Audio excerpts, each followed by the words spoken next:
Chapter 13. There I was, once more broke, which was bad, and dead wrong in my trading, which was a sight worse. I was sick, nervous, upset, and unable to reason calmly. That is, I was in the frame of mind in which no speculator should be when he is trading. Everything went wrong with me. Indeed, I began to think that I could not recover my departed sense of proportion.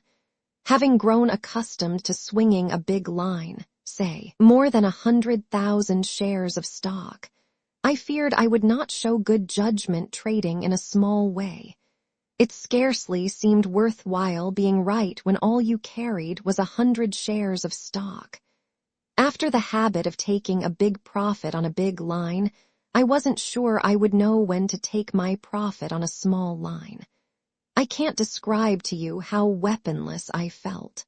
Broke again and incapable of assuming the offensive vigorously. In debt and wrong. After all those long years of successes, tempered by mistakes that really served to pave the way for greater successes, I was now worse off than when I began in the bucket shops.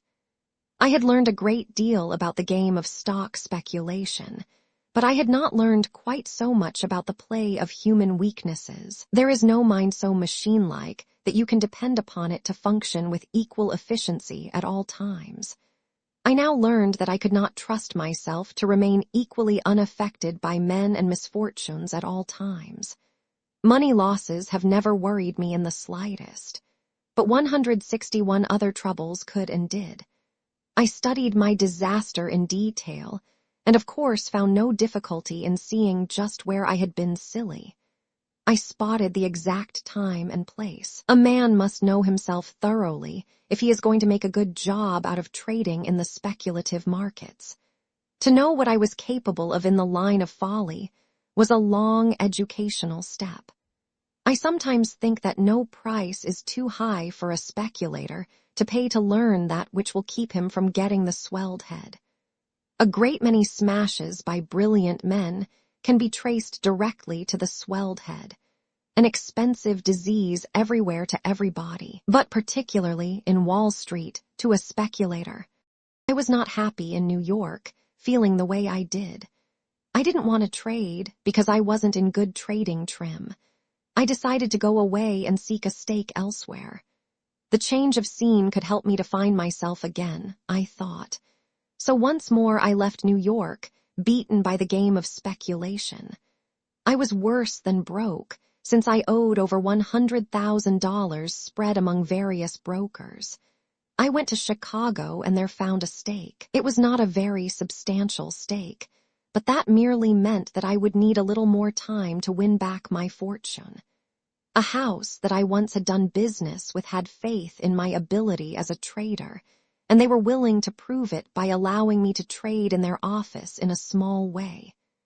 I began very conservatively.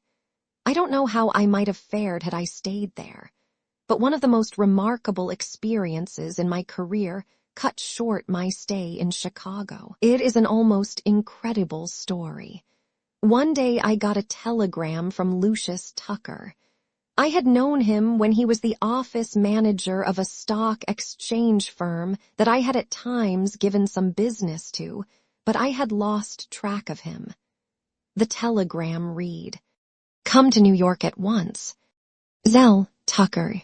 I knew that he knew from mutual friends how I was fixed, and therefore it was certain he had something up his sleeve. At the same time, I had no money to throw away on an unnecessary trip to New York. So instead of doing what he asked me to do, I got him on the long distance. "I got your telegram," I said. "What does it mean?" "It means that a big banker in New York wants to see you," he answered. "Who is it?" I asked. I couldn't imagine who it could be. "I'll tell you when you come to New York, no use otherwise." "You say he wants to see me." "He does. What about?" "He'll tell you in person if you give him a chance," said Lucius. "Can't you write me?" "No." "Then tell me more plainly," I said. "I don't want to." "Look here, Lucius," I said, "just tell me this much. Is this a fool trip?" "Certainly not. It will be to your advantage to come." "Can't you give me an inkling?" "No," he said. "It wouldn't be fair to him, and besides, I don't know just how much he wants to do for you, but take my advice, come and come quick. Are you sure it is I that he wishes to see? Nobody else but you will do. Better come, I tell you. Telegraph me what train you take, and I'll meet you at the station." "Very well," I said, and hung up. I didn't like quite so much mystery, but I knew that Lucius was friendly and that he must have a good reason for talking the way he did. I wasn't faring so sumptuously in Chicago that it would break my heart to leave it. At the 163 rate, I was trading it would be a long time before I could get together enough money to operate on the old scale. I came back to New York, not knowing what would happen. Indeed, more than once during the trip I feared nothing at all would happen and that I'd be out my railroad fare and my time. I could not guess that I was about to have the most curious experience of my entire life. Lucius met me at the station and did not waste any time in telling me that he had sent for me at the urgent request of Mr. Daniel Williamson of the well-known stock exchange house of Williamson and Brown. Mr. Williamson told Lucius to tell me that he had a business proposition to make to me that he was sure I would accept, since it would be very profitable for me. Lucius swore he didn't know what the proposition was. The character of the firm was a guarantee that nothing improper would be demanded of me. Dan Williamson was the senior member of the firm, which was founded by Egbert Williamson way back in the 70s. There was no Brown and hadn't been one in the firm for years. The house had been very prominent in Dan's father's time, and Dan had inherited a considerable fortune and didn't go after much outside business.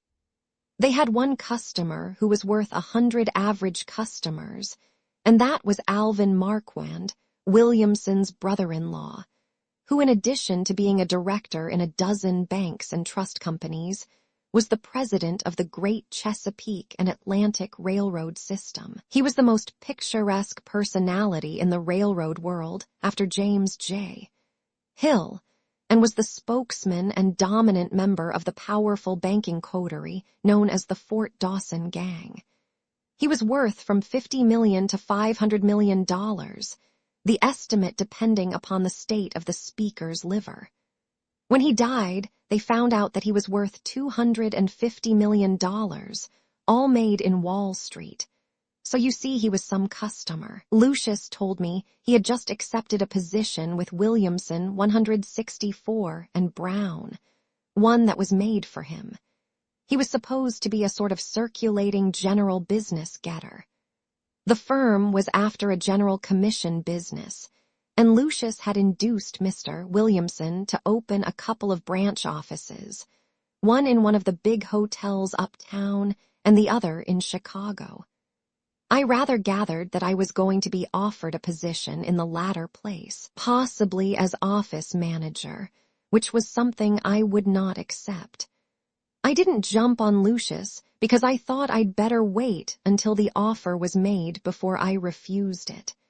Lucius took me into Mr. Williamson's private office, introduced me to his chief, and left the room in a hurry, as though he wished to avoid being called as witness in a case in which he knew both parties. I prepared to listen and then to say no. Mr. Williamson was very pleasant. He was a thorough gentleman with polished manners and a kindly smile. I could see that he made friends easily and kept them. Why not? He was healthy and therefore good-humored. He had slathers of money and therefore could not be suspected of sordid motives. These things, together with his education and social training, made it easy for him to be not only polite but friendly, and not only friendly but helpful. I said nothing. I had nothing to say, and besides, I always let the other man have his say in full before I do any talking. Somebody told me that the late James Stillman, president of the National City Bank, who, by the way, was an intimate friend of Williamson's, made it his practice to listen in silence, with an impassive face, to anybody who brought a proposition to him. After the man got through Mr. Stillman continued to look at him, as though the man had not finished. So the man, feeling urged to say something more, did so. Simply by looking and listening, Stillman often made the man offer terms much more advantageous to the bank than he had meant to offer when he began to speak. I don't keep silent just to induce people to offer a better 165 bargain, but because I like to know all the facts of the case. By letting a man have his say in full, you are able to decide at once. It is a great time saver. It averts debates and prolonged discussions that get nowhere. Nearly every business proposition that is brought to me can be settled, as far as my participation in it is concerned, by my saying yes or no. But I cannot say yes or no right off, unless I have the complete proposition before me. Dan Williamson did the talking and I did the listening. He told me he had heard a great deal about my operations in the stock market, and how he regretted that I had gone outside of my bailiwick and come a cropper in cotton. Still, it was to my bad luck that he owed the pleasure of that interview with me. He thought my forte was the stock market, that I was born for it, and that I should not stray from it. And that is the reason, Mr. Livingston, he concluded pleasantly, why we wish to do business with you. Do business how? I asked him. Be your brokers, he said. My firm would like to do your stock business. I'd like to give it to you, I said, but I can't. Why not? He asked. I haven't any money, I answered. That part is all right, he said with a friendly smile. I'll furnish it. He took out a pocket checkbook, wrote out a check for $25,000 to my order, and gave it to me. What's this for? Asked. For you to deposit in your own bank. You will draw your own checks. I want you to do your trading in our office. I don't care whether you win or lose. If that money goes, I will give you another personal check. So you don't have to be so very careful with this one. See, I knew that the firm was too rich and prosperous to need anybody's business, much less to give a fellow the money to 166 put up as margin. And then he was so nice about it. Instead of giving me a credit with the house, he gave me the actual cash, so that he alone knew where it came from. The only string being that if I traded, I should do so through his firm. And then the promise that there would be more if that went. Still, there must be a reason. What's the idea? I asked him. The idea is simply that we want to have a customer in this office who is known as a big active trader. Everybody knows that you swing a big line on the short side, which is what I particularly like about you. You are known as a plunger. I still don't get it, I said. I'll be frank with you, Mr. Livingston. We have 2 or 3 very wealthy customers who buy and sell stocks in a big way. I don't want the street to suspect them of selling long stock every time we sell 10 or 20,000 shares of any stock. If the street knows that you are trading in our office, it will not know whether it is your short selling or the other customer's long stock that is coming on the market. I understood at once. He wanted to cover up his brother-in-law's operations with my reputation as a plunger. It so happened that I had made my biggest killing on the bear side a year and a half before, and of course, the street gossips and the stupid rumor-mongers had acquired the habit of blaming me for every decline in prices. To this day, when the market is very weak, they say I am rating it. I didn't have to reflect. I saw at a glance that Dan Williamson was offering me a chance to come back and come back quickly. I took the check, banked it, opened an account with his firm, and began trading. It was a good active market, broad enough for a man not to have to stick to 1 or 2 specialties. I had begun to fear, as I told you, that I had lost the knack of hitting it right. But it seems I hadn't. In 3 weeks' time, I had made a profit of $12,000 out of the $25,000 that Dan Williamson lent me. I went to him and said, I've come to pay you back that $25,000. No, he said and waved me away exactly as if I had offered him a castor oil cocktail. No, my boy. Wait until your account amounts to something. Don't think about it yet. You've only got chicken feed there. There is where I made the mistake that I have regretted more than any other I ever made in my Wall Street career. It was responsible for long and dreary years of suffering. I should have insisted on his taking the money. I was on my way to a bigger fortune than I had lost and walking pretty fast. For 3 weeks, my average profit was 150% per week. From then on, my trading would be on a steadily increasing scale. But instead of freeing myself from all obligation, I let him have his way and did not compel him to accept the $25,000. Of course, since he didn't draw out the $25,000 he had advanced me, I felt I could not very well draw out my profit. I was very grateful to him, but I am so constituted that I don't like to owe money or favors. I can pay the money back with money, but the favors and kindnesses I must pay back in kind, and you are apt to find these moral obligations mighty high-priced at times. Moreover, there is no statute of limitations. I left the money undisturbed and resumed my trading. I was getting on very nicely. I was recovering my poise, and I was sure it would not be very long before I should get back into my 1907 stride. Once I did that, all I'd ask for would be for the market to hold out a little while, and I'd more than make up my losses. But making or not making the money was not bothering me much. What made me happy was that I was losing the habit of being wrong, of not being myself.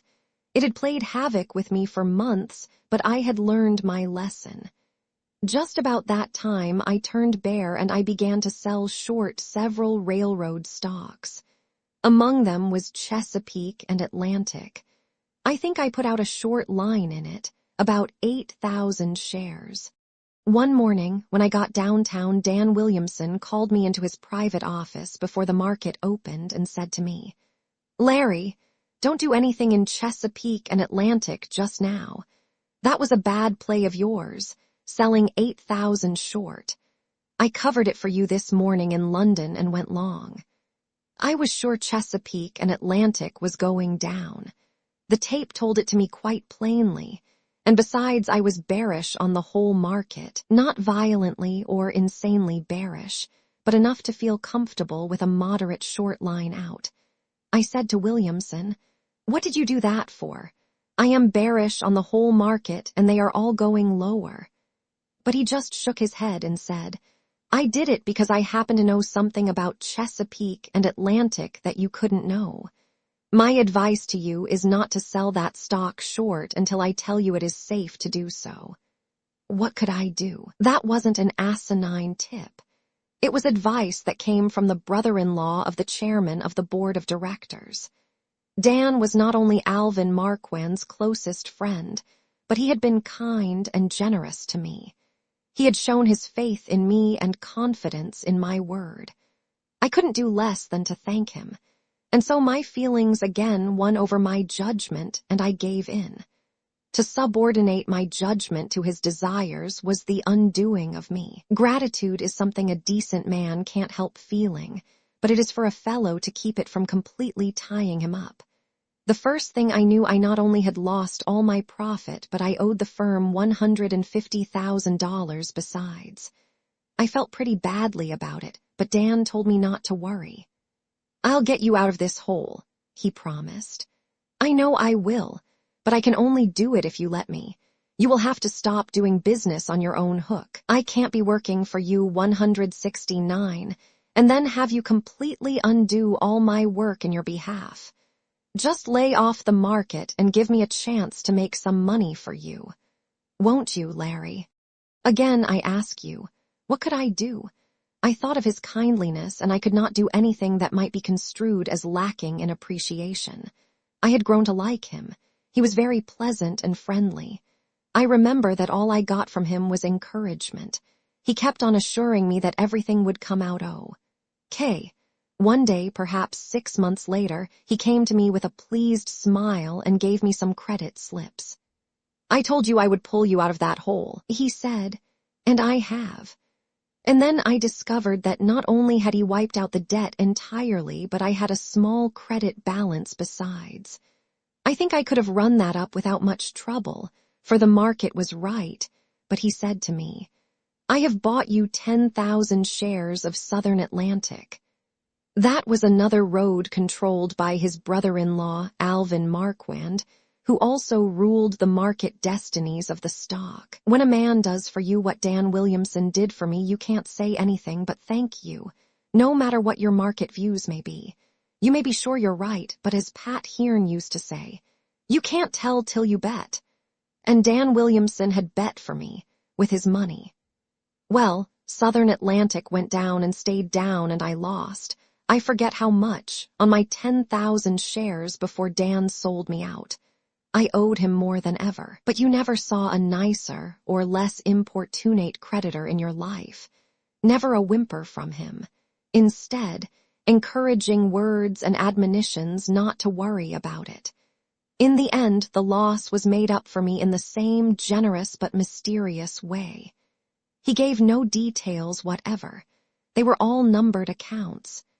Dan Williamson would just say to me, "We made up your Southern Atlantic loss with profits on this other deal," and he'd tell me how he had sold 7,500 shares of some other stock and made a nice thing out of it.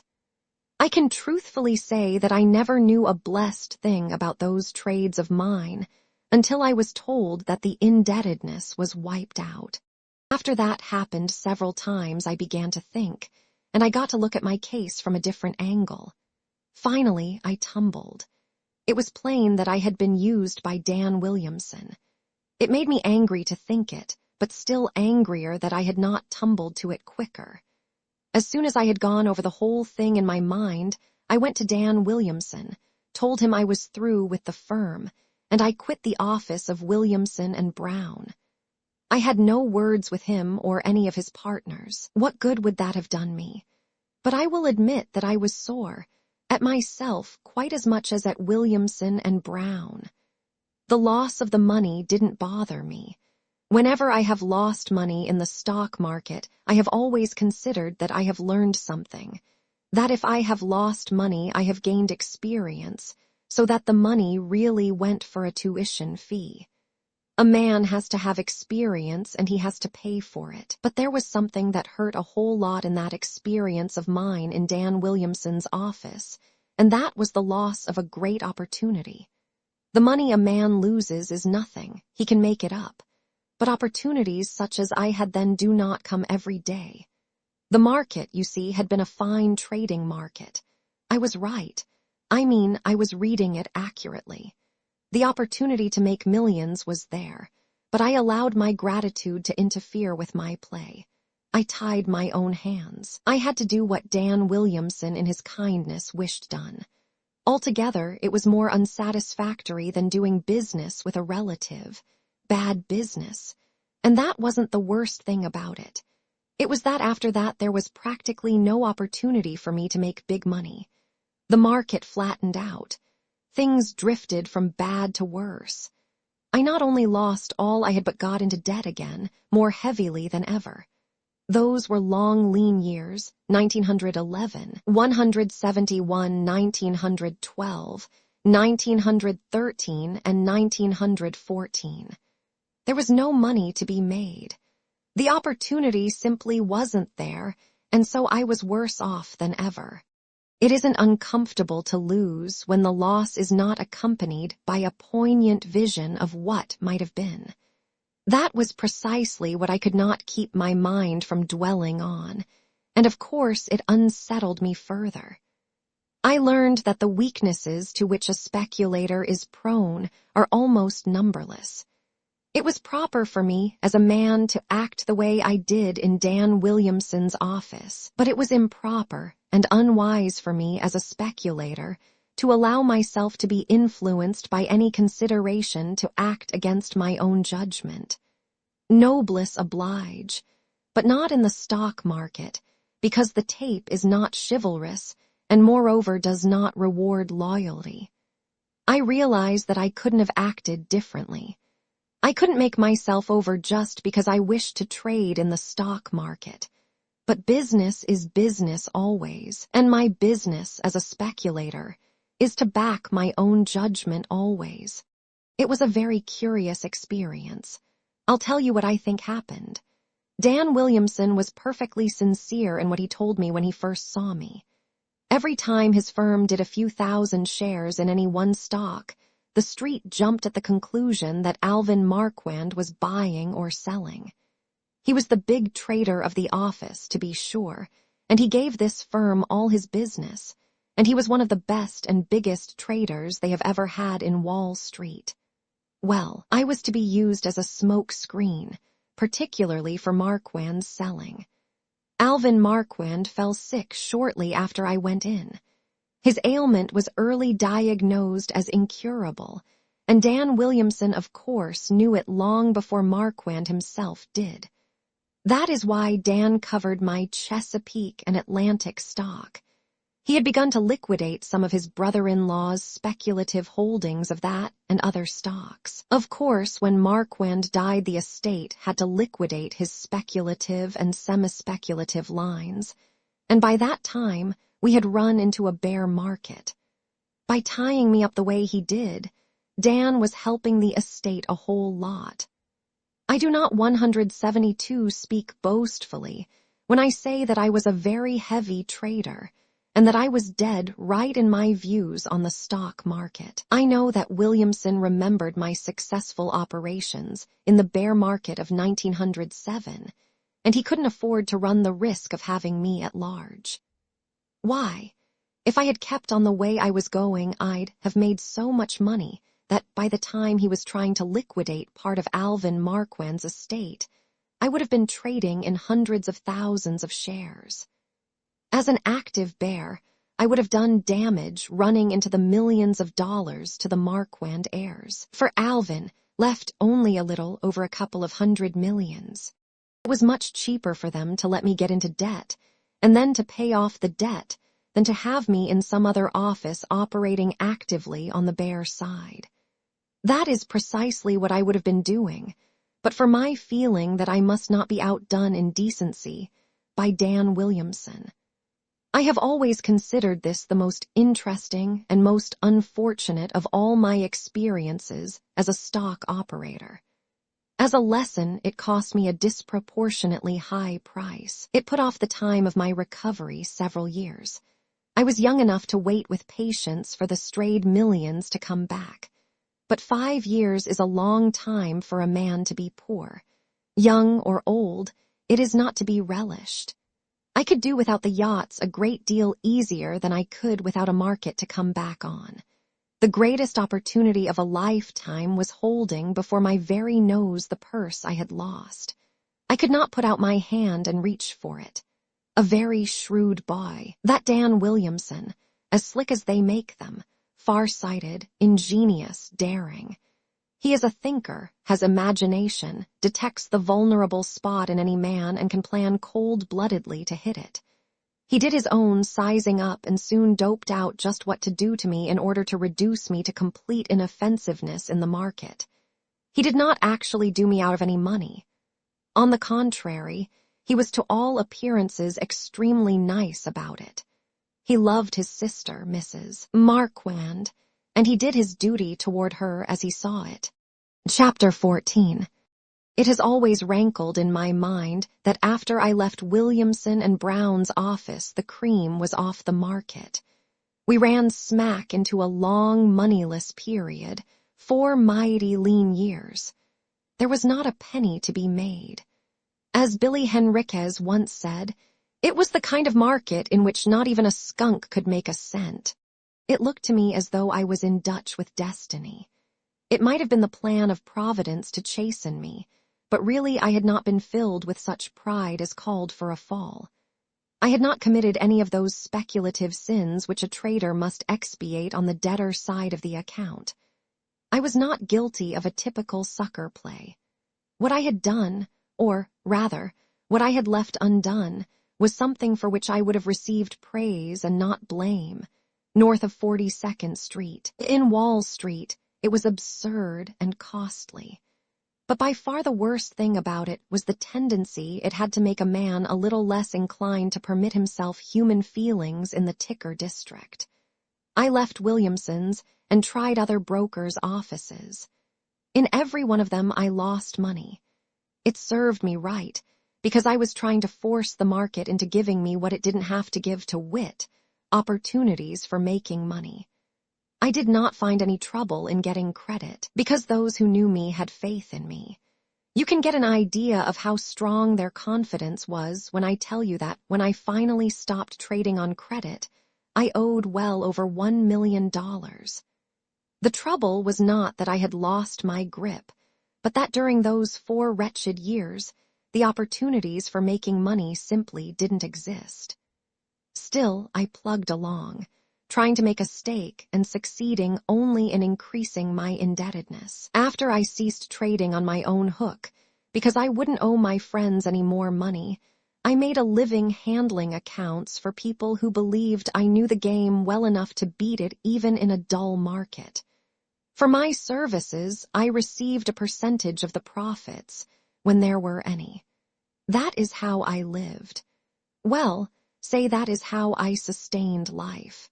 Of course, I didn't always lose, but I never made enough to allow me materially to reduce what I owed. Finally, as things got worse, I felt the beginnings of discouragement for the first time in my life. Everything seemed to have gone wrong with me. I did not go about bewailing the descent from millions and yachts to debts and the simple life. I didn't enjoy the situation, but I did not fill up with self-pity. I did not propose to wait patiently for time and providence to bring about the cessation of my discomforts. I therefore studied my problem. It was plain that the only way out of my troubles was by making money. To make money, I needed merely to trade successfully. I had so traded before, and I must do so once more. More than once in the past, I had run up a shoestring into hundreds of thousands. Sooner or later, the market would offer me an opportunity. I convinced myself that whatever was wrong with me, and not with the market. Now what could be the trouble with me? I asked myself that question in the same spirit in which I always study the various phases of my trading problems. I thought about it calmly and came to the conclusion that my main trouble came from worrying over the money I owed. I was never free from the mental discomfort of it. I must explain to you that it was not mere consciousness of my indebtedness. Any businessman contracts debts in the course of his regular business. Most of my debts, 175, were really nothing but business debts, due to what were unfavorable business conditions for me, and no worse than a merchant suffers from, for instance, when there is an unusually prolonged spell of unseasonable weather. Of course, as time went on and I could not pay, I began to feel less philosophical about my debts. I'll explain.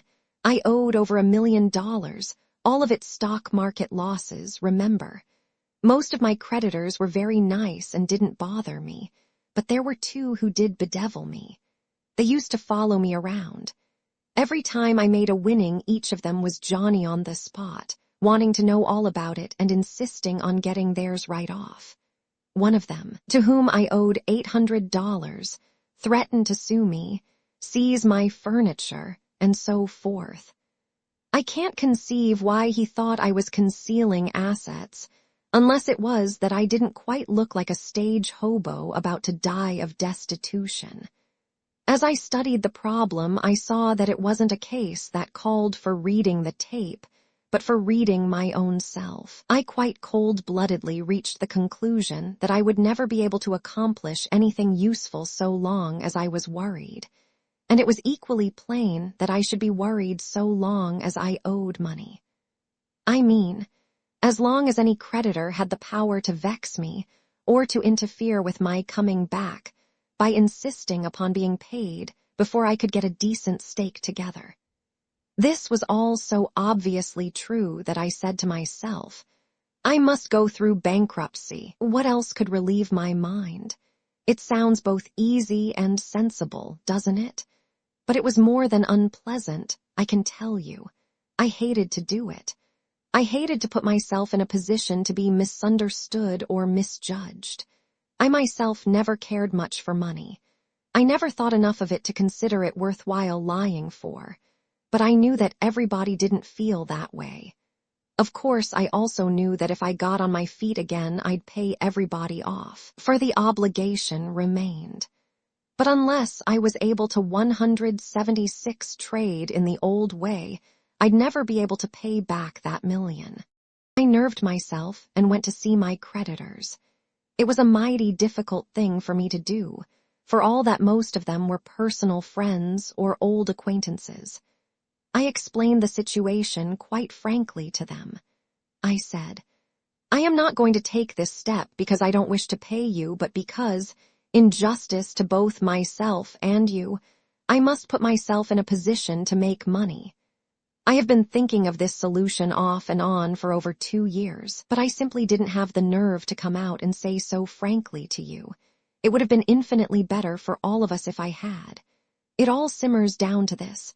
I positively cannot be my old self while I am harassed or upset by these debts. I have decided to do now what I should have done a year ago. I have no other reason than the one I have just given you." What the first man said was to all intents and purposes what all of them said. He spoke for his firm. "Livingston," he said, "we understand. We realize your position perfectly. I'll tell you what we'll do. We'll just give you a release. Have your lawyer prepare any kind of paper you wish and we'll sign it." That was in substance what all my big creditors said. That is one side of Wall Street for you. It wasn't merely careless good nature or sportsmanship. It was also a mighty intelligent decision, for it was clearly good business. I appreciated both the goodwill and the business gumption. These creditors gave me a release on debts amounting to over $1 million. But there were the 2 minor creditors who wouldn't sign off. One of them was the $800 man I told you about. I also owed $60,000 to a brokerage firm which had gone into bankruptcy, and the receivers, who didn't know me from Adam, were on my neck early and late. Even if they had been disposed to follow the example set by my largest creditors, I don't suppose the court would have let them sign off. At 177, all events, my schedule of bankruptcy amounted to only about $100,000, though, as I said, I owed well over $1 million. It was extremely disagreeable to see the story in the newspapers. I had always paid my debts in full, and this new experience was most mortifying to me. I knew I'd pay off everybody someday if I lived, but everybody who read the article wouldn't know it. I was ashamed to go out after I saw the report in the newspapers, but it all wore off presently, and I cannot tell you how intense was my feeling of relief to know that I wasn't going to be harried any more by people who didn't understand how a man must give his entire mind to his business if he wishes to succeed in stock speculation. My mind now being free to take up trading with some prospect of success, unvexed by debts, the next step was to get another stake. The stock exchange had been closed from July 31st to the middle of December, 1914, and Wall Street was in the dumps. There hadn't been any business whatever in a long time. I owed all my friends. I couldn't very well ask them to help me again just because they had been so pleasant and friendly to me, when I knew that nobody was in a position to do much for anybody. It was a mighty difficult task, getting a decent stake, for with the closing of the stock exchange, there was nothing that I could ask any broker to do for me. I tried in a couple of places. No use. Finally, I went to see Dan Williamson. This was in February 1915. I told him that I had rid myself of the mental incubus of debt, and I was ready to trade as of old. You will recall that when he needed me, he offered me the use of $25,000 without my asking him. Now that I needed him, he said, "When you see something that looks good to you, and you want to buy 500 shares, go ahead, and it will be all right." I thanked him and went away. He had kept me from making a great deal of money, and the office had made a lot in 178 commissions from me. I admit I was a little sore to think that Williamson and Brown didn't give me a decent stake. I intended to trade conservatively at first. It would make my financial recovery easier and quicker if I could begin with a line a little better than 500 shares. But anyhow, I realized that, such as it was, there was my chance to come back. I left Dan Williamson's office and studied the situation in general and my own problem in particular. It was a bull market. That was as plain to me as it was to thousands of traders. But my stake consisted merely of an offer to carry 500 shares for me. That is, I had no leeway, limited as I was. I couldn't afford even a slight setback at the beginning. I must build up my stake with my very first play. That initial purchase of mine of 500 shares must be profitable. I had to make real money. I knew unless I had sufficient trading capital, I would not be able to use good judgment. Without adequate margins, it would be impossible to take the cold-blooded, dispassionate attitude toward the game that comes from the ability to afford a few minor losses, such as I often incurred in testing the market before putting down the big bet. I think now that I found myself then at the most critical period of my career as a speculator. If I failed this time, there was no telling where or when, if ever, I might get another stake for another try. It was very clear that I simply must wait for the exact psychological moment. I didn't go near Williamson and Brown's. I mean, I purposely kept away from them for 6 long weeks of steady tape reading. I was afraid that if I went to the office, knowing that I could buy 500 shares, I might be tempted into trading at the wrong time or in the wrong stock. A trader, in addition to studying basic conditions, remembering market precedents, and keeping in mind the psychology of the outside public as well as the limitations of his brokers, must also know himself and provide against his own weaknesses. 179. There is no need to feel anger over being human. I have come to feel that it is as necessary to know how to read myself as to know how to read the tape. I have studied and reckoned on my own reactions to given impulses or to the inevitable temptations of an active market, quite in the same mood and spirit as I have considered crop conditions or analyzed reports of earnings. So day after day, broke and anxious to resume trading, I sat in front of a quotation board in another broker's office where I couldn't buy or sell as much as 1 share of stock, studying the market, not missing a single transaction on the tape, watching for the psychological moment to ring the full speed ahead bell. By reason of conditions known to the whole world, the stock I was most bullish on in those critical days of early 1915 was Bethlehem Steel. I was morally certain it was going way up, but in order to make sure that I would win on my very first play, as I must, I decided to wait until it crossed par. I think I have told you it has been my experience that whenever a stock crosses 100 or 200 or 300 for the first time, it nearly always keeps going up for 30 to 50 points, and after 300 faster than after 100 or 200. One of my first big coups was in Anaconda, which I bought when it crossed 200 and sold a day later at 260. My practice of buying a stock just after it crossed par dated back to my early bucket shop days. It is an old trading principle. You can imagine how keen I was to get back to trading on my old scale. I was so eager to begin that I could not think of anything else, but I held myself in leash.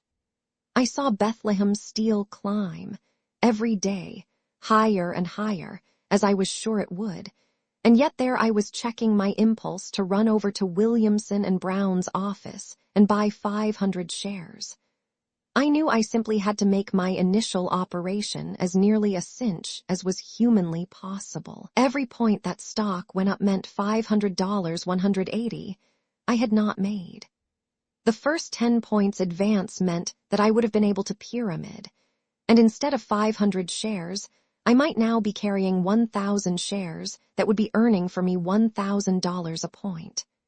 But I sat tight, and instead of listening to my loud-mouthed hopes or to my clamorous beliefs, I heeded only the level voice of my experience and the counsel of common sense. Once I got a decent stake together, I could afford to take chances. But without a stake, taking chances, even slight chances, was a luxury utterly beyond my reach. 6 weeks of patience, but in the end, a victory for common sense over greed and hope. I really began to waver and sweat blood when the stock got up to 90. Think of what I had not made by not buying when I was so bullish. Well, when it got to 98, I said to myself, Bethlehem is going through 100, and when it does, the roof is going to blow clean off. The tape said the same thing more than plainly. In fact, it used a megaphone. I tell you, I saw 100 on the tape when the ticker was only printing 98, and I knew that wasn't the voice of my hope or the sight of my desire, but the assertion of my tape-reading instinct. So I said to myself, I can't wait until it gets through 100. I have to get it now. It is as good as gone through par. I rushed to Williamson and Brown's office and put in an order to buy 500 shares of Bethlehem Steel. The market was then 98. I got 500 shares at 98 to 99. After that, she shot right up and closed that night, I think, at 114 or 115. I bought 500 shares more. The next day, Bethlehem Steel was 145 and I had my stake. But I earned it. Those 6 weeks of waiting for the right moment were the most strenuous and wearing 6 weeks I ever put in. But it paid me, for I now had enough capital to trade in fair-sized lots. I never would have got anywhere just on 500 shares of stock. There is a great deal in starting right, whatever the enterprise may be, and I did very well after my Bethlehem deal. So 181 well indeed, that you would not have believed it was the self-same man trading. As a matter of fact, I wasn't the same man, for where I had been harassed and wrong, I was now at ease and right. There were no creditors to annoy and no lack of funds to interfere with my thinking or with my listening to the truthful voice of experience, and so I was winning right along. All of a sudden, as I was on my way to a sure fortune, we had the Lusitania break. Every once in a while a man gets a crack like that in the solar plexus. Probably that he may be reminded of the sad fact that no human being can be so uniformly right on the market as to be beyond the reach of unprofitable accidents. I have heard people say that no professional speculator need have been hit very hard by the news of the torpedoing of the Lusitania, and they go on to tell how they had it long before the street did.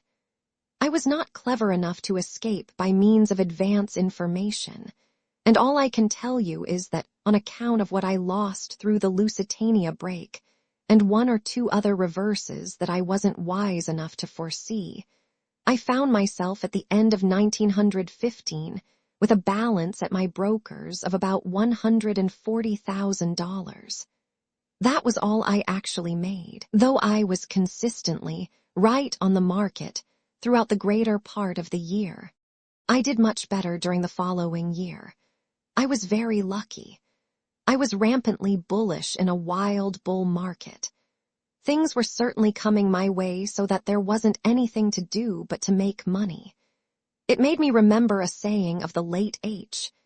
Rogers, of the Standard Oil Company, to the effect that there were times when a man could no more help making money than he could help getting wet if he went out in a rainstorm without an umbrella. It was the most clearly defined bull market we ever had. It was plain to everybody that the Allied purchases of all kinds of supplies here made the United States the most prosperous nation in the world. We had all the things that no one else had for sale, and we 182 were fast getting all the cash in the world. I mean that the wide world's gold was pouring into this country in torrents. Inflation was inevitable, and of course, that meant rising prices for everything. All this was so evident from the first that little or no manipulation for the rise was needed. That was the reason why the preliminary work was so much less than in other bull markets. And not only was the war bride boom more naturally developed than all others, but it proved unprecedentedly profitable for the general public. That is, the stock market winnings during 1915 were more widely distributed than in any other boom in the history of Wall Street. That the public did not turn all their paper profits into good hard cash, or that they did not long keep what profits they actually took, was merely history repeating itself. Nowhere does history indulge in repetition so often or so uniformly as in Wall Street. When you read contemporary accounts of booms or panics, the one thing that strikes you most forcibly is how little either stock speculation or stock speculators today differ from yesterday. The game does not change, and neither does human nature. I went along with the rise in 1916. I was as bullish as the next man, but of course I kept my eyes open.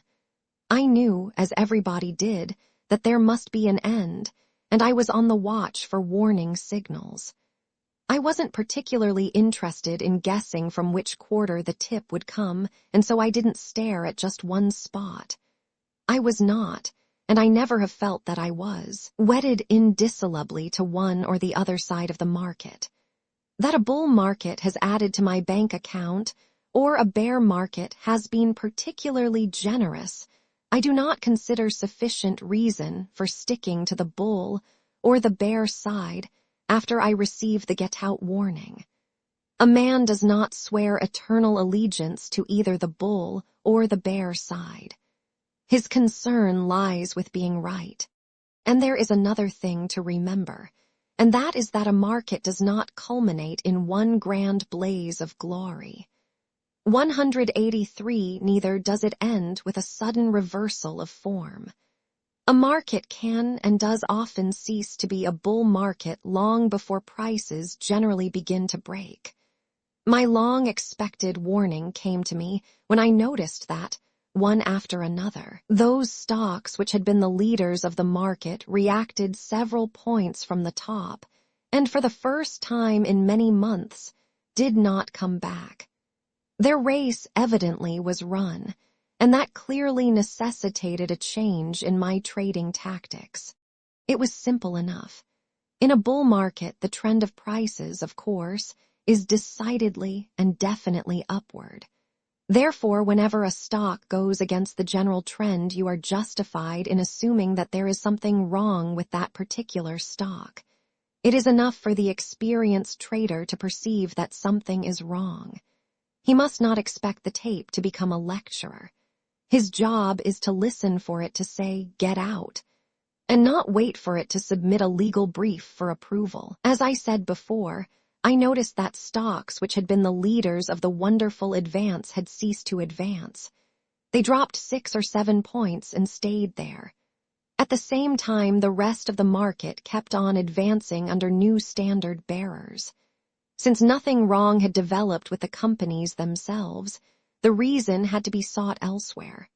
Those stocks had gone with the current for months.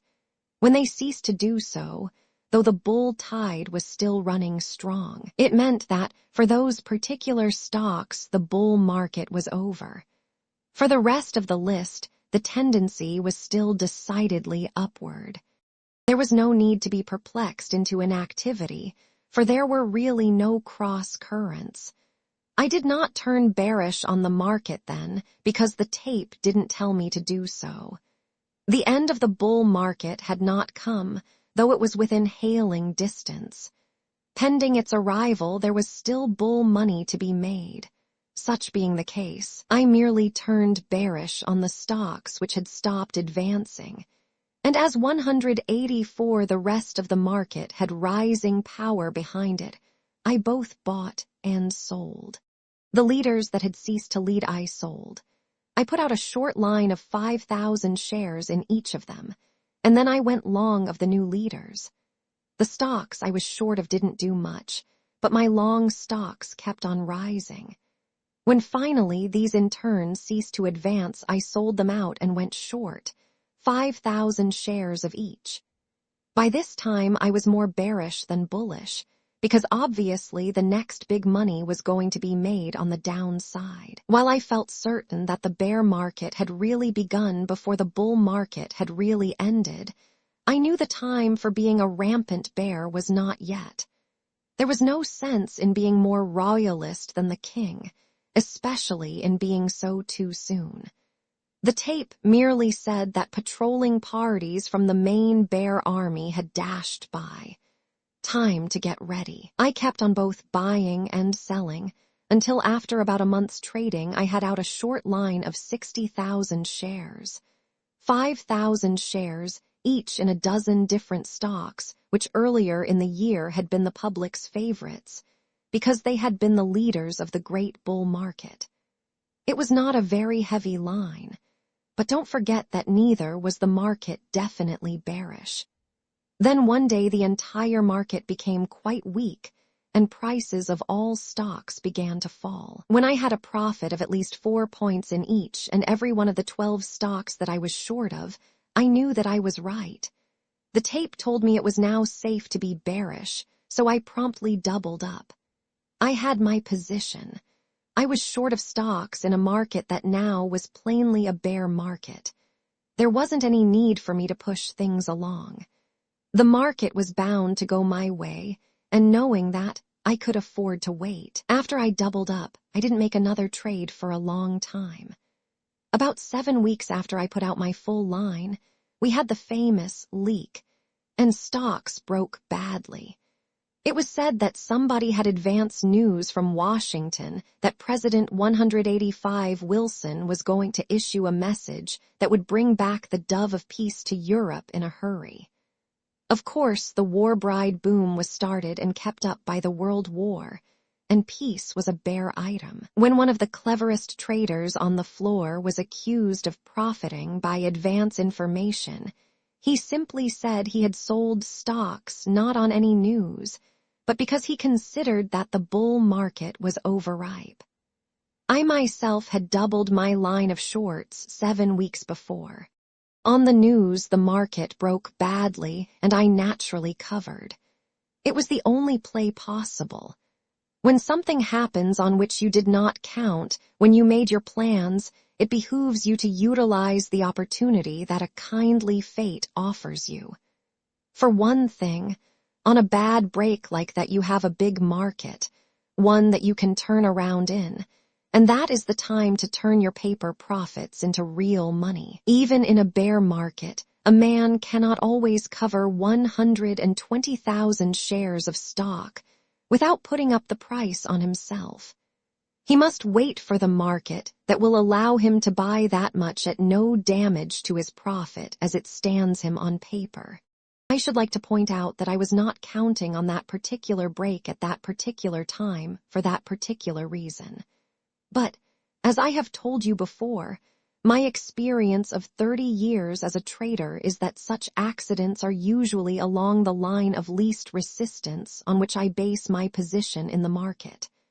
Another thing to bear in mind is this: never try to sell at the top. It isn't wise.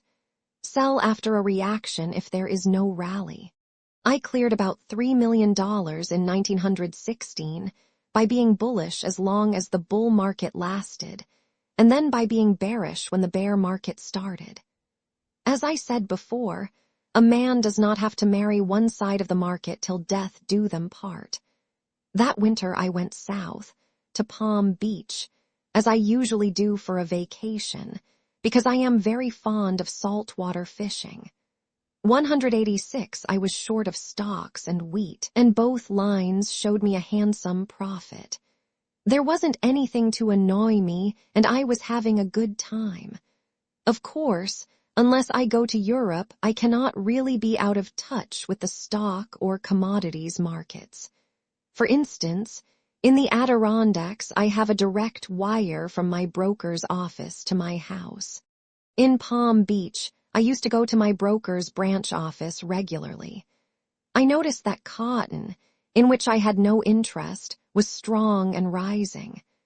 About that time, this was in 1917, I heard a great deal about the efforts that President Wilson was making to bring about peace.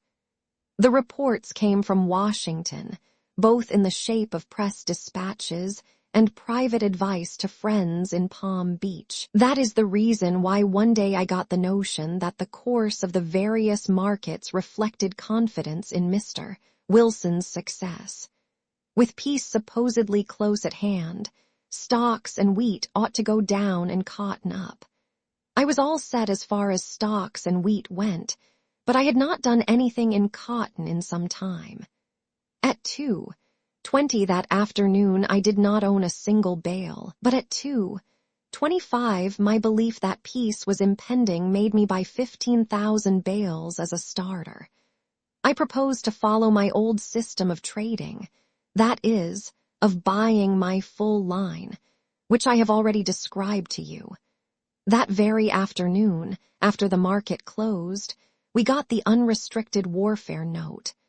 There wasn't anything to do except to wait for the market to open the next day. I recall that at Gridley's that night, one of the greatest captains of industry in the country was offering to sell any amount of United States steel at 5 points below the closing price that afternoon.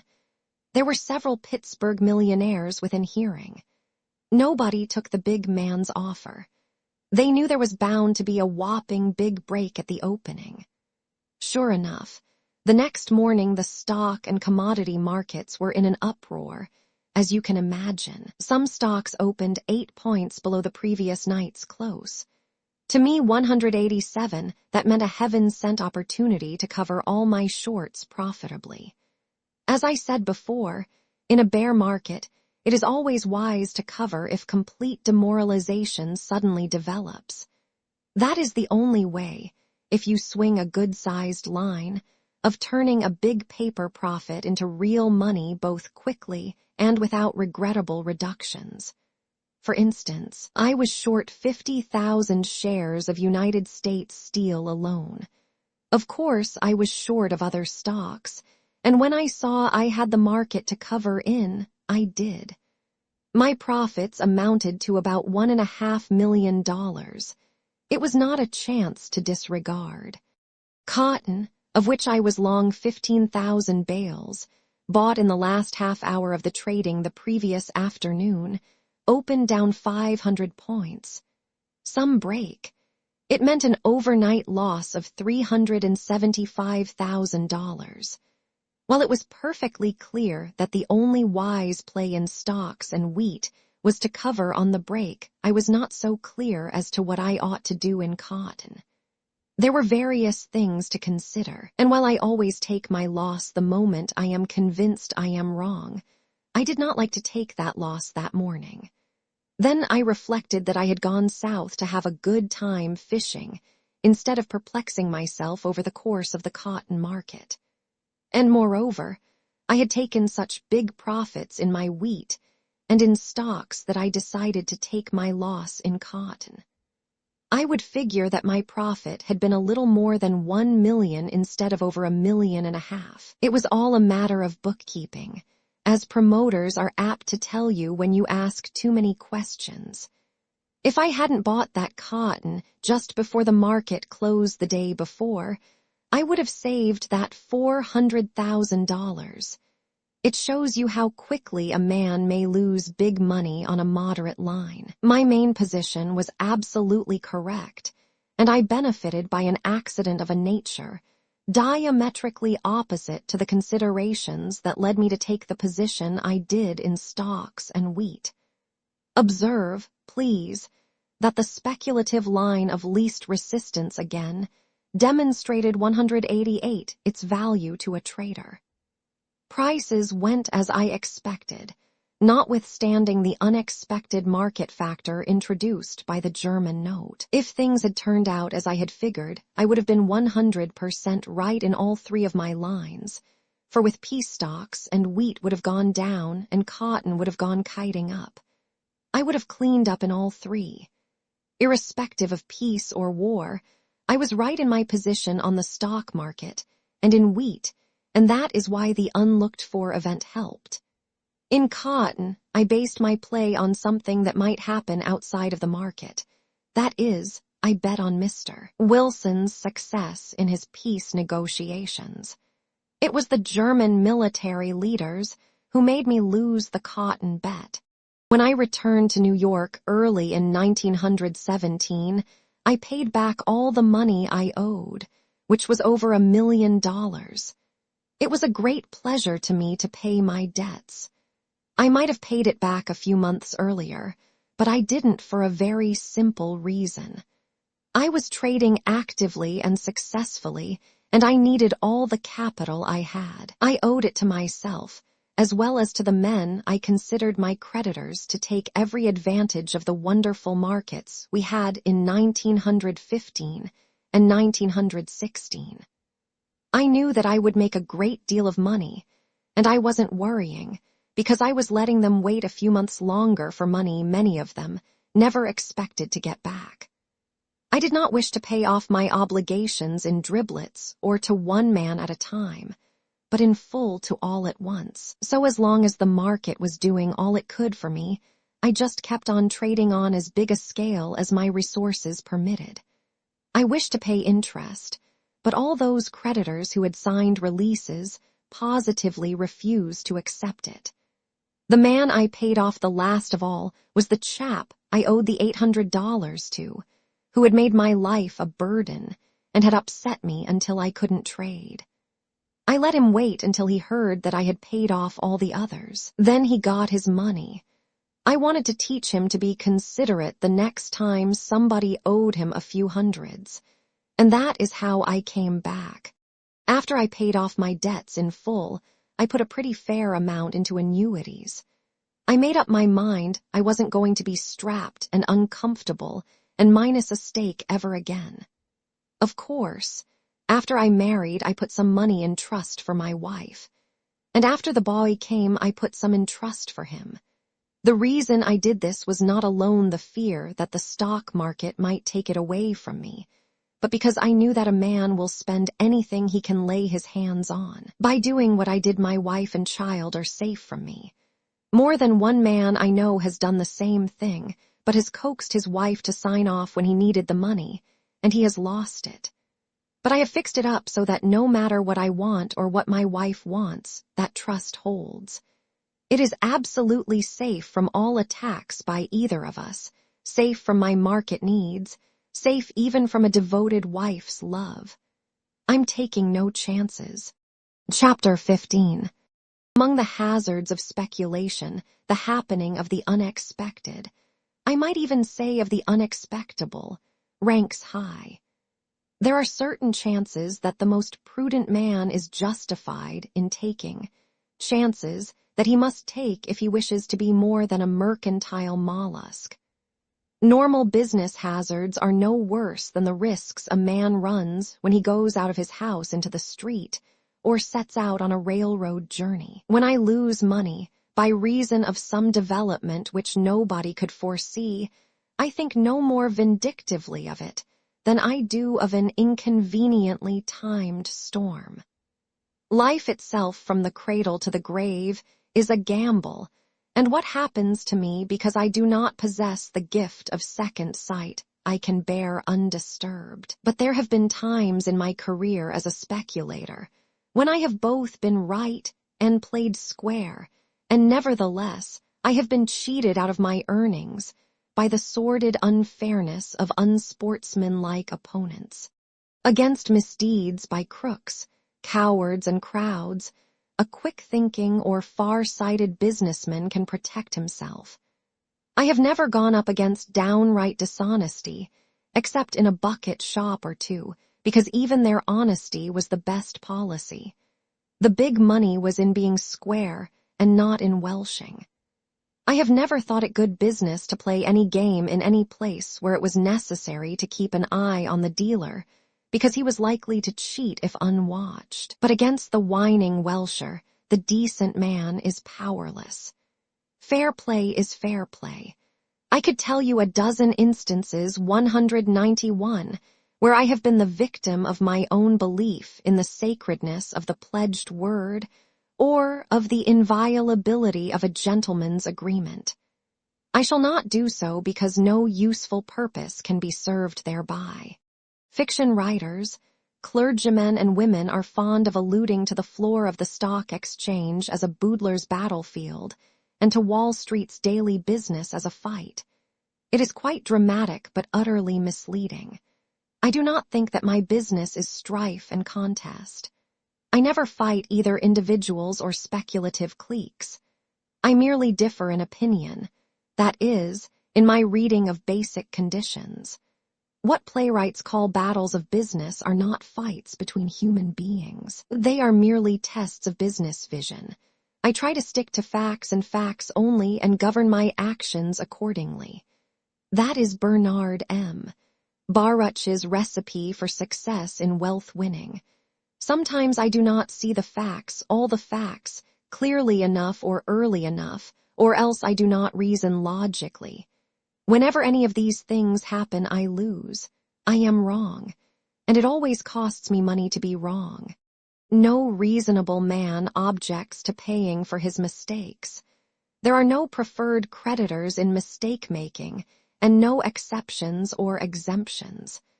But I object to losing money when I am right. I do not mean, either, those deals that have cost me money because of sudden changes in the rules of some particular exchange. I have in mind certain hazards of speculation that from time to time remind a man that no profit should be counted safe until it is deposited in your bank to your credit. After the Great War broke out in Europe, there began the rise in the prices of commodities that was to be expected. It was as easy to foresee that as to foresee war inflation. Of course, the general advance continued as the war prolonged itself. As you may remember, I was busy coming back in 1915. The boom in stocks was there, and it was my duty to utilize it. My safest, easiest, and quickest big play was in the stock market, and I was lucky, as you know. By July 1917, I not only had been able to pay off all my debts, but was quite a little to the good besides. This meant that I now had the time, the money and the inclination to consider trading in commodities as well as in stocks. For many years I have made it my practice to study all the markets. The advance in commodity prices over the pre-war level ranged from 100 to 400%. There was only one exception, and that was coffee.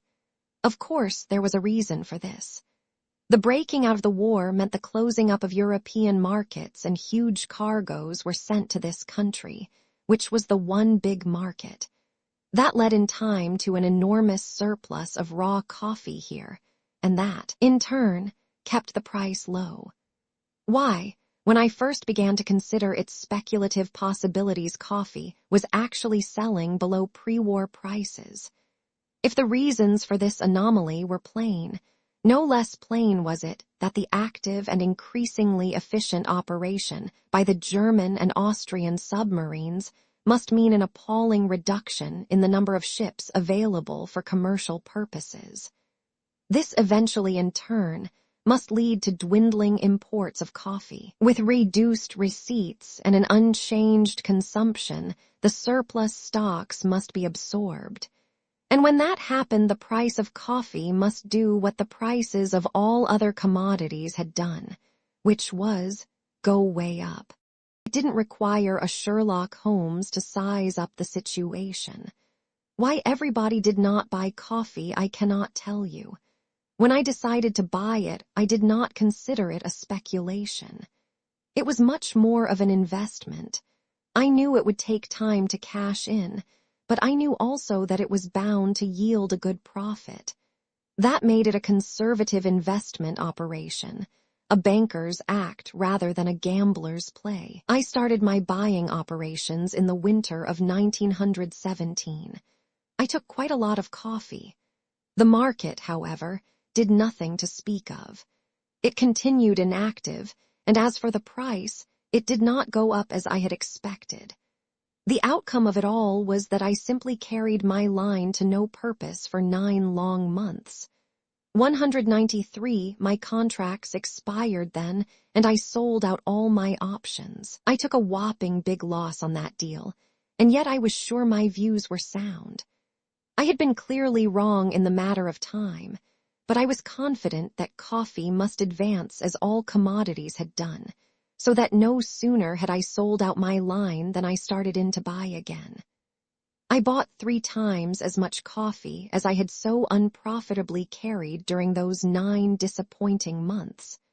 Of course, I bought deferred options for as long a time as I could get. I was not so wrong now. As soon as I had taken on my trebled line, the market began to go up. People everywhere seemed to realize all of a sudden what was bound to happen in the coffee market. It began to look as if my investment was going to return me a mighty good rate of interest. The sellers of the contracts I held were roasters, mostly of German names and affiliations, who had bought the coffee in Brazil, confidently expecting to bring it to this country. But there were no ships to bring it, and presently they found themselves in the uncomfortable position of having no end of coffee down there, and being heavily short of it to me up here. Please bear in mind that I first became bullish on coffee while the price was practically at a pre-war level, and don't forget that, after I bought it, I carried it the greater part of a year and then took a big loss on it. The punishment for being wrong is to lose money. The reward for being right is to make money. Being clearly right and carrying a big line, I was justified in expecting to make a killing. It would not take much of an advance to make my profit satisfactory to me, for I was carrying several 100,000 bags. I don't like to talk about my operations in figures because sometimes they sound rather formidable, and people might think I was boasting. As a matter of fact, I trade in accordance to my means and always leave myself an ample margin of safety. In this instance, I was conservative enough.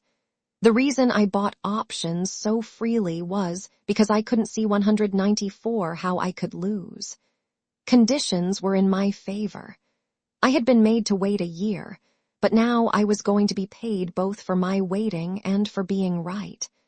I could see the profit coming, fast.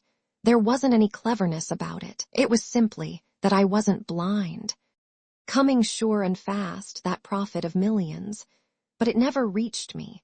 No, it wasn't sidetracked by a sudden change in conditions. The market did not experience an abrupt reversal of form. Coffee did not pour into the country. What happened? The unexpectable. What had never happened in anybody's experience, what I therefore had no reason to guard against. I added a new one to the long list of hazards of speculation that I must always keep before me. It was simply that the fellows who had sold me the coffee, the shorts, knew what was in store for them, and in their efforts to squirm out of the position into which they had sold themselves, devised a new way of welshing. They rushed to Washington for help and got it. Perhaps you remember that the government had evolved various plans for preventing further profiteering in necessities. You know how most of them worked. Well, the philanthropic coffee shorts appeared before the price-fixing committee of the War Industries Board. I think that was the official designation, and made a patriotic appeal to that body to protect the American breakfaster. They asserted that a professional speculator, one Lawrence Livingston, had cornered, or was about to corner, coffee. If his speculative plans were not brought to naught, he would take advantage of the conditions created by the war, and the American people would be forced to pay exorbitant prices for their daily coffee. It was unthinkable to the patriots who had sold me cargoes of coffee they couldn't find ships for, that 100 millions of Americans, more or less, should pay tribute to conscienceless speculators. They represented the coffee trade, not the coffee gamblers, and they were 195 willing to help the government curb profiteering actual or prospective. Now I have a horror of whiners, and I do not mean to intimate that the price-fixing committee was not doing its honest best to curb profiteering and wastefulness. But that need not stop me from expressing the opinion that the committee could not have gone very deeply into the particular problem of the coffee market. They fixed on a maximum price for raw coffee and also fixed a time limit for closing out all existing contracts. This decision meant, of course, that the coffee exchange would have to go out of business. There was only one thing for me to do, and I did it, and that was to sell out my contracts. Those profits of millions that I had deemed as certain to come my way as any I ever made failed completely to materialize. I was and am as keen as anybody against the profiteer in the necessaries of life, but at the time the price-fixing committee made their ruling on coffee. All other commodities were selling at from 250 to 400% above pre-war prices, while raw coffee was actually below the average prevailing for some years before the war. I can't see that it made any real difference who held the coffee. The price was bound to advance, and the reason for that was not the operations of conscienceless speculators, but the dwindling surplus for which the diminishing importations were responsible, and they in turn were affected exclusively by the appalling destruction of the world's ships by the German submarines. The committee did not wait for coffee to start. They clamped on the brakes. As a matter of policy and of expediency, it was a mistake to force the coffee exchange to close just then. If the committee had let coffee alone, the price undoubtedly would have risen for the reasons I have already stated, which had nothing to do with any alleged corner. But the high price, which need not have been exorbitant, would have been an incentive to attract supplies to this market. I have heard Mr. Bernard M. Baruch say that the War Industries Board took 196 into consideration this factor, the ensuring of a supply in fixing prices, and for that reason some of the complaints about the high limit on certain commodities were unjust. When the coffee exchange resumed business, later on, coffee sold at 23 cents. The American people paid that price because of the small supply, and the supply was small because the price had been fixed too low, at the suggestion of philanthropic shorts, to make it possible to pay the high ocean freights and thus ensure continued importations. I have always thought that my coffee deal was the most legitimate of all my trades in commodities. I considered it more of an investment than a speculation. I was in it over a year. If there was any gambling, it was done by the patriotic roasters with German names and ancestry. They had coffee in Brazil, and they sold it to me in New York. The price-fixing committee fixed the price of the only commodity that had not advanced. They protected the public against profiteering before it started, but not against the inevitable higher prices that followed. Not only that, but even when green coffee hung around 9 cents a pound, roasted coffee went up with everything else. It was only the roasters who benefited. If the price of green coffee had gone up 2 or 3 cents a pound, it would have meant several millions for me. And it wouldn't have cost the public as much as the later advance did. Post-mortems in speculation are a waste of time. They get you nowhere. But this particular deal has a certain educational value. It was as pretty as any I ever went into. The rise was so sure, so logical, that I figured that I simply couldn't help making several millions of dollars. But I didn't. On 2 other occasions, I have suffered from the action of exchange committees making rulings that changed trading rules without warning. But in those cases, my own position, while technically right, was not quite so sound commercially as in my coffee trade. You cannot be dead sure of anything in a speculative operation. It was the experience I have just 197 told you that made me add the unexpectable to the unexpected in my list of hazards. After the coffee episode, I was so successful in other commodities and on the short side of the stock market that I began to suffer from silly gossip. The professionals in Wall Street and the newspaper writers got the habit of blaming me and my alleged raids for the inevitable breaks in prices. At times, my selling was called unpatriotic, whether I was really selling or not. The reason for exaggerating the magnitude and the effect of my operations, I suppose, was the need to satisfy the public's insatiable demand for reasons for each and every price movement. As I have said 1,000 times, no manipulation can put stocks down and keep them down. There is nothing mysterious about this. The reason is plain to everybody who will take the trouble to think about it half a minute. Suppose an operator rated a stock, that is, put the price down to a level below its real value. What would inevitably happen?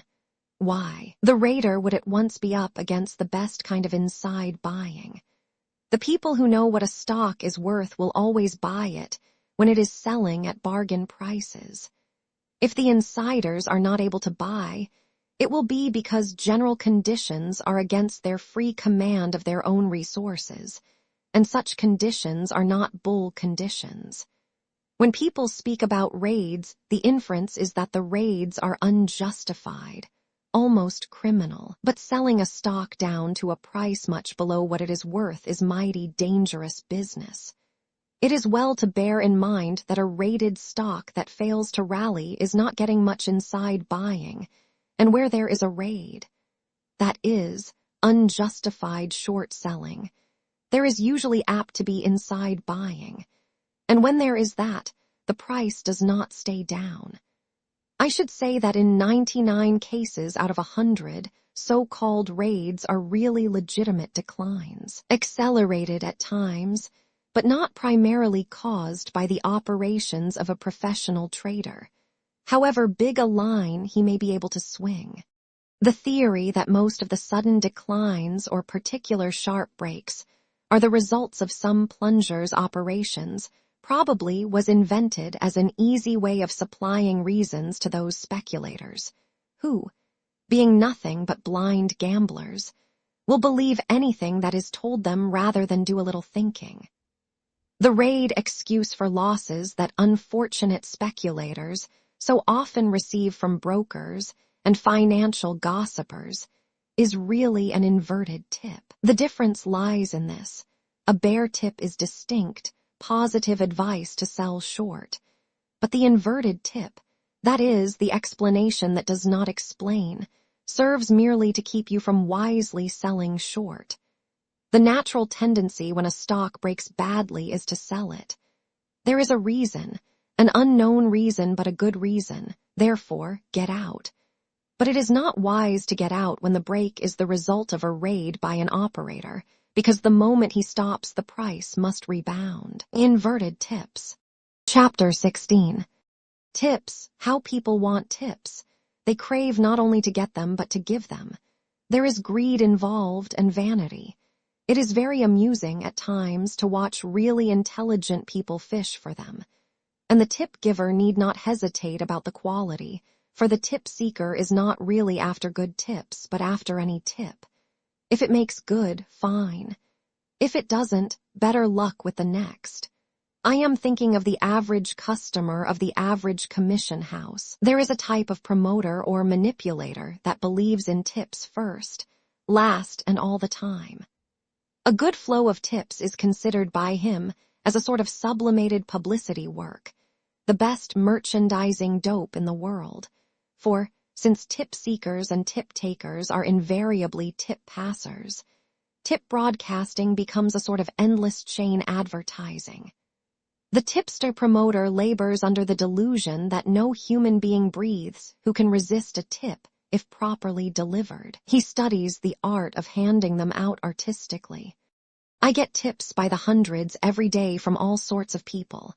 I'll tell you a story about Borneo tin. You remember when the stock was brought out? It was at the height of the boom. The promoter's pool had taken the advice of a very clever banker and decided to float the new company in the open market at once instead of letting an underwriting syndicate take its time about it. It was good advice. The only mistake the members of the pool made came from inexperience. They did not know what the stock market was capable 200 of doing during a crazy boom, and at the same time, they were not intelligently liberal. They were agreed on the need of marking up the price in order to market the stock, but they started the trading at a figure at which the traders and the speculative pioneers could not buy it without misgivings. By rights, the promoters ought to have got stuck with it, but in the wild bull market their hoggishness turned out to be rank conservatism. The public was buying anything that was adequately tipped. Investments were not wanted. The demand was for easy money, for the sure gambling profit. Gold was pouring into this country through the huge purchases of war material. They tell me that the promoters, while making their plans for bringing out Borneo stock, marked up the opening price 3 different times before their first transaction was officially recorded for the benefit of the public. I had been approached to join the pool, and I had looked into it, but I didn't accept the offer because if there is any market maneuvering to do, I like to do it myself. I trade on my own information and follow my own methods. When Borneo tin was brought out, knowing what the pool's resources were and what they had planned to do, and also knowing what the public was capable of, I bought 10,000 shares during the first hour of the first day. Its market debut was successful at least to that extent. As a matter of fact, the promoters found the demand so active that they decided it would be a mistake to lose so much stock so soon. They found out that I had acquired my 10,000 shares, about at the same time that they found out that they would probably be able to sell every share they owned if they merely marked up the price 25 or 30 points. They therefore concluded that the profit on my 10,000 shares would take too big a chunk out of the millions they felt were already as good as banked. So they actually ceased their bull operations and tried to shake me out. But I simply sat tight. They gave me up as a bad job because 201 they didn't want the market to get away from them. And then they began to put up the price without losing any more stock than they could help. They saw the crazy height that other stocks rose to, and they began to think in billions. Well, when Borneo tin got up to 120, I let them have my 10,000 shares. It checked the rise, and the pool managers let up on their jacking up process. On the next general rally, they again tried to make an active market for it and disposed of quite a little, but the merchandising proved to be rather expensive. Finally, they marked it up to 150, but the bloom was off the bull market for keeps, so the pool was compelled to market what stock it could on the way down to those people who love to buy after a good reaction, on the fallacy that a stock that has once sold at 150 must be cheap at 130 and a great bargain at 120. Also, they pass the tip to the floor traders, who often are able to make a temporary market, and later to the commission houses. Every little helped, and the pool was using every device known. The trouble was that the time for bulling stocks had passed. The suckers had swallowed other hooks. The Borneo bunch didn't or wouldn't see it.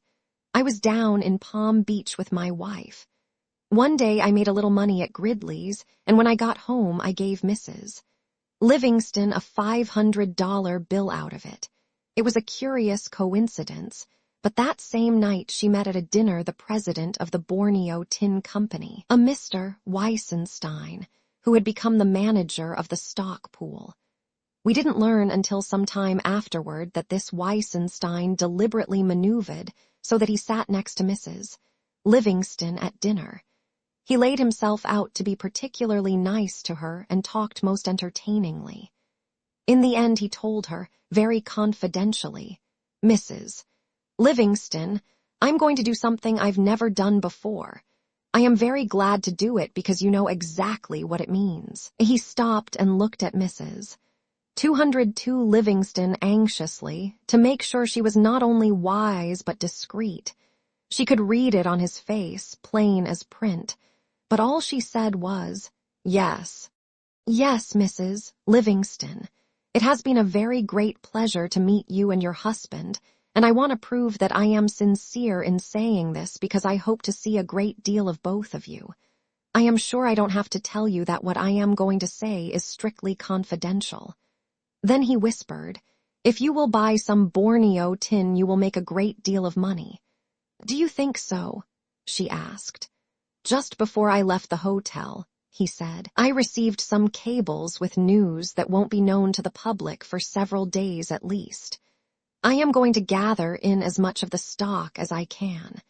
If you get some at the opening tomorrow, you will be buying it at the same time and at the same price as I.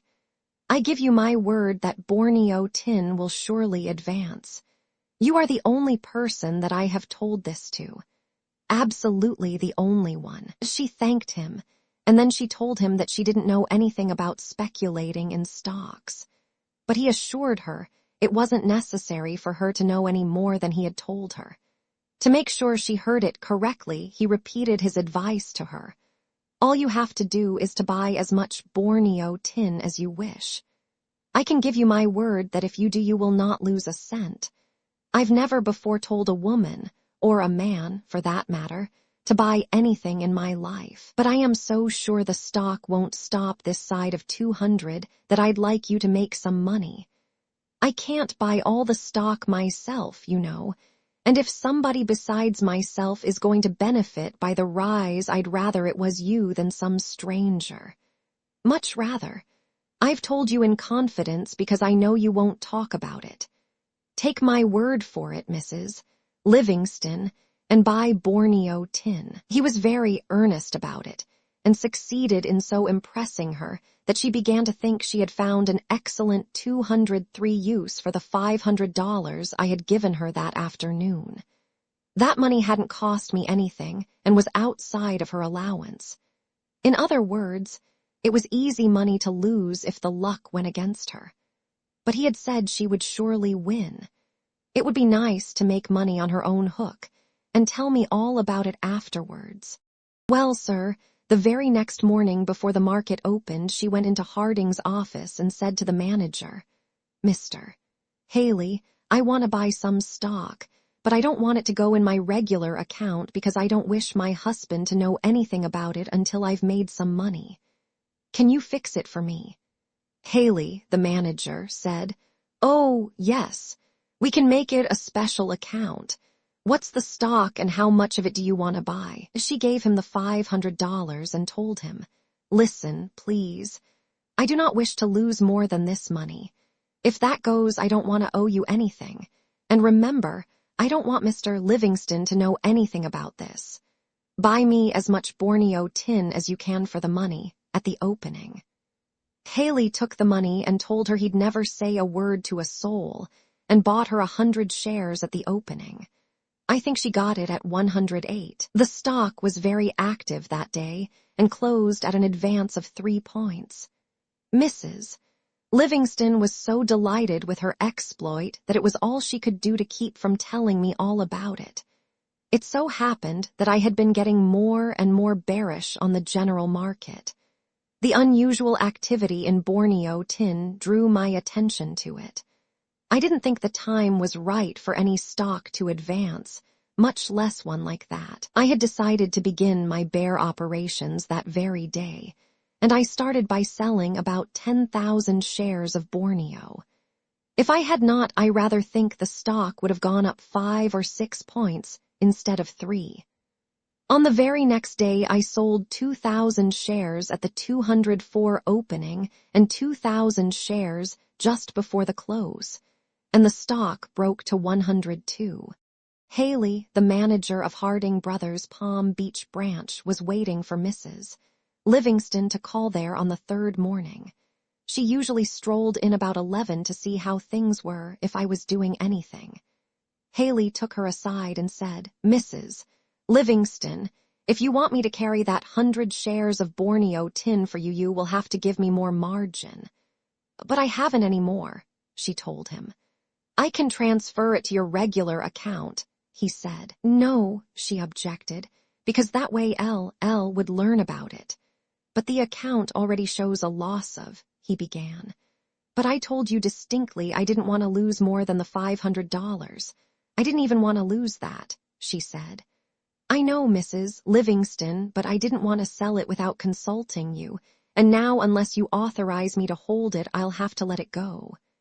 "But it did so nicely the day I bought it," she said, "that I didn't believe it would act this way so soon, did you?" "No," answered Haley, "I didn't. They have to be diplomatic in brokers' offices." "What's gone wrong with it, Mr. Haley?" Haley knew, but he could not tell her without giving me away, and a customer's business is sacred. So he said, "I don't hear anything special about it one way or the other. There she goes, that's low for the move." And he pointed to the quotation board. Mrs. Livingston gazed at the sinking stock and cried, "Oh, Mr. Haley, I don't want to lose my $500. What shall I do?" "I don't know, Mrs. Livingston, but if I were you, I'd ask Mr. Livingston." "Oh, no. He doesn't want me to speculate on my own 205 hook. He told me so. He'll buy or sell stock for me if I ask him, but I've never before done trading that he did not know all about. I wouldn't dare tell him." "That's all right," said Haley soothingly. "He is a wonderful trader, and he'll know just what to do." Seeing her shake her head violently, he added devilishly, "Or else you put up 1,000 or 2 to take care of your Borneo." The alternative decided her then and there. She hung about the office, but as the market got weaker and weaker, she came over to where I sat watching the board and told me she wanted to speak to me. We went into the private office and she told me the whole story. So I just said to her, "You foolish little girl, you keep your hands off this deal." She promised that she would, and so I gave her back her $500 and she went away happy. The stock was par by that time. I saw what had happened. Weissenstein was an astute person. He figured that Mrs.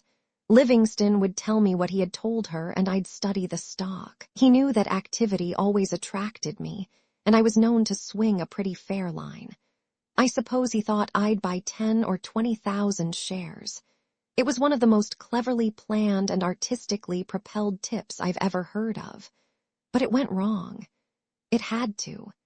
In the first place, the lady had that very day received an unearned $500 and was therefore in a much more venturesome mood than usual. She wished to make some money all by herself, and womanlike dramatized the temptation so attractively that it was irresistible. She knew how I felt about stock speculation as practiced by outsiders, and she didn't dare mention the matter to me. Weissenstein didn't size up her psychology right.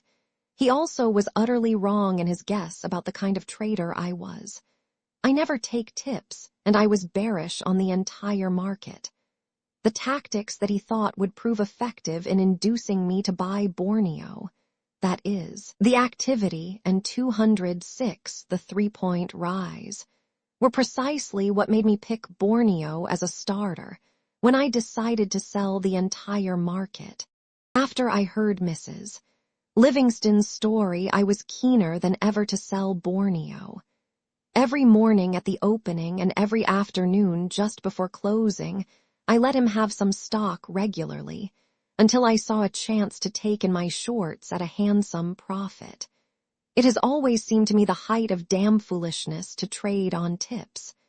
I suppose I am not built the way a tip-taker is. I sometimes think that tip-takers are like drunkards. There are some who can't resist the craving and always look forward to those jags which they consider indispensable to their happiness. It is so easy to open your ears and let the tip in. To be told precisely what to do to be happy in such a manner that you can easily obey is the next nicest thing to being happy, which is a mighty long first step toward the fulfillment of your heart's desire. It is not so much greed made blind by eagerness as it is hope, bandaged by the unwillingness to do any thinking.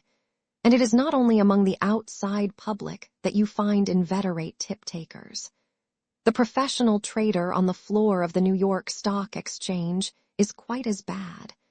I am definitely aware that no end of them cherish mistaken notions of me because I never give anybody tips. If I told the average man, "Sell yourself 5,000 steel," he would do it on the spot. But if I tell him I am quite bearish on the entire market and give him my reasons in detail, he finds trouble in listening.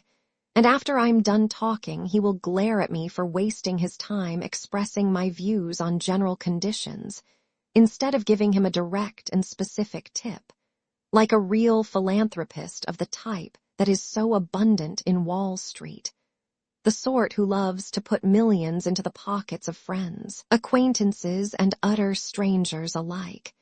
The belief in miracles that all men cherish is born of immoderate indulgence in hope.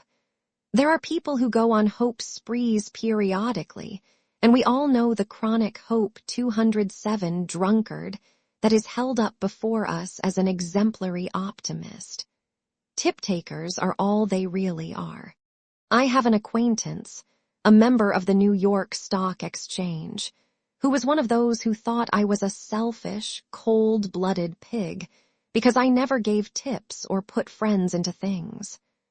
One day, this was some years ago, he was talking to a newspaper man who casually mentioned that he had had it from a good source that GOH was going up. My broker friend promptly bought 1,000 shares and saw the price decline so quickly that he was out $3,500 before he could stop his loss.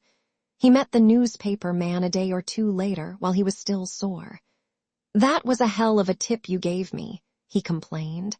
"What tip was that?" asked the reporter, who did not remember. "About GOH. You said you had it from a good source." "So I did. A director of the company who is a member of the finance committee told me." "Which of them was it?" asked the broker vindictively. "If you must know," answered the newspaper man, "it was your own father-in-law, Mr. Westlake." "Why in Hades didn't you tell me you meant him?" yelled the broker. "You cost me $3,500. He didn't believe in family tips. The farther away the source, the purer the tip. Old Westlake was a rich and successful banker and promoter. He ran across John W. Gates one day. Gates asked him what he knew. "If you will act on it, I'll give you a tip. If you won't, I'll save my breath," answered old Westlake grumpily.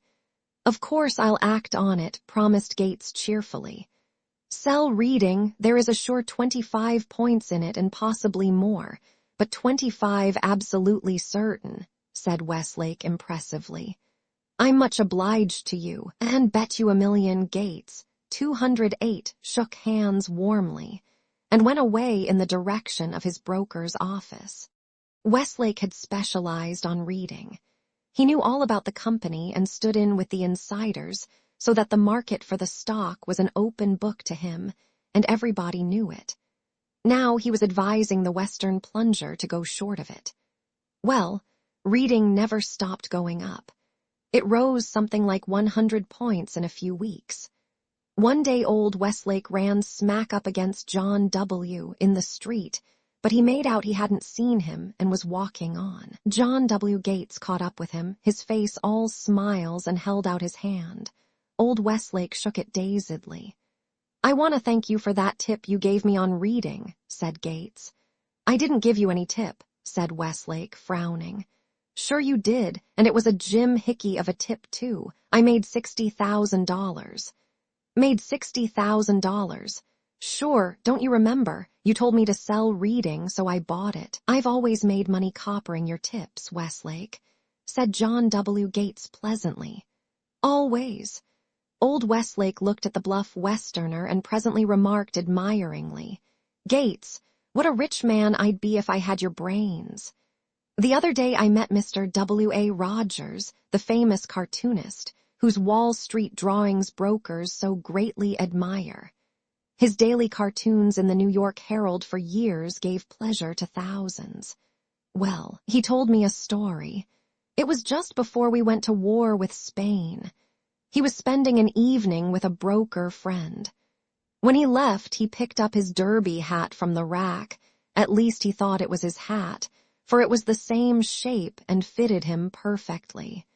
The street at that time was thinking and talking of nothing but war with Spain. Was there to be one or not? If it was to be war, the market would go down, not so much on 209 our own selling as on pressure from European holders of our securities. If peace, it would be a cinch to buy stocks, as there had been considerable declines prompted by the sensational clamorings of the yellow papers. Mr. Rogers told me the rest of the story as follows. My friend, the broker, at whose house I had been the night before, stood in the exchange the next day anxiously debating in his mind which side of the market to play. He went over the pros and cons, but it was impossible to distinguish which were rumors and which were facts. There was no authentic news to guide him. At one moment he thought war was inevitable, and on the next he almost convinced himself that it was utterly unlikely. His perplexity must have caused a rise in his temperature, for he took off his derby to wipe his fevered brow. He couldn't tell whether he should buy or sell. He happened to look inside of his hat. There in gold letters was the word WAR. That was all the hunch he needed. Was it not a tip from Providence via my hat? So he sold a raft of stock. War was duly declared. He covered on the break and made a killing. And then W.A. Rogers finished. I never got back that hat. But the prize tip story of my collection concerns one of the most popular members of the New York Stock Exchange, J.T. Hood. One day another floor trader, Bert Walker, told him that he had done a good turn to a prominent director of the Atlantic and Southern. In return, the grateful insider told him to buy all the A and S he could carry. The directors were going to do something that would put the stock up at least 25 points. All the directors were not in the deal, but the majority would be sure to vote as wanted. Bert Walker concluded that the dividend rate was going to be raised. He told his friend Hood, and they each bought a couple of thousand shares of A and S.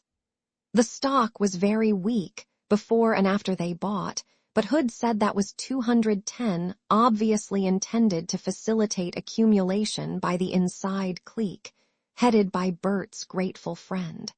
On the following Thursday, after the market closed, the directors of the Atlantic and Southern met and passed the dividend. The stock broke 6 points in the first 6 minutes of trading Friday morning. Bert Walker was sore as a pup. He called on the grateful director, who was broken-hearted about it and very penitent. He said that he had forgotten that he had told Walker to buy. That was the reason he had neglected to call him up to tell him of a change in the plans of the dominant faction in the board. The remorseful director was so anxious to make up that he gave Bert another tip. He kindly explained that a couple of his colleagues wanted to get cheap stock, and against his judgment resorted to coarse work. He had to yield to win their votes.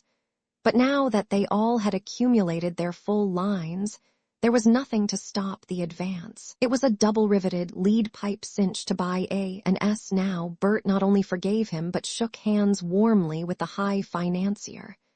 Naturally, he hastened to find his friend and fellow victim, Hood, to impart the glad tidings to him. They were going to make a killing. The stock had been tipped for a rise before and they bought, but now it was 15 points lower. That made it a cinch. So they bought 5,000 shares, joint account. As if they had rung a bell to start it, the stock broke badly on what quite obviously was inside selling. 2 specialists cheerfully confirmed the suspicion. Hood sold out their 5,000 shares. When he got through, Bert Walker said to him, "If that blankety-blank blanker hadn't gone to Florida day before yesterday, I'd lick the stuffing out of him. Yes, I would, but you come with me. Where to? Asked Hood. To the telegraph office. I want to send that skunk a telegram that he'll never forget. Come on. Hood went on. Bert led the way to the telegraph office. There, carried away by his feelings, they had taken quite a loss on the 5,000 shares. He composed a masterpiece of vituperation. He read it to Hood and finished. That will come pretty near to showing him what I think of him. He was about to slide it toward the waiting clerk when Hood said, Hold on, Bert. What's the matter? I wouldn't send it, advised Hood earnestly. Why not? Snapped Bert. It will make him sore as the dickens. That's what we want, isn't it? Said Bert, looking at Hood in surprise. But Hood shook his head disapprovingly and said in all seriousness, We'll never get another tip from him if you send that telegram. A professional trader actually said that. Now what's the use of talking about sucker tip-takers? Men do not take tips because they are bally asses, but because they like those hope cocktails I spoke of. Old Baron Rothschild's recipe for wealth-winning applies with greater force than ever to speculation. Somebody asked him if making money in the bourse was not a very difficult matter, and he replied that, on the contrary, he thought it was very easy. That is because you are so rich, objected the interviewer. Not at all. I have found an easy way and I stick to it. I simply cannot help making money. I will tell you my secret if you wish. It is this. I never buy at the bottom and I always sell too soon. Investors are a different breed of cats. Most of them go in strong for inventories and statistics of earnings and all sorts of mathematical data, as though that meant facts and certainties. The human factor is minimized as a rule. Very few people like to buy into a one-man business, but the wisest investor I ever knew was a man who began by being 212, a Pennsylvania Dutchman, and followed it up by coming to Wall Street and seeing a great deal of Russell Sage. He was a great investigator, an indefatigable Missourian. He believed in asking his own questions and in doing his seeing with his own eyes.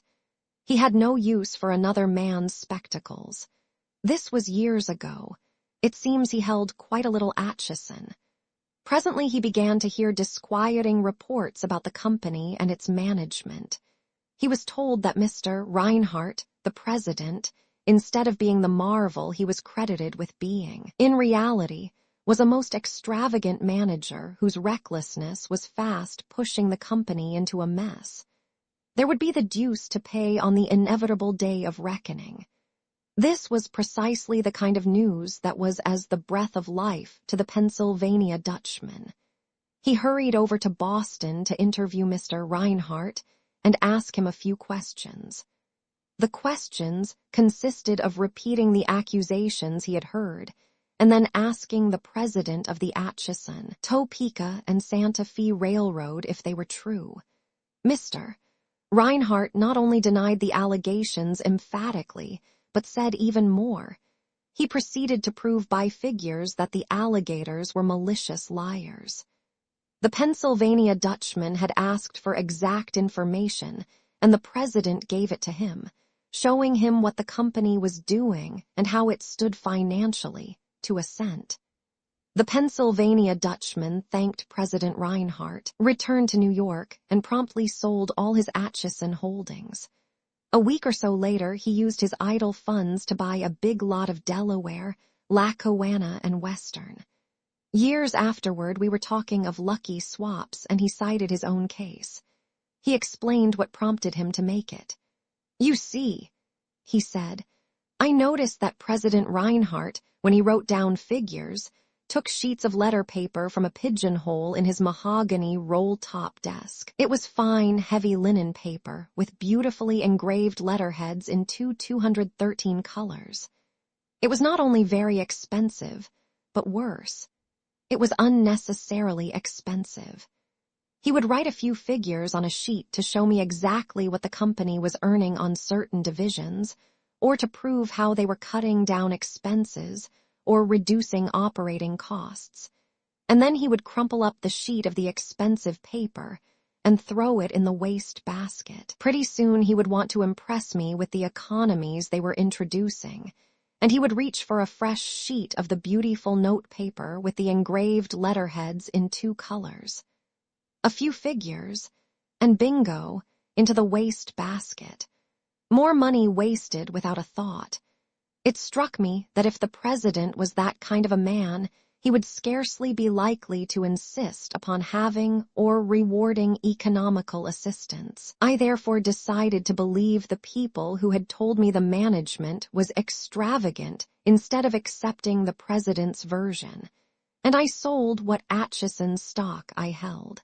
It so happened that I had occasion to go to the offices of the Delaware, Lackawanna, and Western a few days later. Old Sam Sloan was the president. His office was the nearest to the entrance, and his door was wide open. It was always open. Nobody could walk into the general offices of the D, L, and W in those days and not see the president of the company seated at his desk. Any man could walk in and do business with him right off, if he had any business to do. The financial reporters used to tell me that they never had to beat around the bush with old Sam Sloan, but would ask their questions and get a straight yes or no from him, no matter what the stock market exigencies of the other directors might be. When I walked in, I saw the old man was busy. I thought at first that he was opening his mail, but after I got inside close to the desk, I saw what he was doing. I learned afterwards that it was his daily custom to do it. After the mail was sorted and open, instead of throwing away the empty envelopes, he had them gathered up and taken to his office. 214, in his leisure moments, he would rip the envelope all around. That gave him 2 bits of paper, each with 1 clean blank side. He would pile these up, and then he would have them distributed about, to be used in lieu of scratch pads for such figuring as Reinhardt had done for me on engraved note paper. No waste of empty envelopes, and no waste of the president's idle moments. Everything utilized. It struck me that if that was the kind of man the D, L, and W had for president, the company was managed economically in all departments. The president would see to that. Of course, I knew the company was paying regular dividends and had a good property. I bought all the D, L, and W stock I could. Since that time, the capital stock has been doubled and quadrupled. My annual dividends amount to as much as my original investment. I still have my D.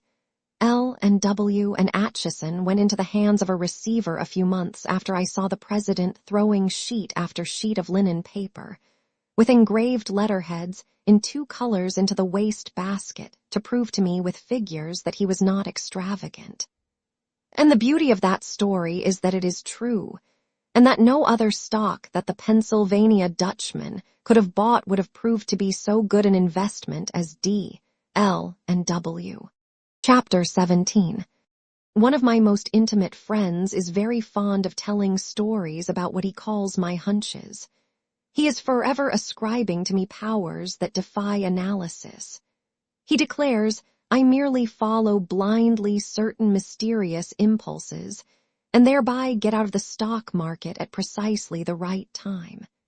His pet yarn is about a black cat that told me, at his breakfast table, to sell a lot of stock I was carrying, and that after I got the pussy's message I was grouchy and nervous until I sold every share I was long of. I got practically the top prices of the movement, which of course strengthened the hunch theory of my hard-headed friend. I had gone to Washington to endeavor to convince a few congressmen that there was no wisdom in taxing us to death, and I wasn't paying much attention to the stock market. My decision to sell out my line came suddenly, hence my friend's yarn. I admit that I do get irresistible impulses at times to do certain things in the market. It doesn't matter whether I am long or short of stocks. I must get out. I am uncomfortable until I do. I myself think that what happens is that I see a lot of warning signals. Perhaps not a single one may be sufficiently clear or powerful to afford me a positive, definite reason for doing what I suddenly feel like doing. Probably that is all there is to what they call ticker sense that old traders say James R. Keene had so strongly developed and other operators before him. Usually, I confess, the warning 216 turns out to be not only sound, but timed to the minute. But in this particular instance, there was no hunch. The black cat had nothing to do with it. What he tells everybody about my getting up so grumpy that morning, I suppose, can be explained, if I in truth was grouchy, by my disappointment. I knew I was not convincing the congressman I talked to, and the committee did not view the problem of taxing Wall Street as I did. I wasn't trying to arrest or evade taxation on stock transactions, but to suggest a tax that I, as an experienced stock operator, felt was neither unfair nor unintelligent. I didn't want Uncle Sam to kill the goose that could lay so many golden eggs with fair treatment. Possibly, my lack of success not only irritated me, but made me pessimistic over the future of an unfairly taxed business. But I'll tell you exactly what happened. At the beginning of the bull market, I thought well of the outlook in both the steel trade and the copper market, and I therefore felt bullish on stocks of both groups. So I started to accumulate some of them. I began by buying 5,000 shares of Utah Copper and stopped because it didn't act right. That is, it did not behave as it should have behaved to make me feel I was wise in buying it. I think the price was around 114. I also started to buy United States Steel at almost the same price. I bought in all 20,000 shares the first day because it did act right. I followed the method I have described before. Steel continued to act right, and I therefore continued to accumulate it until I was carrying 72,000 shares of it in all. But my holdings of Utah Copper consisted of my initial purchase. I never got above the 5,000 shares. Its behavior did not encourage me to do more with it. Everybody knows what happened. We had a big bull movement. I knew the market was going up. General conditions were favorable. Even after stocks had gone up extensively and my paper profit was not to be sneezed at, the tape kept trumpeting, "Not yet, not yet." When I arrived in 217 Washington, the tape was still saying that to me. Of course, I had no intention of increasing my line at that late day, even though I was still bullish.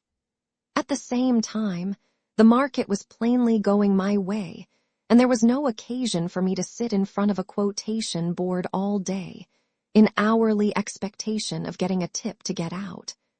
Before the clarion call to retreat came, barring an utterly unexpected catastrophe, of course, the market would hesitate or otherwise prepare me for a reversal of the speculative situation. That was the reason why I went blithely about my business with my congressman. At the same time, prices kept going up, and that meant that the end of the bull market was drawing nearer. I did not look for the end on any fixed date. That was something quite beyond my power to determine.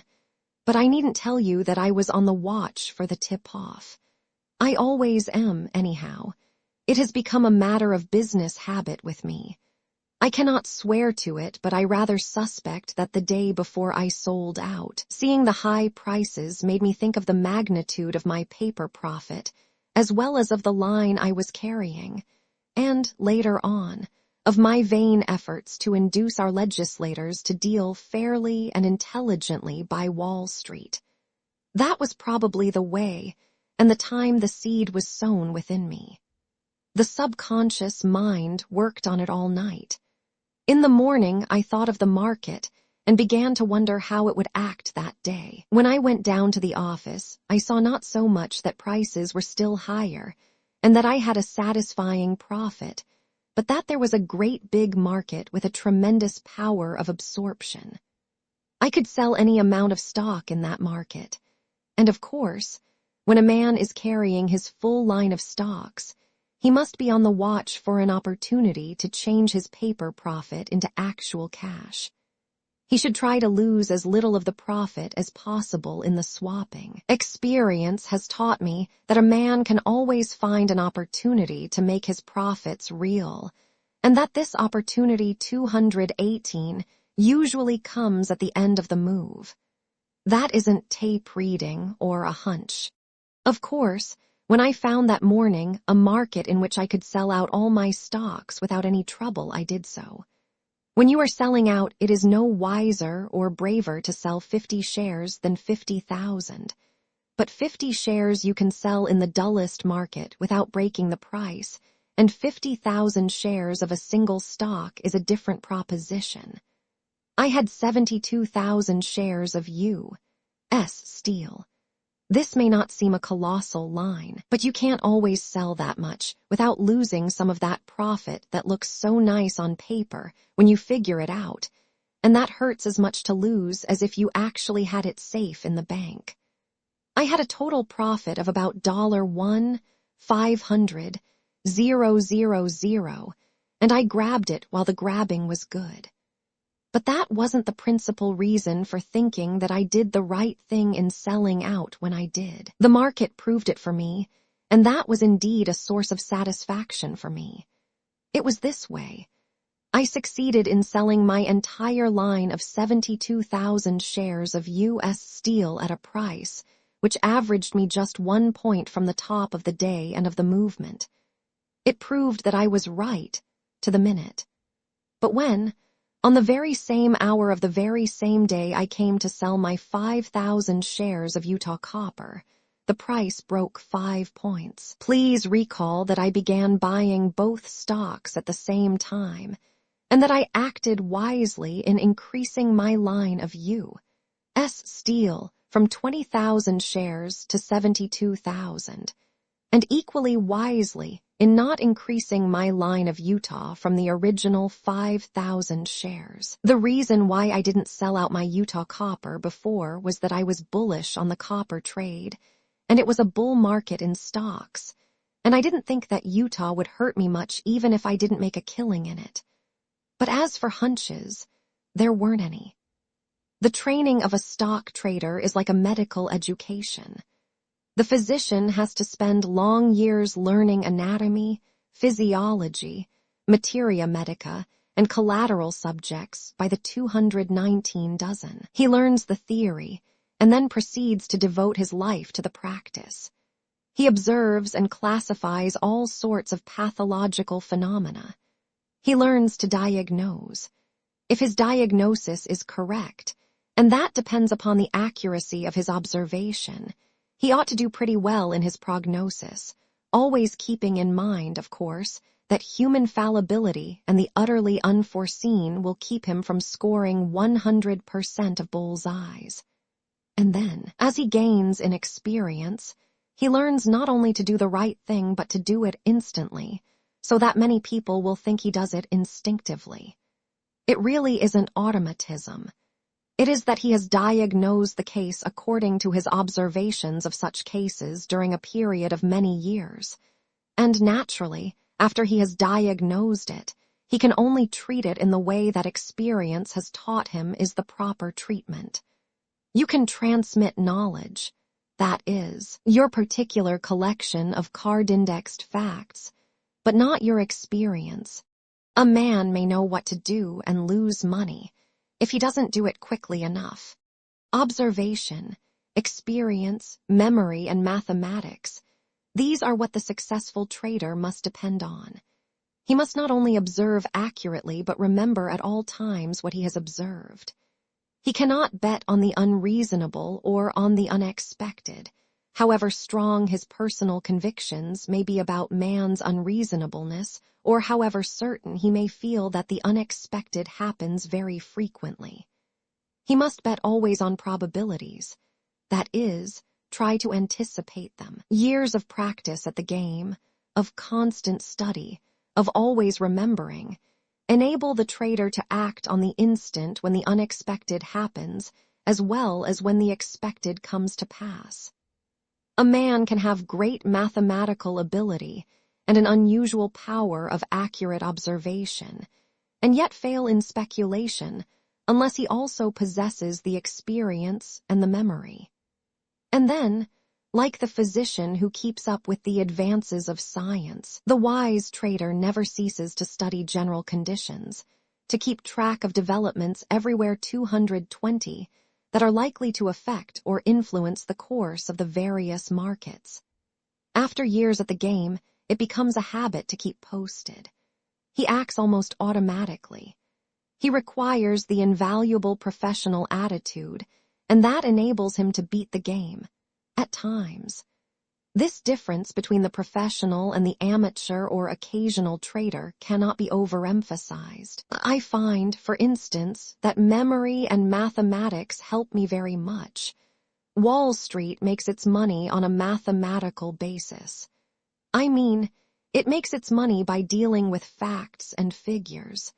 When I said that a trader has to keep posted to the minute, and that he must take a purely professional attitude toward all markets and all developments, I merely meant to emphasize again that hunches and the mysterious ticker sense haven't so much to do with success.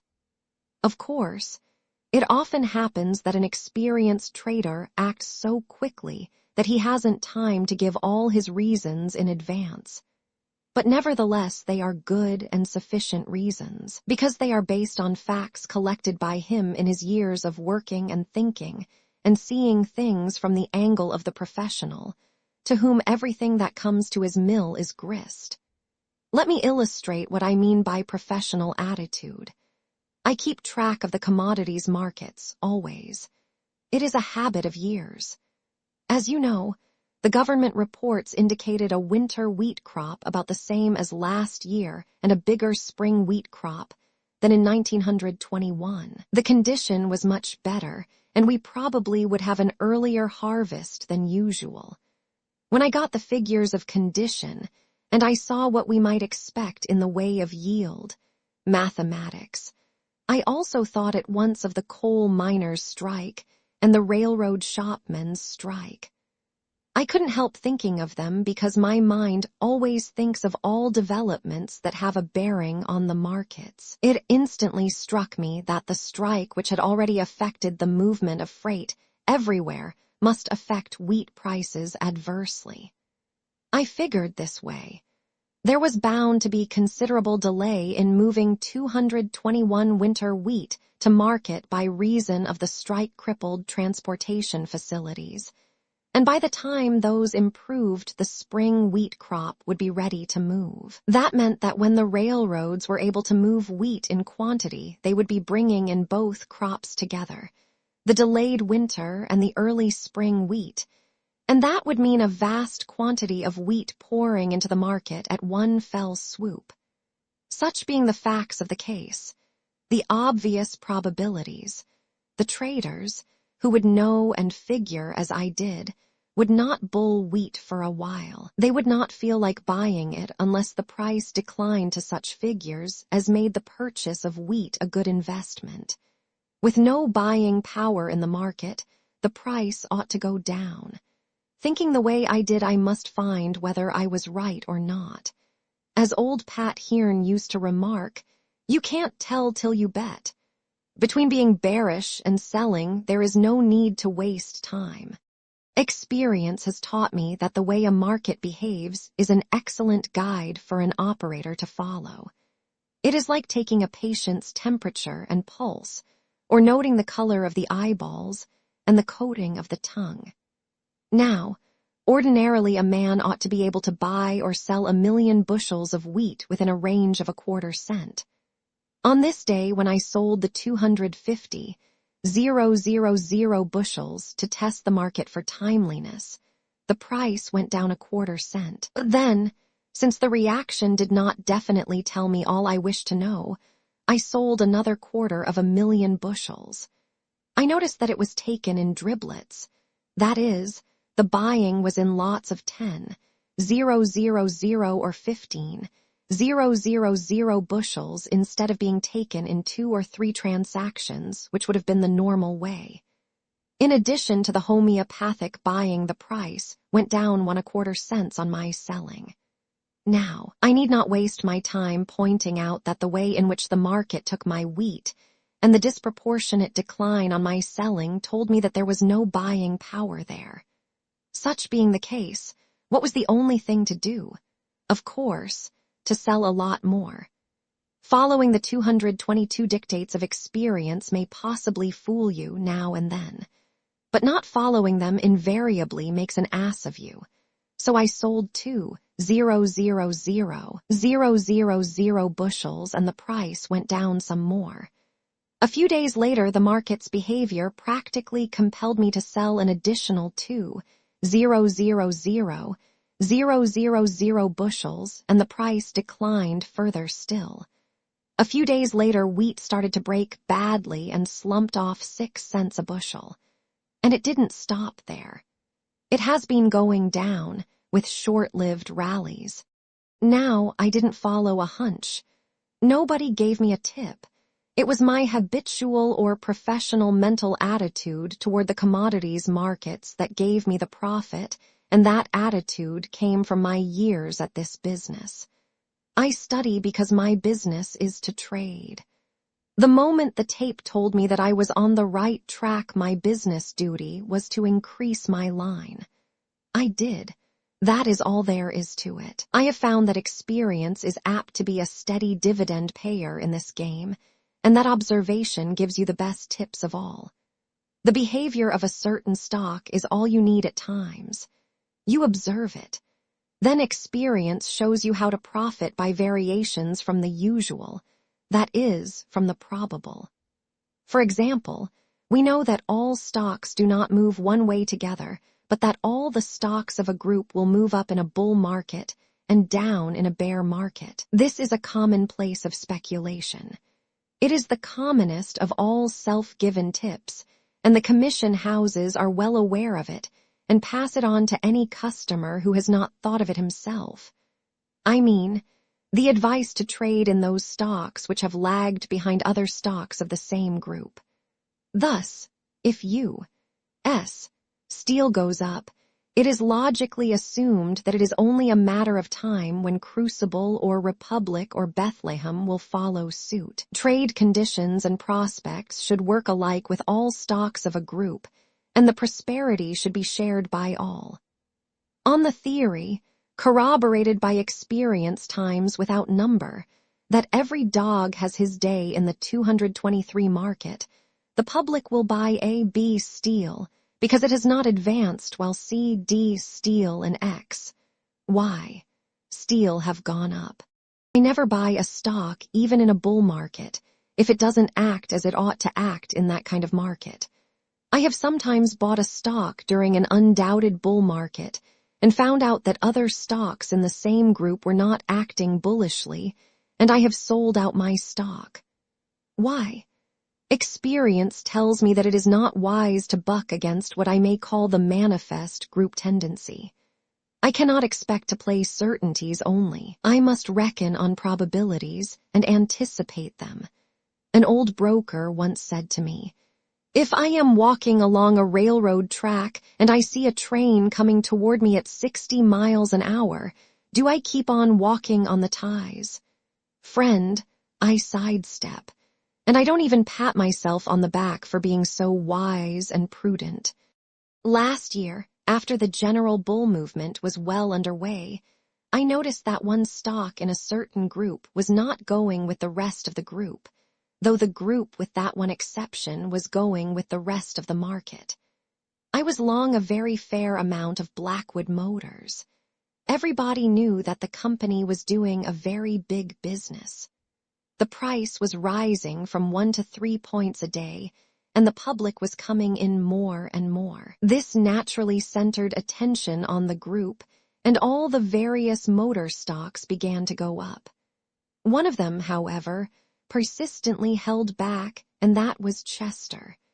It lagged behind the others so that it was not long before it made people talk. The low price of Chester and its apathy was contrasted with the strength and activity in Blackwood and other motor stocks, and the public logically enough listened to the touts and tipsters and wiseacres, and began to buy Chester on the theory that it must presently move up with the rest of the group. Instead of going on this moderate public buying, Chester actually declined.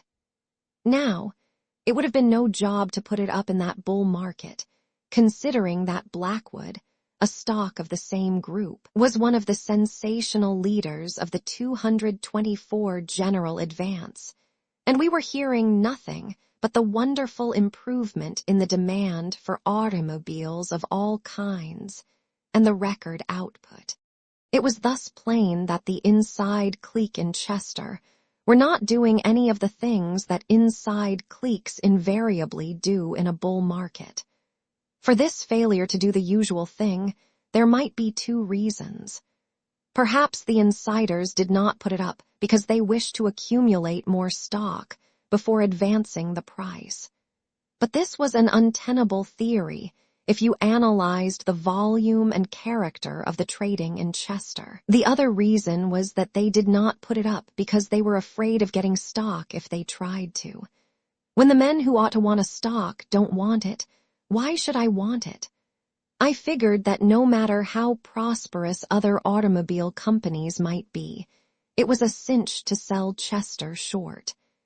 Experiences had taught me to beware of buying a stock that refuses to follow the group leader. I easily established the fact that not only there was no inside buying, but that there was actually inside selling. There were other symptomatic warnings against buying Chester, though all I required was its inconsistent market behavior. It was again the tape that tipped me off, and that was why I sold Chester short. One day, not very long afterward, the stock broke wide open. Later on we learned, officially as it were, that insiders had indeed been selling it, knowing full well that the condition of the company was not good. The reason, as usual, was disclosed after the break. But the warning came before the break. I don't look out for the breaks, I look out for the warnings. I didn't know what was the trouble with Chester, neither did I follow a hunch. I merely knew that something must be wrong. Only the other day we had what the newspapers called a sensational movement in Guyana gold. After selling on the curb at 50 or close to it, it was listed on the stock exchange. It started there at around 35, began to go down and finally broke 20. Now, I'd never have called that break sensational because it was fully to be expected. If you had asked, you could have learned the history of the company. No end of people knew it. It was told to me as follows. A syndicate was formed consisting of a half-dozen extremely well-known capitalists and a prominent banking house. One of the members was the head of the Belle Isle Exploration Company, which advanced Guyana over $10, 000 cash, and received in return bonds and 250, 000 shares out of a total of 1 million shares of the Guyana Gold Mining Company. The stock went on a dividend basis, and it was mighty well advertised. The Belle Isle people thought it well to cash in, and they gave a call on their 250, 000 shares to the bankers, who arranged to try to market that stock and some of their own holdings as well. They thought of entrusting the market manipulation to a professional whose fee was to be 1/3 of the profits from the sale of the 250, 000 shares above 36. I understand that the agreement was drawn up and ready to be signed, but at the last moment the bankers decided to undertake the marketing themselves and save the fee. So they organized an inside pool. The bankers had a call on the Belle Isle holdings of 250, 000 at 36. They put this in at 41. That is, insiders paid their own banking colleagues a 5-point profit to start with. I don't know whether they knew it or not. It is perfectly plain that to the bankers the operation had every semblance of a cinch. We had run into a bull market, and the stocks of the group to which Guyana Gold belonged were among the market leaders. The company was making big profits and paying regular dividends. This, together with the high character of the sponsors, made the public regard Guyana almost as an investment stock. I was told that about 400,000 shares were sold to the public all the way up to 47. The gold group was very strong. But presently Guyana began to sag. It declined 10 points. That was all right if the pool was marketing stock.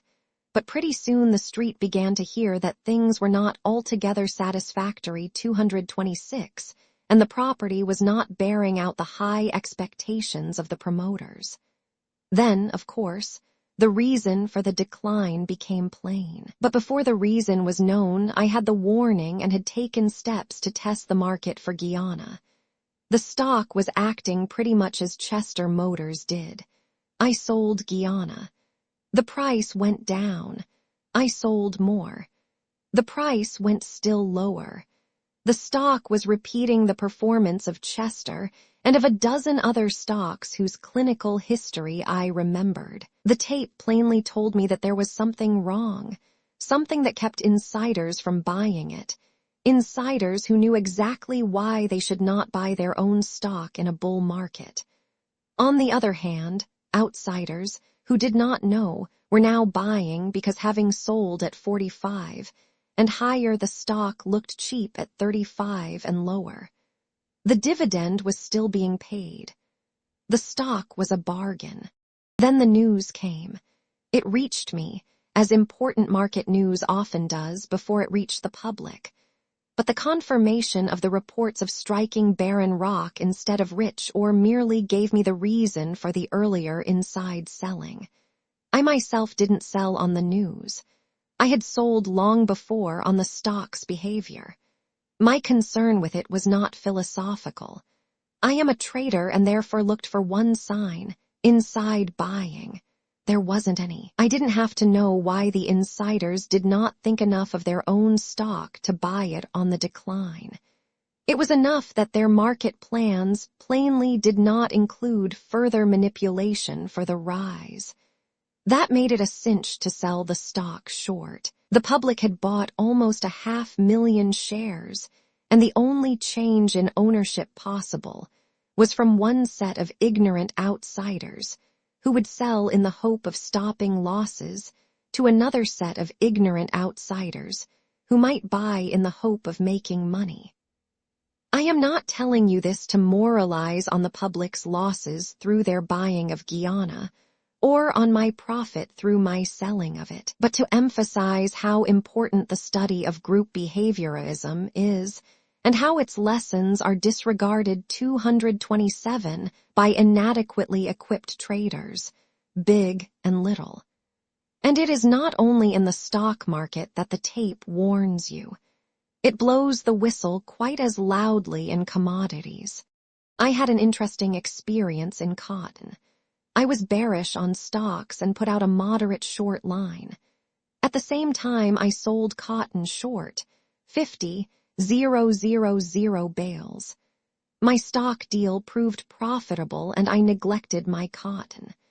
The first thing I knew, I had a loss of $250,000 on my 50,000 bales. As I said, my stock deal was so interesting, and I was doing so well in it that I did not wish to take my mind off it. Whenever I thought of cotton, I just said to myself, I'll wait for a reaction and cover. The price would react a little, but before I could decide to take my loss and cover, the price would rally again and go higher than ever. So I'd decide again to wait a little, and I'd go back to my stock deal and confine my attention to that. Finally, I closed out my stocks at a very handsome profit and went away to Hot Springs for a rest and a holiday. That really was the first time that I had my mind free to deal with the problem of my losing deal in cotton. The trade had gone against me. There were times when it almost looked as if I might win out. I noticed that whenever anybody sold heavily, there was a good reaction. but almost instantly, the price would rally and make a new high for the move. Finally, by the time I had been in Hot Springs a few days, I was a million to the bad and no let up in the rising tendency. I thought over all I had done and had not done, and I said to myself, I must be wrong. With me, to feel that I am wrong and to decide to get out are practically one process. So I covered, at a loss of about 1 million. The next morning I was playing golf and not thinking of anything else. I had made my play in cotton. I had been wrong. I had paid for being wrong, and the receipted bill was in my pocket. I had no more concern with the cotton market than I have at this moment. When I went back to the hotel for luncheon, I stopped at the broker's office and took a look 228 at the quotations. I saw that cotton had gone off 50 points. That wasn't anything. But I also noticed that it had not rallied as it had been in the habit of doing for weeks, as soon as the pressure of the particular selling that had depressed it eased up. This had indicated that the line of least resistance was upward, and it had cost me 1 million to shut my eyes to it. Now, however, the reason that had made me cover at a big loss was no longer a good reason, since there had not been the usual prompt and vigorous rally. So I sold 10,000 bales and waited. Pretty soon the market went off 50 points. I waited a little while longer. There was no rally. I had got pretty hungry by now, so I went into the dining room and ordered my luncheon. Before the waiter could serve it, I jumped up, went to the broker's office. I saw that there had been no rally, and so I sold 10,000 bales more. I waited a little and had the pleasure of seeing the price decline 40 points more. That showed me I was trading correctly, so I returned to the dining room, ate my luncheon, and went back to the broker's. There was no rally in cotton that day. That very night I left Hot Springs. It was all very well to play golf, but I had been wrong in cotton in selling when I did, and in covering when I did. So I simply had to get back on the job and be where I could trade in comfort. The way the market took my first 10,000 bales made me sell the second 10,000, and the way the market took the second made me certain the turn had come. It was the difference in behavior. Well, I reached Washington and went to my broker's office there, which was in charge of my old friend Tucker. While I was there, the market went down some more. I was more confident of being right now than I had been of being wrong before. So I sold 40,000 bales, and the market went off 75 points. It showed that there was no support there. That night the market closed still lower. The old buying power was plainly gone. There was no telling at what level that 229 power would again develop, but I felt confident of the wisdom of my position. The next morning I left Washington for New York by motor. There was no need to hurry. When we got to Philadelphia, I drove to a broker's office. I saw that there was the very dickens to pay in the cotton market. Prices had broken badly, and there was a small-sized panic on. I didn't wait to get to New York. I called up my brokers on the long distance, and I covered my shorts. As soon as I got my reports and found that I had practically made up my previous loss, I motored on to New York without having to stop en route to see any more quotations. Some friends who were with me in Hot Springs talk to this day of the way I jumped up from the luncheon table to sell that second lot of 10,000 bales. But again, that clearly was not a hunch. It was an impulse that came from the conviction that the time to sell cotton had now come, however great my previous mistake had been. I had to take advantage of it. It was my chance. The subconscious mind probably went on working, reaching conclusions for me. The decision to sell in Washington was the result of my observation. My years of experience in trading told me that the line of least resistance had changed from up to down.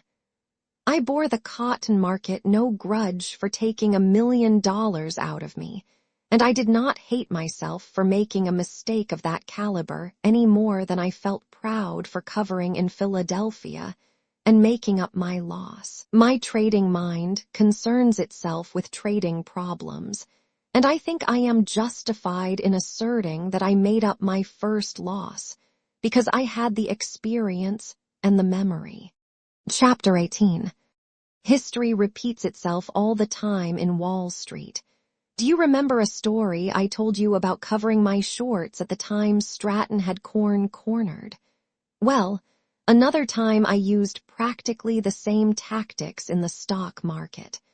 The stock was tropical trading. I have made money bulling it and also bearing it. It always was an active stock and a favorite with adventurous traders. The inside coterie has been accused time and again by the newspapers of being more concerned over the fluctuations in the stock than with encouraging permanent investment in it. The other day, one of the ablest brokers I know asserted that not even Daniel Drew in Erie or H. O.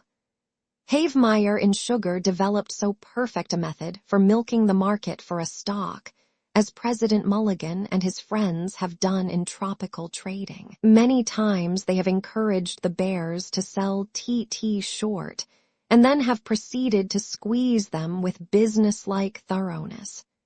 There was no more vindictiveness about the process than is felt by a hydraulic press, or no more squeamishness either. Of course, there have been people who have spoken about certain unsavory incidents in the market career of TT stock, but I dare say these critics were suffering from the squeezing. Why do the room traders, who have suffered so often from the loaded dice of the insiders, continue to go up against the game? Well, for one thing, they like action, and they certainly get it in tropical trading. No prolonged spells 231 of dullness. No reasons asked or given. No time wasted. No patience strained by waiting for the tipped movement to begin. Always enough stock to go around, except when the short interest is big enough to make the scarcity worthwhile. One born every minute. It so happened some time ago that I was in Florida on my usual winter vacation. I was fishing and enjoying myself without any thought of the markets, excepting when we received a batch of newspapers. One morning, when the semi-weekly mail came in, I looked at the stock quotations and saw that tropical trading was selling at 155. The last time I'd seen a quotation in it, I think, was around 140. My opinion was that we were going into a bear market, and I was biding my time before going short of stocks. But there was no mad rush. That was why I was fishing and out of hearing of the ticker. I knew that I'd be back home when the real call came. In the meanwhile, nothing that I did or failed to do would hurry matters a bit. The behavior of tropical trading was the outstanding feature of the market, according to the newspapers I got that morning. It served to crystallize my general bearishness, because I thought it particularly asinine for the insiders to run up the price of TT in the face of the heaviness of the general list. There are times when the milking process must be suspended. What is abnormal is seldom a desirable factor in a trader's calculations, and it looked to me as if the marking up of that stock were a capital blunder. Nobody can make blunders of that magnitude with impunity. Not in the stock market. After I got through reading the newspapers, I went back to my fishing, but I kept thinking of what the insiders in tropical trading were trying to do. That they were bound to fail was as certain as that a man is bound to smash himself if he jumps from the roof of a 20-story building without a parachute. I couldn't think of anything else, and finally I gave up trying to fish and sent off a telegram to my 232 brokers to sell 2,000 shares of TT at the market. After that, I was able to go back to my fishing. I did pretty well. That afternoon, I received the reply to my telegram by special courier. My brokers reported that they had sold the 2,000 shares of tropical trading at 153. So far, so good. I was selling short on a declining market, which was as it should be. But I could not fish anymore.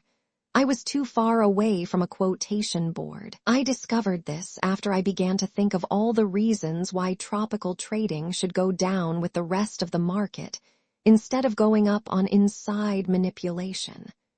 I therefore left my fishing camp and returned to Palm Beach, or, rather, to the direct wire to New York.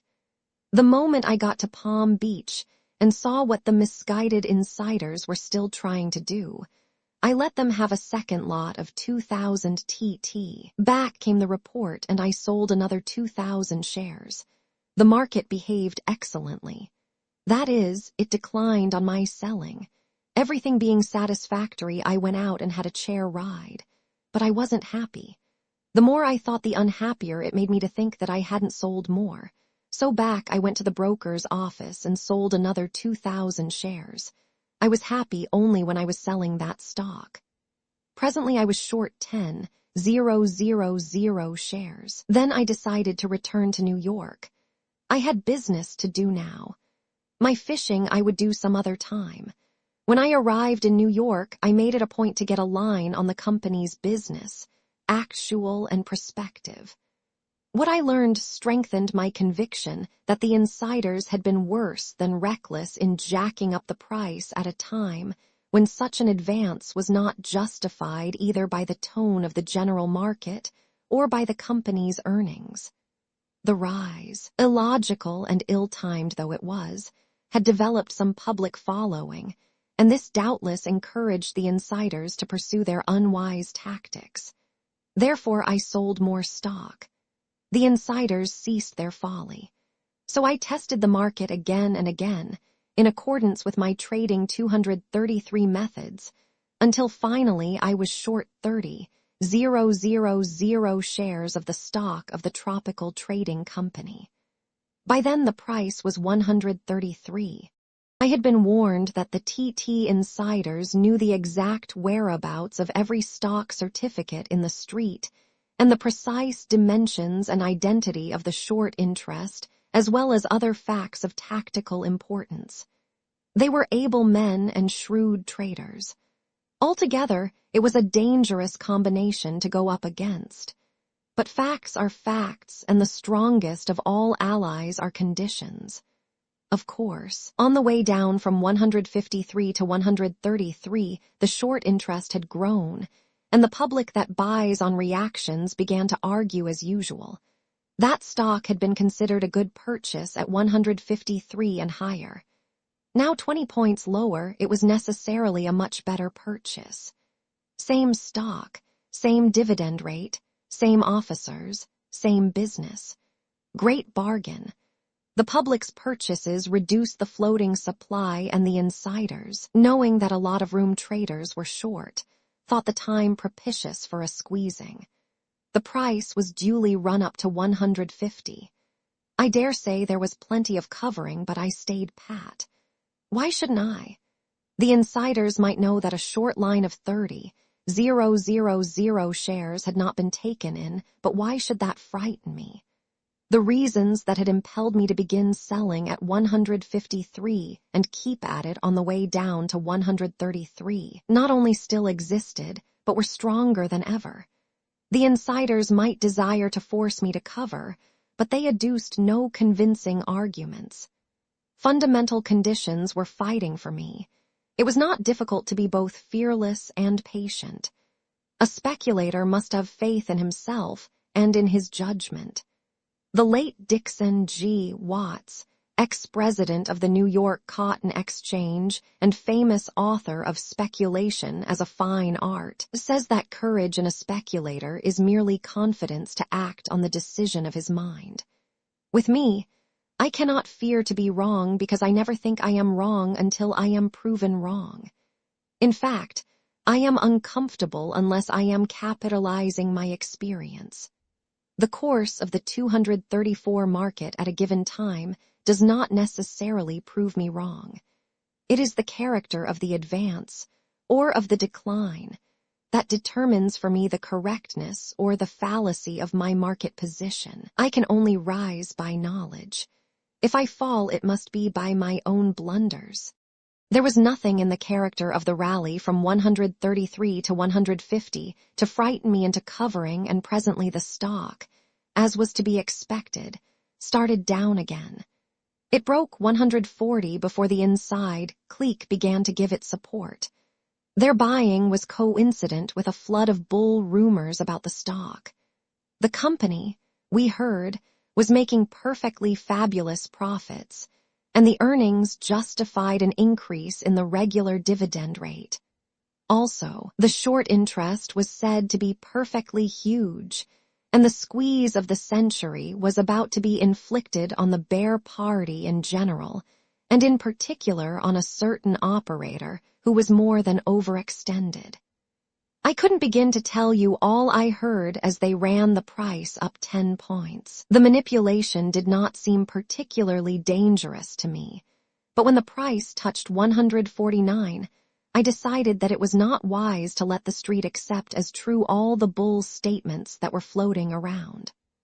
Of course, there was nothing that I or any other rank outsider could say that would carry conviction either to the frightened shorts or to those credulous customers of commission houses that trade on hearsay tips. The most effective retort, courteous, is that which the tape alone can print. People will believe that when they will not believe an affidavit from any living man, much less one from a chap who is short 30,000 shares. So I used the same tactics that I did at the time of the Stratton corner in corn, when I sold oats to make the traders bearish on corn. Experience and memory again. When the insiders jacked up the price of tropical trading with a view to frightening the shorts, I didn't try to check the rise by selling that stock. I was already short 30,000 shares of it, which was as big a percentage of the floating supply as I thought wise to be short of. I did not propose to put my 235 head into the noose so obligingly held open for me. The second rally was really an urgent invitation. What I did when TT touched 149 was to sell about 10,000 shares of Equatorial Commercial Corporation. This company owned a large block of tropical trading. Equatorial Commercial, which was not as active a stock as TT, broke badly on my selling, as I had foreseen. And of course, my purpose was achieved. When the traders and the customers of the commission houses who had listened to the uncontradicted bull dope on TT saw that the rise in tropical synchronized with heavy selling and a sharp break in Equatorial, they naturally concluded that the strength of TT was merely a smoke screen, a manipulated advance obviously designed to facilitate inside liquidation in Equatorial Commercial, which was largest holder of TT stock. It must be both long stock and inside stock in Equatorial, because no outsider would dream of selling so much short stock at the very moment when tropical trading was so very strong. So they sold tropical trading and checked the rise in that stock, the insiders very properly not wishing to take all the stock that was pressed for sale. The moment the insiders took away their support, the price of TT declined. The traders and principal commission houses now sold some Equatorial also, and I took in my short line in that at a small profit. I hadn't sold it to make money out of the operation, but to check the rise in TT. Time and again, the tropical trading insiders and their hard-working publicity man flooded the street with all manner of bull items and tried to put up the price. And every time they did, I sold Equatorial Commercial short and covered it with TT reacted and carried EC with it. It took the wind out of the manipulators' sails. The price of TT finally went down to 125, and the short interest really grew so big that the insiders were enabled to run it up 20 or 25 points. This time, it was a legitimate enough drive against an overextended short interest. But while I foresaw the rally, I did not cover, not wishing to lose my position. Before Equatorial 236 commercial could advance in sympathy with the rise in TT, I sold a raft of it short, with the usual results. This gave the lie to the bull talk in TT, which had got quite boisterous after the latest sensational rise. By this time, the general market had grown quite weak. As I told you, it was the conviction that we were in a bear market that started me selling TT short in the fishing camp in Florida. I was short of quite a few other stocks, but TT was my pet. Finally, general conditions proved too much for the inside clique to defy, and TT hit the toboggan slide. It went below 120 for the first time in years, then below 110, below par, and still I did not cover. One day when the entire market was extremely weak, tropical trading broke 90, and on the demoralization I covered. Same old reason. I had the opportunity, the big market and the weakness and the excess of sellers over buyers. I may tell you, even at the risk of appearing to be monotonously bragging of my cleverness, that I took in my 30,000 shares of TT at practically the lowest prices of the movement. But I wasn't thinking of covering at the bottom.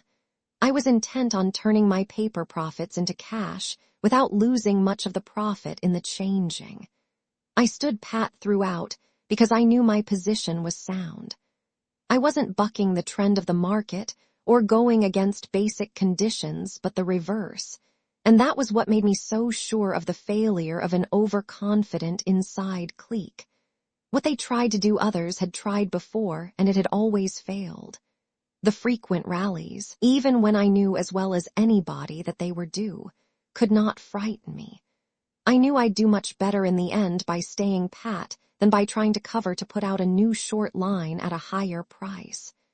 By sticking to the position that I felt was right, I made over $1 million. I was not indebted to hunches, or to skillful tape reading, or to stubborn courage. It was a dividend declared by my faith in my judgment, and not by my cleverness or by my vanity. Knowledge is power, and power need not fear lies, not even when the tape prints them. The retraction follows pretty quickly. A year later, TT was jacked up again to 150 and hung around there for a couple of weeks. The entire market was entitled to a good reaction, for it had risen uninterruptedly, and it did not bull any longer. I know because I tested it.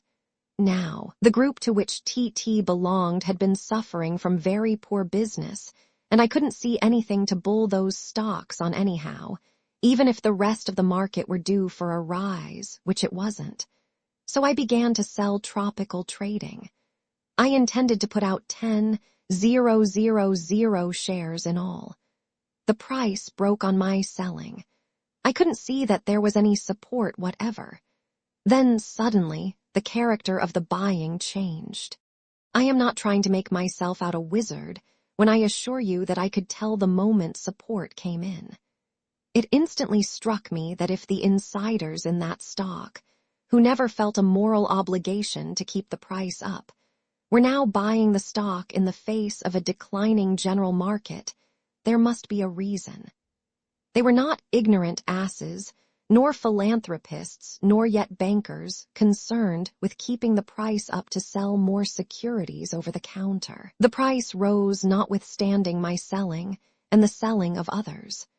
At 153, I covered my 10,000 shares, and at 156 I actually went long, because by that time the tape told me the line of least resistance was upward.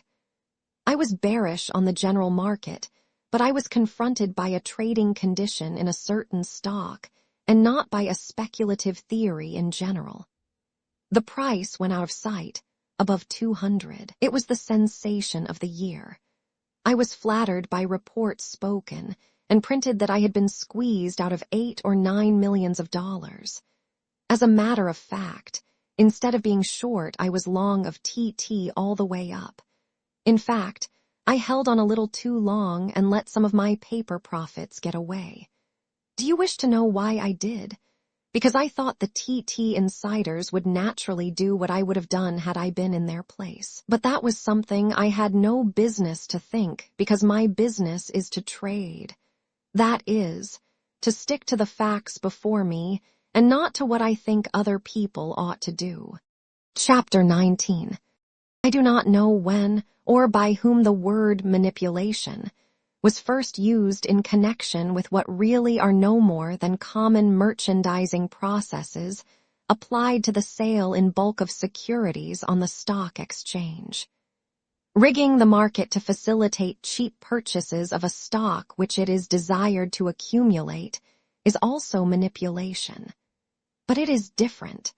It may not be necessary to stoop to illegal practices, but it would be difficult to avoid doing what some would think illegitimate. How are you going to buy a big block of a stock in a bull market without putting up the price on yourself? That would be the problem. How can it be solved? It depends upon so many things that you can't give a general solution unless you say, possibly by means of very adroit manipulation. For instance, well, it would depend upon conditions. You can't give any closer answer than that. I am profoundly interested in all phases of my business, and of course I learn from the experience of others as well as from my own. But it is very difficult to learn how to manipulate stocks today from such yarns as are told of an afternoon in the brokers' offices after the close. Most of the tricks, devices, and expedients of bygone days are obsolete and futile, or illegal and impracticable. Stock exchange rules and conditions have changed, and the story, even the accurately detailed story, of what Daniel Drew or Jacob Little or Jay Good could do 50 or 75 years ago is scarcely worth listening to. The manipulator today has no more need 239 to consider what they did, and how they did it than a cadet at West Point needs study archery, as practiced by the ancients, in order to increase his working knowledge of ballistics. On the other hand, there is profit in studying the human factors, the ease with which human beings believe what it pleases them to believe, and how they allow themselves, indeed, urge themselves, to be influenced by their cupidity or by the dollar cost of the average man's carelessness. Fear and hope remain the same. Therefore, the study of the psychology of speculators is as valuable as it ever was. Weapons change, but strategy remains strategy, on the New York Stock Exchange as on the battlefield. I think the clearest summing up of the whole thing was expressed by Thomas F. Woodlock when he declared, "The principles of successful stock speculation are based on the supposition that people will continue in the future to make the mistakes that they have made in the past. In booms, which is when the public is in the market in the greatest numbers, there is never any need of subtlety, so there is no sense of wasting time discussing either manipulation or speculation during such times. It would be like trying to find the difference in raindrops that are falling synchronously on the same roof across the street. The sucker has always tried to get something for nothing, and the appeal in all booms is always frankly to the gambling instinct, aroused by cupidity and spurred by a pervasive prosperity. People who look for easy money invariably pay for the privilege of proving conclusively that it cannot be found on this sordid earth. At first, when I listened to the accounts of old-time deals and devices, I used to think that people were more gullible in the 1860 and 70 than in the 1900. But I was sure to read in the newspapers that very day or the next something about the latest Ponzi or the bust-up of some bucketing broker, and about the millions of sucker money gone to join the silent majority of vanished savings. When I first came to New York, there was a great fuss made about wash sales and matched orders, for all that such practices were forbidden by the stock exchange. At times, the washing was too crude to deceive anyone. The brokers had no hesitation in saying that the laundry was active whenever anybody tried to wash up some stock or other.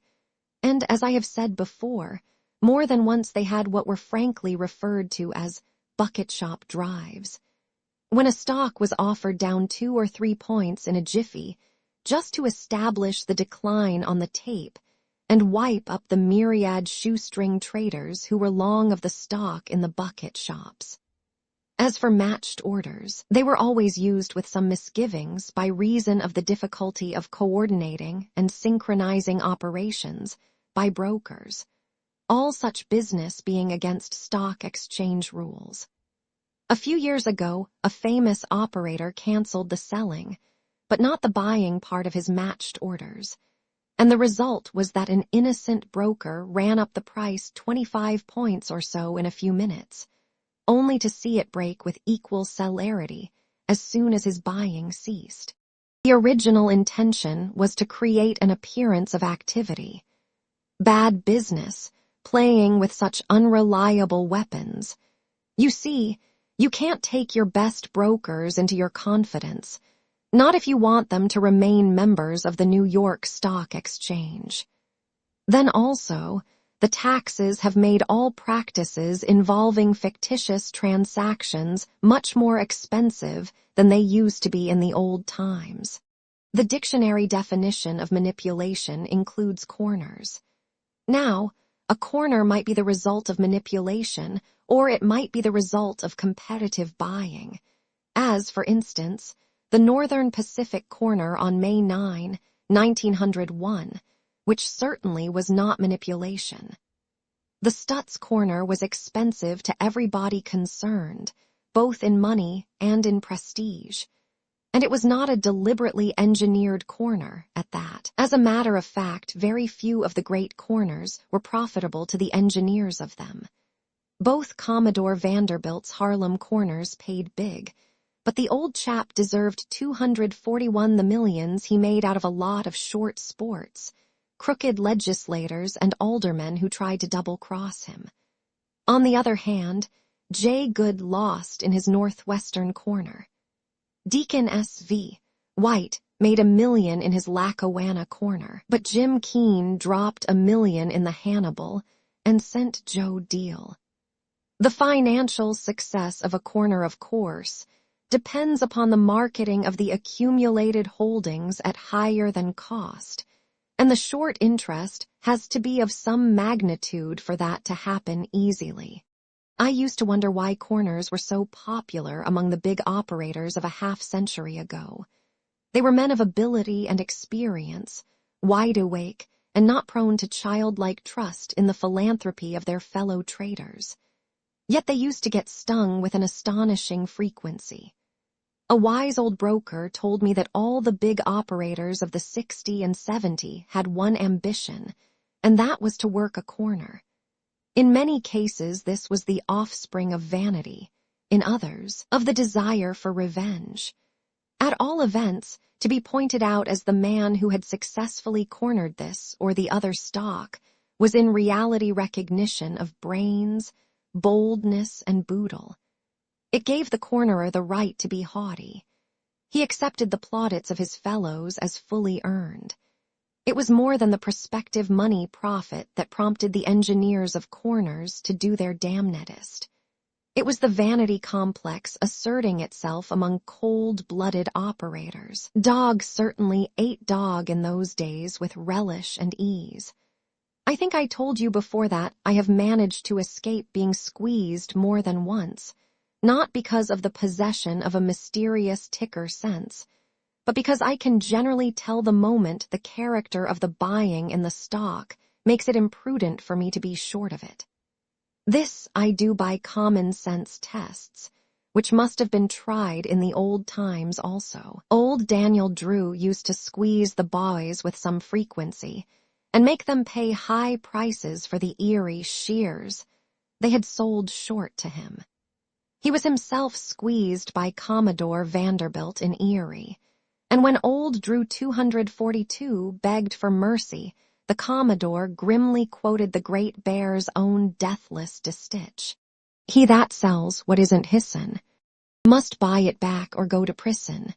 Wall Street remembers very little of an operator who for more than a generation was one of its titans. His chief claim to immortality seems to be the phrase watering stock. Addison G. Jerome was the acknowledged king of the public board in the spring of 1863. His market tips, they tell me, were considered as good as cash in bank. From all accounts, he was a great trader and made millions. He was liberal, to the point of extravagance, and had a great following in the street, until Henry Keep, known as William the Silent, squeezed him out of all his millions in the old southern corner. Keep, by the way, was the brother-in-law of Gov. Roswell P. Flower. In most of the old corners, the manipulation consisted chiefly of not letting the other man know that you were cornering the stock, which he was variously invited to sell short. It therefore was aimed chiefly at fellow professionals, for the general public does not take kindly to the short side of the account. The reasons that prompted these wise professionals to put out short lines in such stocks were pretty much the same as prompts them to do the same thing today. Apart from the selling by faith-breaking politicians in the Harlem corner of the Commodore, I gather from the stories I have read that the professional traders sold the stock because it was too high, and the reason they thought it was too high was that it never before had sold so high, and that made it too high to buy, and if it was too high to buy, it was just right to sell. That sounds pretty modern, doesn't it? They were thinking of the price, and the Commodore was thinking of the value. And so, for years afterwards, old-timers tell me that people used to say, "He went short of Harlem," whenever they wished to describe abject poverty. Many years ago, I happened to be speaking to one of J. Good's old brokers. He assured me earnestly that Mr.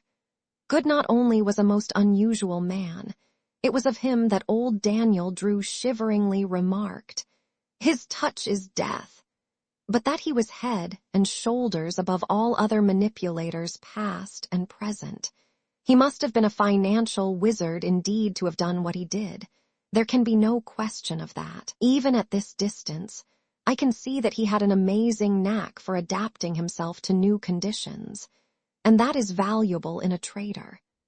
He varied his methods of attack and defense without a pang, because he was more concerned with the manipulation of properties than with stock speculation. He manipulated for investment rather than for a market turn.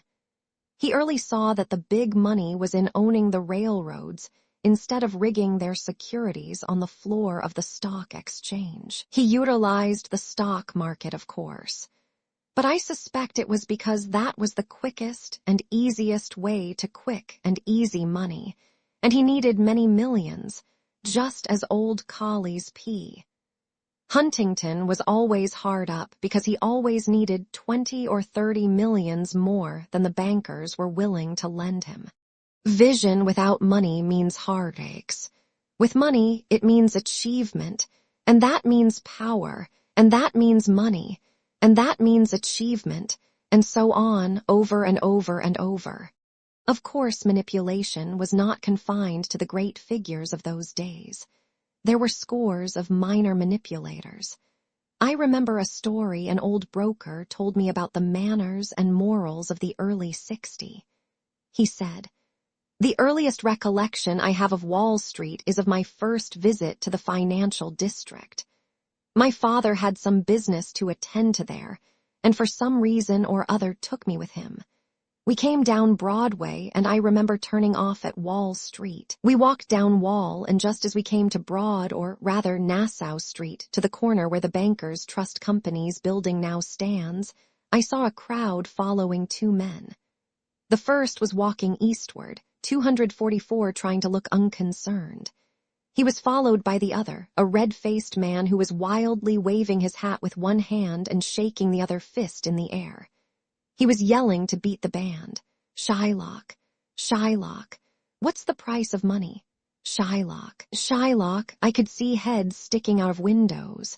They didn't have skyscrapers in those days, but I was sure the second and third story rubbernecks would tumble out. My father asked what was the matter, and somebody answered something I didn't hear. I was too busy keeping a death clutch on my father's hand so that the jostling wouldn't separate us. The crowd was growing, as street crowds do, and I wasn't comfortable. Wild-eyed men came running down from Nassau Street and up from Broad as well as east and west on Wall Street. After we finally got out of the jam, my father explained to me that the man who was shouting Shylock was so-and-so. I have forgotten the name, but he was the biggest operator in clique stocks in the city and was understood to have made, and lost, more money than any other man in Wall Street with the exception of Jacob Little. I remember Jacob Little's name because I thought it was a funny name for a man to have. The other man, the Shylock, was a notorious locker-up of money. His name has also gone from me, but I remember he was tall and thin and pale. In those days, the cliques used to lock up money by borrowing it, or rather, by reducing the amount available to stock exchange borrowers.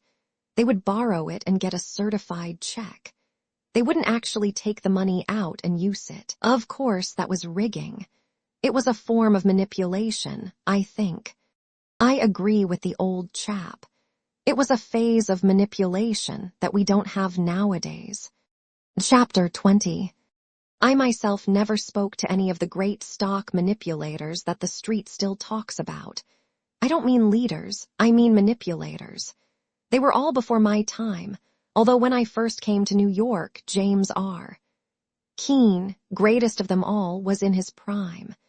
But I was a mere youngster then, exclusively concerned with duplicating, in a reputable broker's office, the success I had enjoyed in the bucket shops of my native city.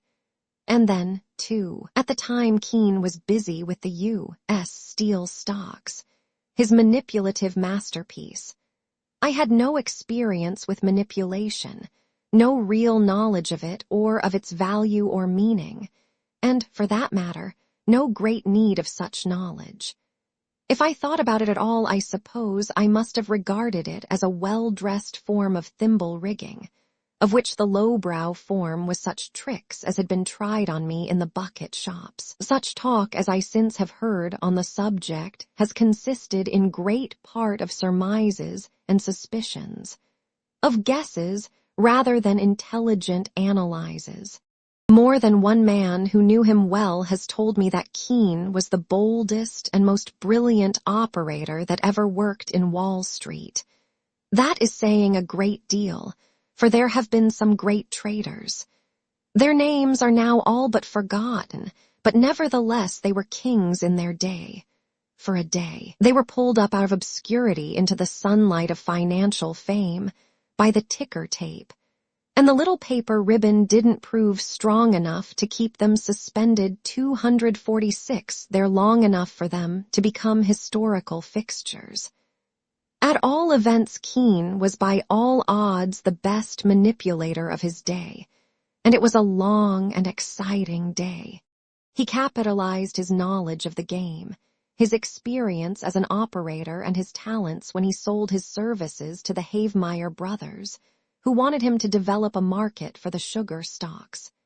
He was broke at the time, or he would have continued to trade on his own hook, and he was some plunger. He was successful with sugar, made the shares trading favorites, and that made them easily vendable. After that, he was asked time and again to take charge of pools. I am told that in these pool operations, he never asked nor accepted a fee, but paid for his share like the other members of the pool. The market conduct of the stock, of course, was exclusively in his charge.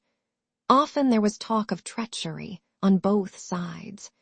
His feud with the Whitney Ryan clique arose from such accusations. It is not difficult for a manipulator to be misunderstood by his associates. They don't see his needs as he himself does. I know this from my own experience. It is a matter of regret that Keene did not leave an accurate record of his greatest exploit, the successful manipulation of the U.S. Steel shares in the spring of 1901.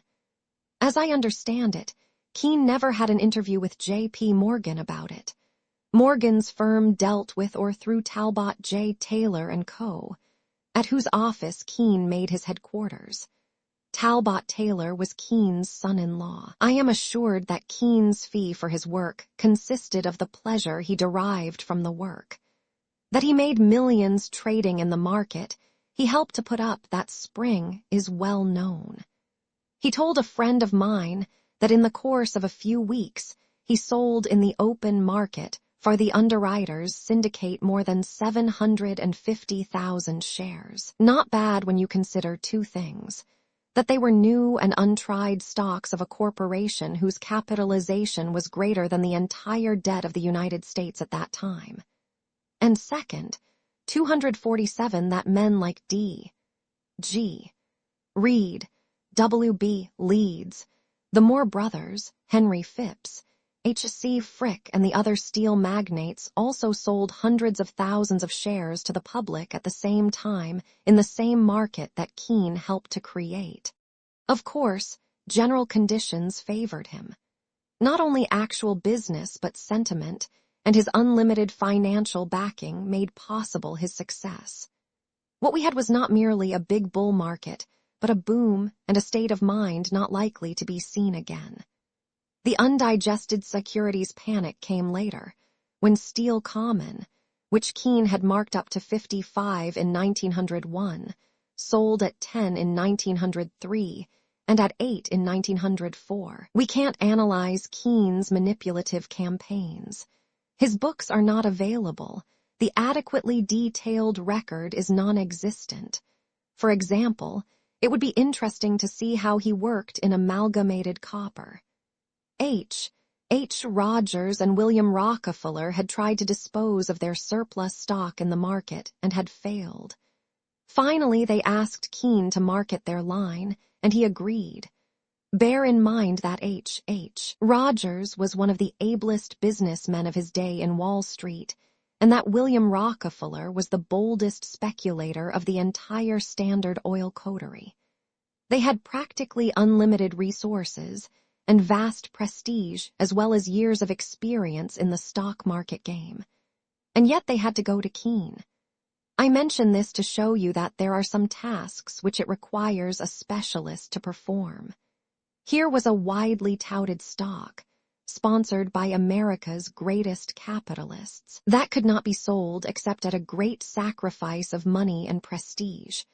Rogers and Rockefeller were intelligent enough to decide that Keene alone might help them. Keene began to work at once. He had a bull market to work in and sold 220,000 shares of Amalgamated at around par. After he disposed of the insider's line, the public kept on buying, and the price went 10 points higher. Indeed, the insiders got bullish on the stock they had sold when they saw how eagerly the public was taking it. There was a story that Rogers actually advised 248 Keene to go long of Amalgamated. It is scarcely credible that Rogers meant to unload on Keene. He was too shrewd a man not to know that Keene was no bleating lamb. Keene worked as he always did, that is, doing his big selling on the way down after the big rise. Of course, his tactical moves were directed by his needs and by the minor currents that changed from day to day. In the stock market, as in warfare, it is well to keep in mind the difference between strategy and tactics. One of Keene's confidential men, he is the best fly fisherman I know, told me only the other day that during the Amalgamated campaign Keene would find himself almost out of stock one day. That is, out of the stock he had been forced to take in marking up the price, and on the next day he would buy back thousands of shares. On the day after that, he would sell on balance. Then he would leave the market absolutely alone, to see how it would take care of itself and also to accustom it to do so. When it came to the actual marketing of the line, he did what I told you. He sold it on the way down. The trading public is always looking for a rally, and besides, there is the covering by the shorts. The man who was closest to Keene during that deal told me that after Keene sold the Rogers-Rockefeller line for something like $20 or $25 million in cash, Rogers sent him a check for $200,000. This reminds you of the millionaire's wife, who gave the Metropolitan Opera House scrubwoman 50 cents reward for finding the $100,000 pearl necklace. Keene sent the check back with a polite note saying he was not a stockbroker and that he was glad to have been of some service to them. They kept the check and wrote him that they would be glad to work with him again. Shortly after that, it was that H. Rogers gave Keene the friendly tip to buy Amalgamated at around 130. A brilliant operator, James R. Keene.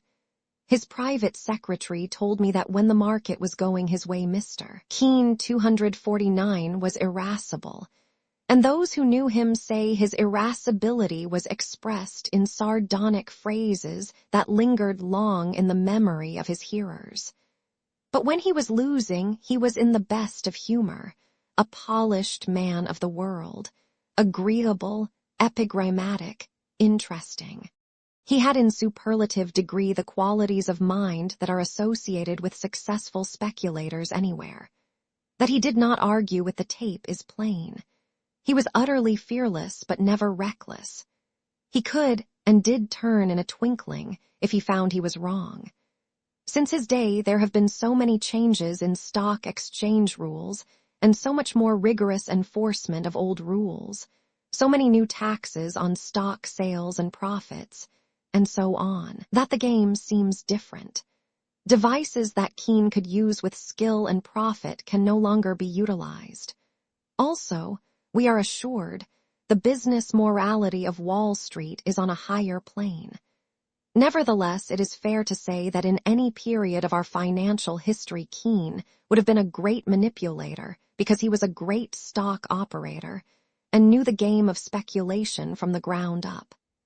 He achieved what he did because conditions at the time permitted him to do so. He would have been as successful in his undertakings in 1922 as he was in 1901 or in 1876, when he first came to New York from California and made $9 million in 2 years. There are men whose gait is far quicker than the mob's. They are bound to lead, no matter how much the mob changes. As a matter of fact, the change is by no means as radical as you'd imagine. The rewards are not so great, for it is no longer pioneer work, and therefore it is not pioneer's pay. But in certain respects, manipulation is easier than it was, in other ways much harder than in Keene's day.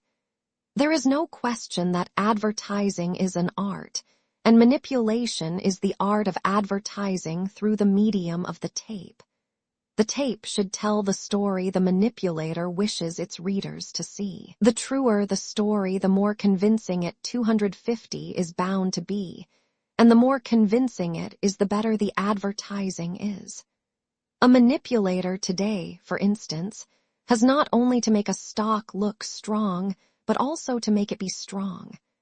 Manipulation, therefore, must be based on sound trading principles. That is what made Keene such a marvelous manipulator. He was a consummate trader to begin with. The word manipulation has come to have an ugly sound. It needs an alias. I do not think there is anything so very mysterious or crooked about the process itself when it has for an object the selling of a stock in bulk, provided, of course, that such operations are not accompanied by misrepresentation. There is little question that a manipulator necessarily seeks his buyers among speculators. He turns to men who are looking for big returns on their capital and are therefore willing to run a greater than normal business risk. I can't have much sympathy for the man who, knowing this, nevertheless blames others for his own failure to make easy money. He is a devil of a clever fellow when he wins.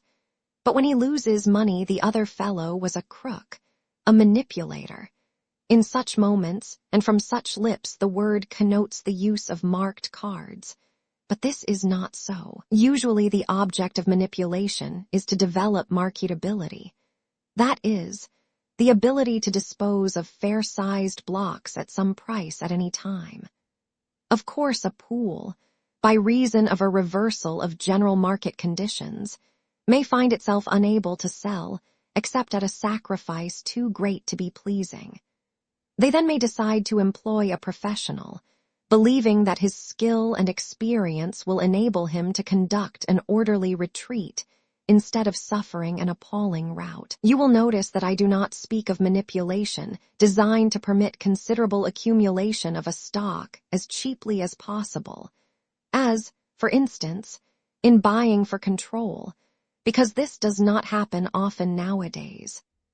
When Jay Goode wished to cinch his control of Western Union and decided to buy a big block of the stock, Washington E. Connor, who had not been seen on the floor of the 251 stock exchange for years, suddenly showed up in person at the Western Union Post. He began to bid for Western Union.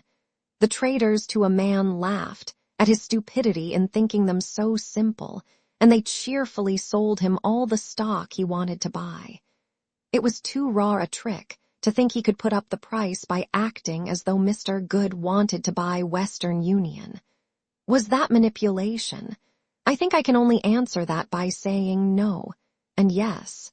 In the majority of cases, the object of manipulation is, as I said, to sell stock to the public at the best possible price. It is not alone a question of selling, but of distributing.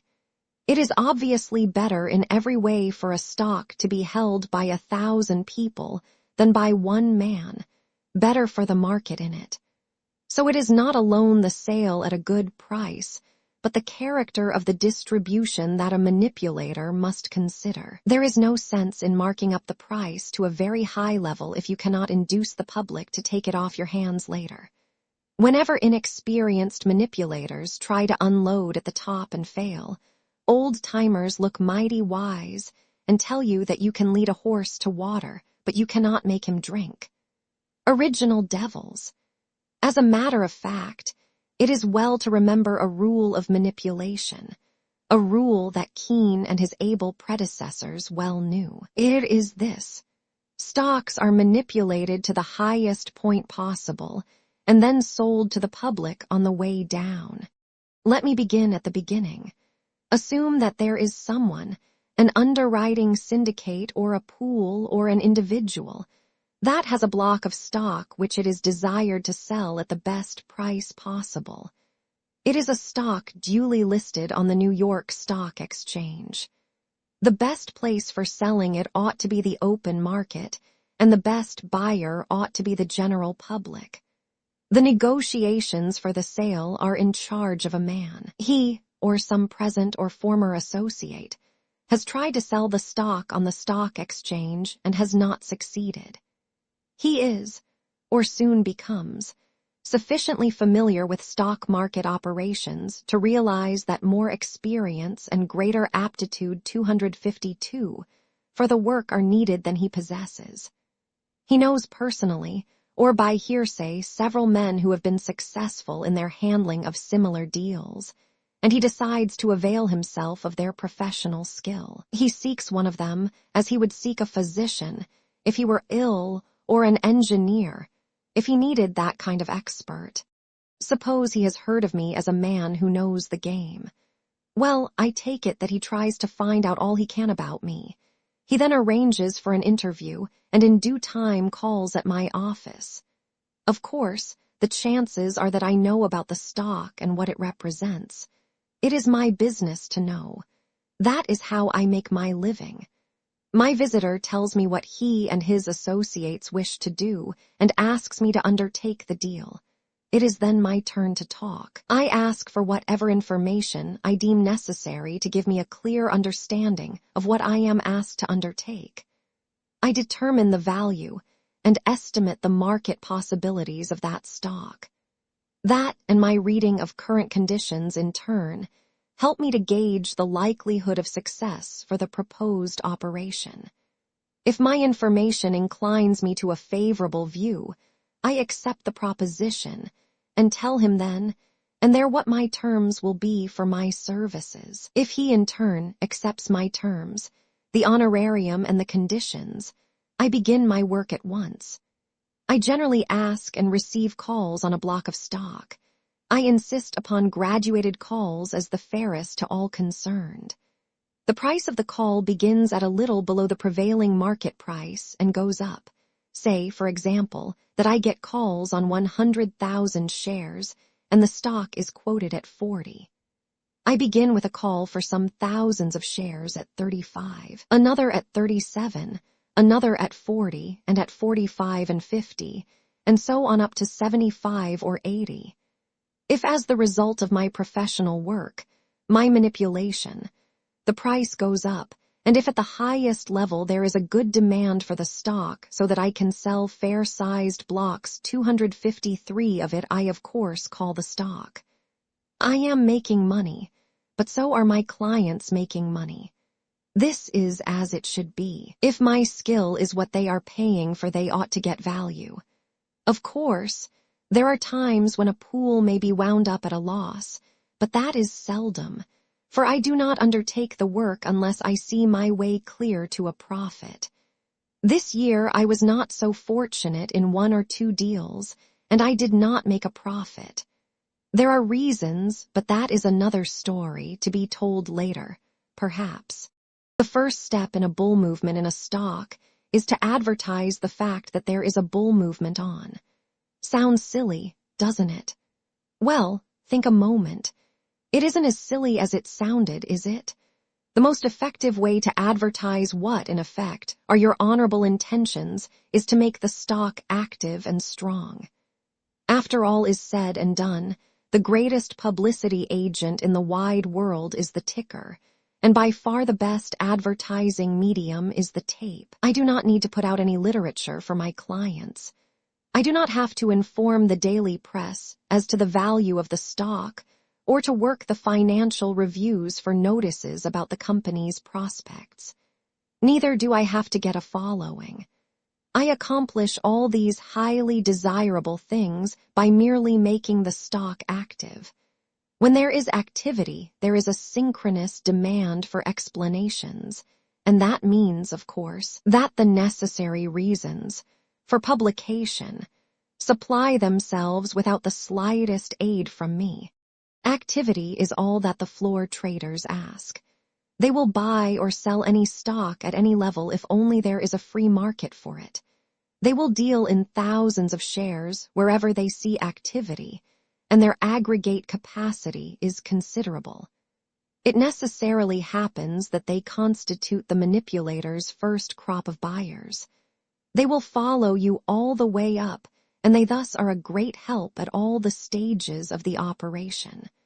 I understand that James R. Keene used habitually to employ the most active of the room traders, both to conceal the source of the manipulation, and also because he knew that 254 they were by far the best business spreaders and tip distributors. He often gave calls to them, verbal calls, above the market, so that they might do some helpful work before they could cash in. He made them earn their profit. To get a professional following, I myself have never had to do more than to make a stock active. Traders don't ask for more. It is well, of course, to remember that these professionals on the floor of the exchange buy stocks with the intention of selling them at a profit. They do not insist on its being a big profit, but it must be a quick profit. I make the stock active in order to draw the attention of speculators to it, for the reasons I have given. I buy it and I sell it, and the traders follow suit. The selling pressure is not apt to be strong where a man has as much speculatively held stock sewed up, in calls, as I insist on having. The buying, therefore, prevails over the selling, and the public follows the lead not so much of the manipulator as of the room traders. It comes in as a buyer. This highly desirable demand I fill. That is, I sell stock on balance. If the demand is what it ought to be, it will absorb more than the amount of stock I was compelled to accumulate in the earlier stages of the manipulation. And when this happens, I sell the stock short. That is, technically. In other words, I sell more stock than I actually hold. It is perfectly safe for me to do so since I am really selling against my calls. Of course, when the demand from the public slackens, the stock ceases to advance. Then I wait. Say then that the stock has ceased to advance. There comes a weak day. The entire market may develop a reactionary tendency, or some sharp-eyed trader may perceive that there are no buying orders to speak of in my stock, and he sells it, and his fellows follow. Whatever the reason may be, my stock starts to go down. Well, I begin to buy it. I give it the support that a stock ought to have if it is in good odor with its own sponsors, and more. I am able to support it without accumulating it. That is, without increasing the 255 amount I shall have to sell later on. Observe that I do this without decreasing my financial resources. Of course, what I am really doing is covering stock I sold short at higher prices when the demand from the public or from the traders or from both enabled me to do it. It is always well to make it plain to the traders and to the public also that there is a demand for the stock on the way down. That tends to check both reckless short selling by the professionals and liquidation by frightened holders, which is the selling you usually see when a stock gets weaker and weaker, which in turn is what a stock does when it is not supported. These covering purchases of mine constitute what I call the stabilizing process. As the market broadens, I of course sell stock on the way up, but never enough to check the rise. This is in strict accordance with my stabilizing plans. It is obvious that the more stock I sell on a reasonable and orderly advance, the more I encourage the conservative speculators, who are more numerous than the reckless room traders. And in addition, the more support I shall be able to give to the stock on the inevitable weak days. By always being short, I always am in a position to support the stock without danger to myself. As a rule, I begin my selling at a price that will show me a profit. But I often sell without having a profit, simply to create or to increase what I may call my riskless buying power. My business is not alone to put up the price or to sell a big block of stock for a client, but to make money for myself. That is why I do not ask my clients to finance my operations. My fee is contingent upon my success. Of course, what I have described is not my invariable practice. I neither have nor adhere to an inflexible system. I modify my terms and conditions according to circumstances. A stock which it is desired to distribute should be manipulated to the highest possible point and then sold. I repeat this both because it is fundamental and because the public apparently believes that the selling is all done at the top. 256, sometimes a stock gets waterlogged, as it were. It doesn't go up. That is the time to sell. The price naturally will go down on your selling rather further than you wish, but you can generally nurse it back. As long as a stock that I am manipulating goes up on my buying, I know I am hunky, and if need be I buy it with confidence and use my own money without fear, precisely as I would any other stock that acts the same way. It is the line of least resistance. You remember my trading theories about that line, don't you? Well, when the price line of least resistance is established, I follow it, not because I am manipulating that particular stock at that particular moment, but because I am a stock operator at all times. When my buying does not put the stock up, I stop buying and then proceed to sell it down. And that also is exactly what I would do with that same stock if I did not happen to be manipulating it. The principal marketing of the stock, as you know, is done on the way down. It is perfectly astonishing how much stock a man can get rid of on a decline. I repeat that at no time during the manipulation do I forget to be a stock trader. My problems as a manipulator, after all, are the same that confront me as an operator. All manipulation comes to an end when the manipulator cannot make a stock do what he wants it to do. When the stock you are manipulating doesn't act as it should, quit. Don't argue with the tape. Do not seek to lure the profit back. Quit while the quitting is good and cheap. Chapter 21. I am well aware that all these generalities do not sound especially impressive. Generalities seldom do. Possibly I may succeed better if I give a concrete example.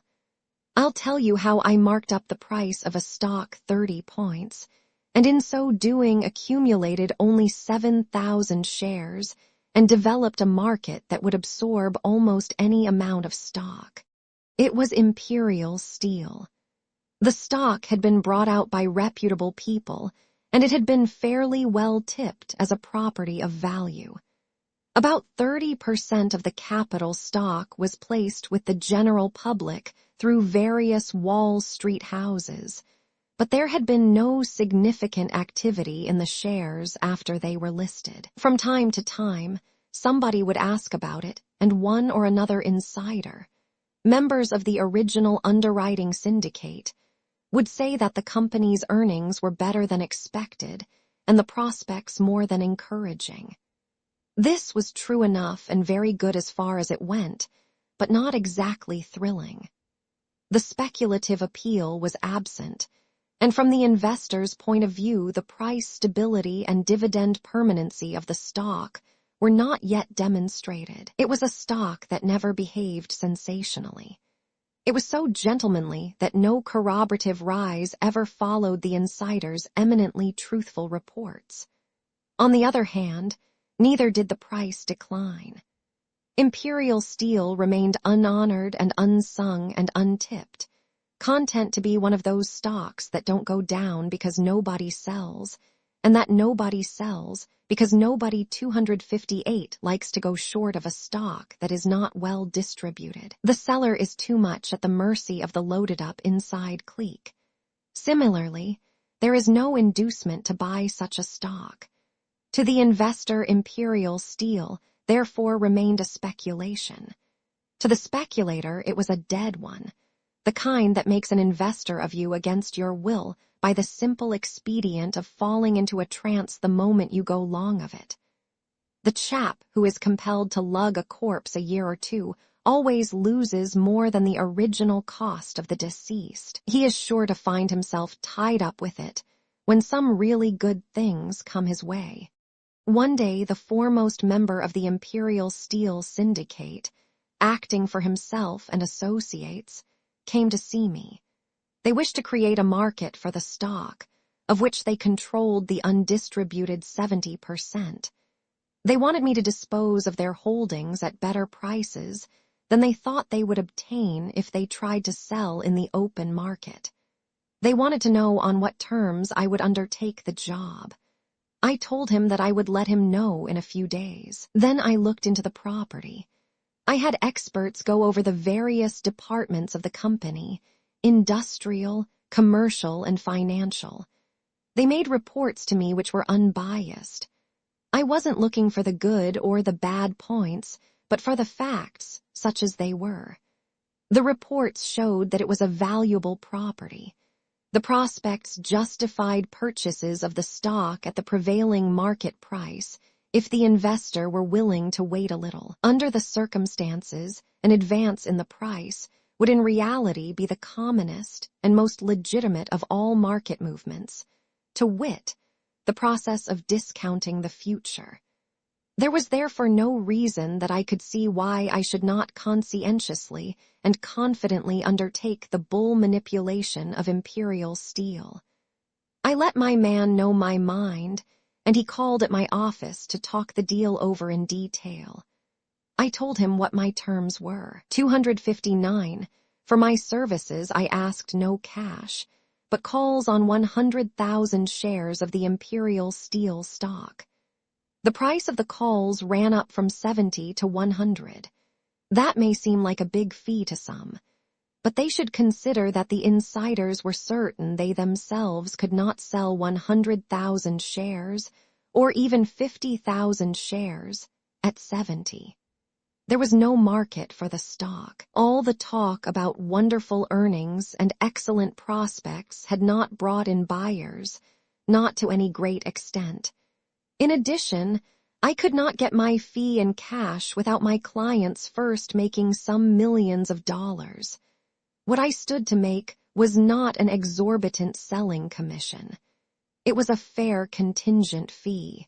Knowing that the stock had real value and that general market conditions were bullish and therefore favorable for an advance in all good stocks, I figured that I ought to do pretty well. My clients were encouraged by the opinions I expressed, agreed to my terms at once, and the deal began with pleasant feelings all around. I proceeded to protect myself as thoroughly as I could. The syndicate owned or controlled about 70% of the outstanding stock. I had them deposit their 70% under a trust agreement. I didn't propose to be used as a dumping ground for the big holders. With the majority holdings thus securely tied up, I still had 30% of scattered holdings to consider, but that was a risk I had to take. Experienced speculators do not expect ever to engage in utterly riskless ventures.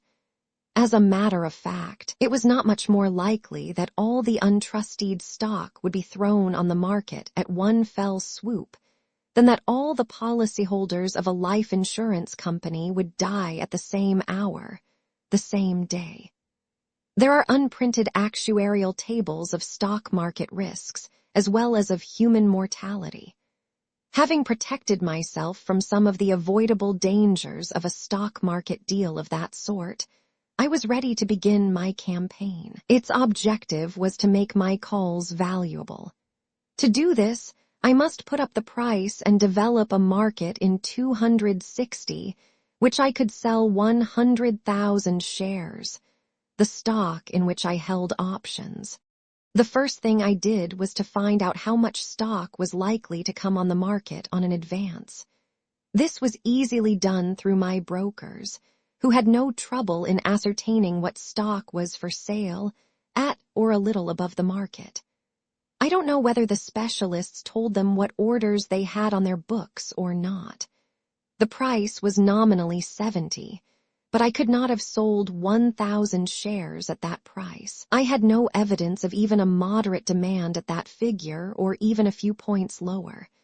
I had to go by what my brokers found out, but it was enough to show me how much stock there was for sale and how little was wanted.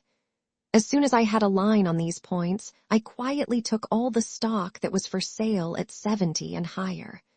When I say you will understand that I mean my brokers. The sales were for account of some of the minority holders, because my clients naturally had canceled whatever selling orders they might have given out before they tied up their stock.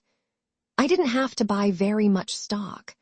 Moreover, I knew that the right kind of advance would bring in other buying orders, and of course, selling orders also. I didn't give bull tips on Imperial Steel to anybody. I didn't have to. My job was to seek directly to influence sentiment by the best possible kind of publicity. I do not say that there should never be bull propaganda. It is as legitimate and indeed as desirable to advertise the value of a new stock as to advertise the value of woolens or shoes or automobiles. Accurate and reliable information should be given by the public.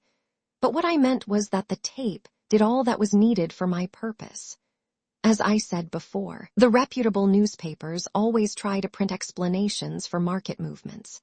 It is news. Their readers demand to know not only what happens in the stock market, but why it happens. Therefore, without the manipulator lifting a finger, the financial writers will print all the available information and gossip, 261, and also analyze the reports of earnings, trade condition, and outlook.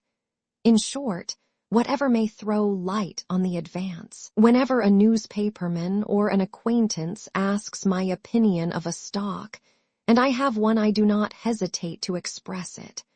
I do not volunteer advice, and I never give tips, but I have nothing to gain in my operations from secrecy. At the same time, I realize that the best of all tipsters, the most persuasive of all salesmen, is the tape. When I had absorbed all the stock that was for sale at 70 and a little higher, I relieved the market of that pressure. And naturally that made clear for trading purposes the line of least resistance in imperial steel. It was manifestly upward.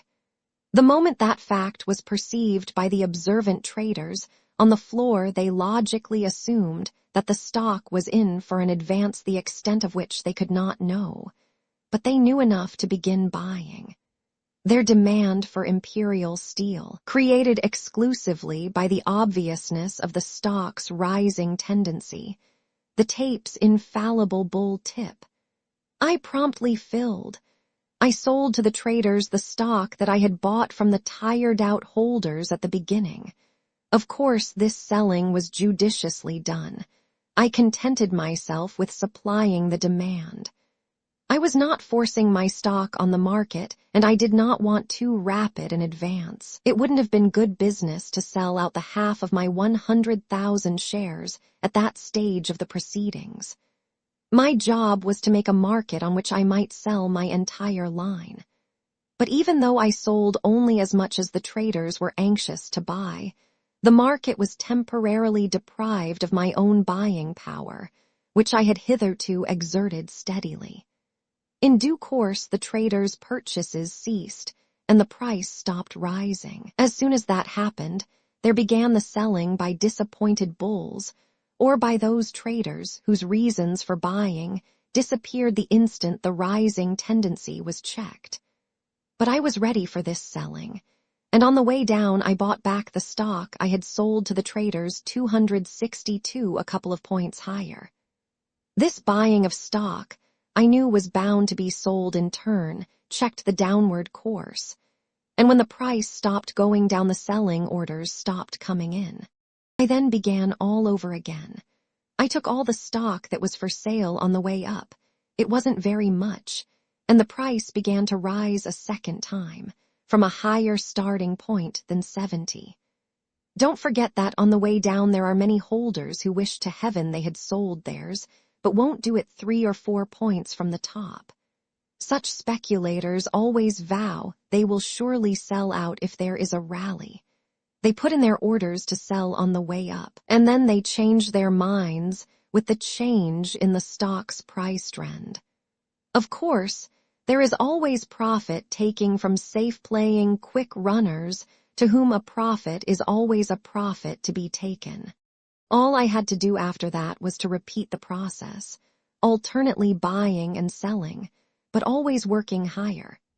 Sometimes, after you have taken all the stock that is for sale, it pays to rush up the price sharply, to have what might be called little bull flurries in the stock you are manipulating. It is excellent advertising because it makes talk and also brings in both the professional traders and that portion of the speculating public that likes action. It is, I think, a large portion. I did that in imperial steel, and whatever demand was created by those spurts I supplied. My selling always kept the upward movement within bounds both as to extent and as to speed. In buying on the way down and selling on the way up, I was doing more than marking up the price. I was developing the marketability of imperial steel. After I began my operations in it, there never was a time when a man could not buy or sell the stock freely. I mean by this, buy or sell a reasonable amount without causing over-violent fluctuations in the price. The fear of being left high and dry if he bought, or squeezed to death if he sold, was gone.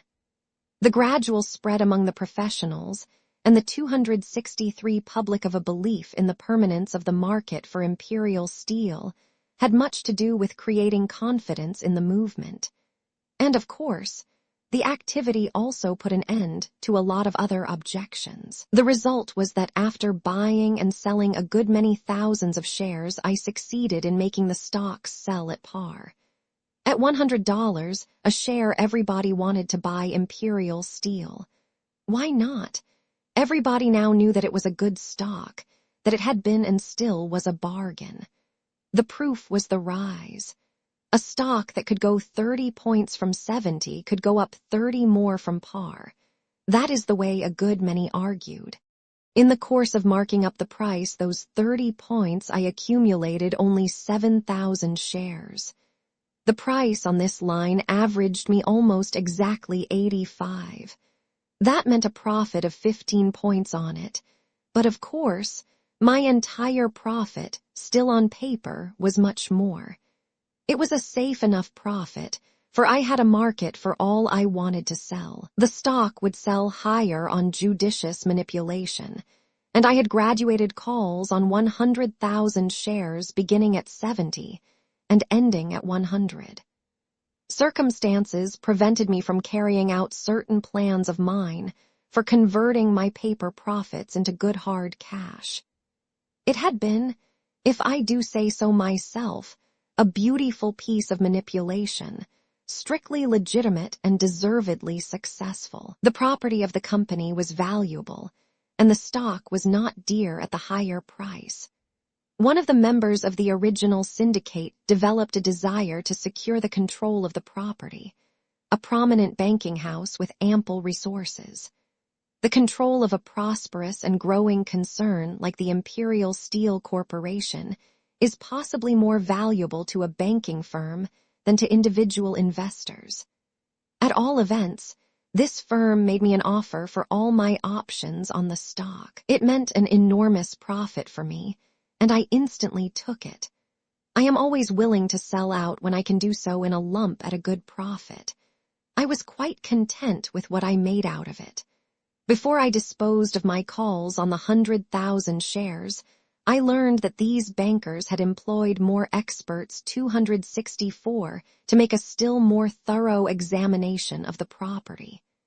Their reports showed enough to bring me in the offer I got. I kept several thousand shares of the stock for investment. I believe in it. There wasn't anything about my manipulation of imperial steel that wasn't normal and sound. As long as the price went up on my buying, I knew I was okay. The stock never got waterlogged, as a stock sometimes does. When you find that it fails to respond adequately to your buying, you don't need any better tip to sell.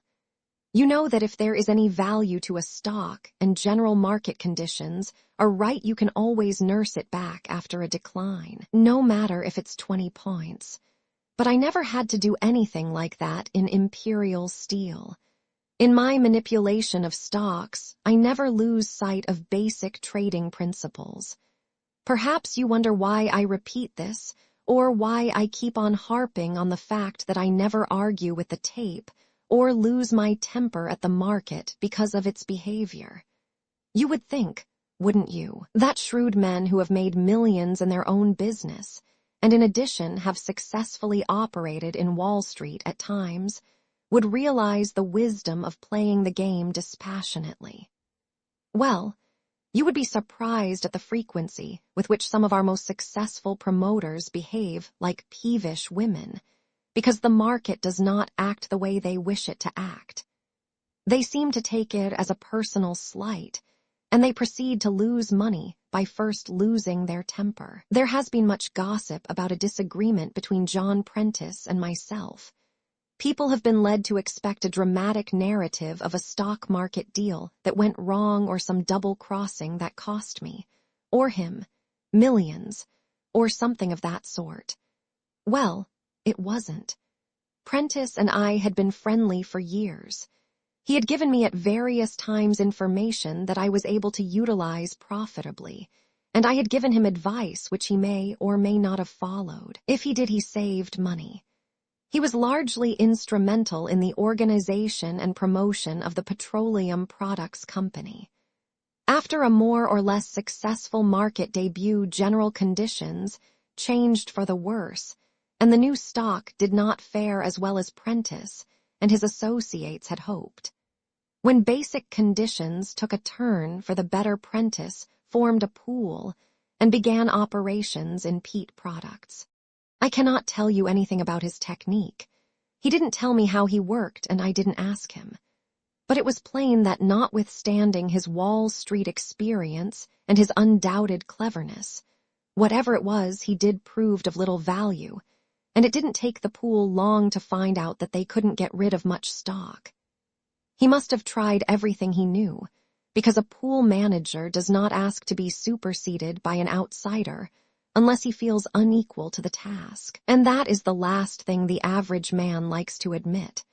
At all events, he came to me, and after some friendly preliminaries, he said he wanted me to take charge of the market for peat products and dispose of the pool's holdings, which amounted to a little over 100,000 shares. The stock was selling at 102 to 103. The thing looked dubious to me, and I declined his proposition with thanks. But he insisted that I accept. He put it on personal grounds, so that in the end I consented. I constitutionally dislike to identify myself with enterprises in the success of which I cannot feel confidence, but I also think a man owes something to his friends and acquaintances.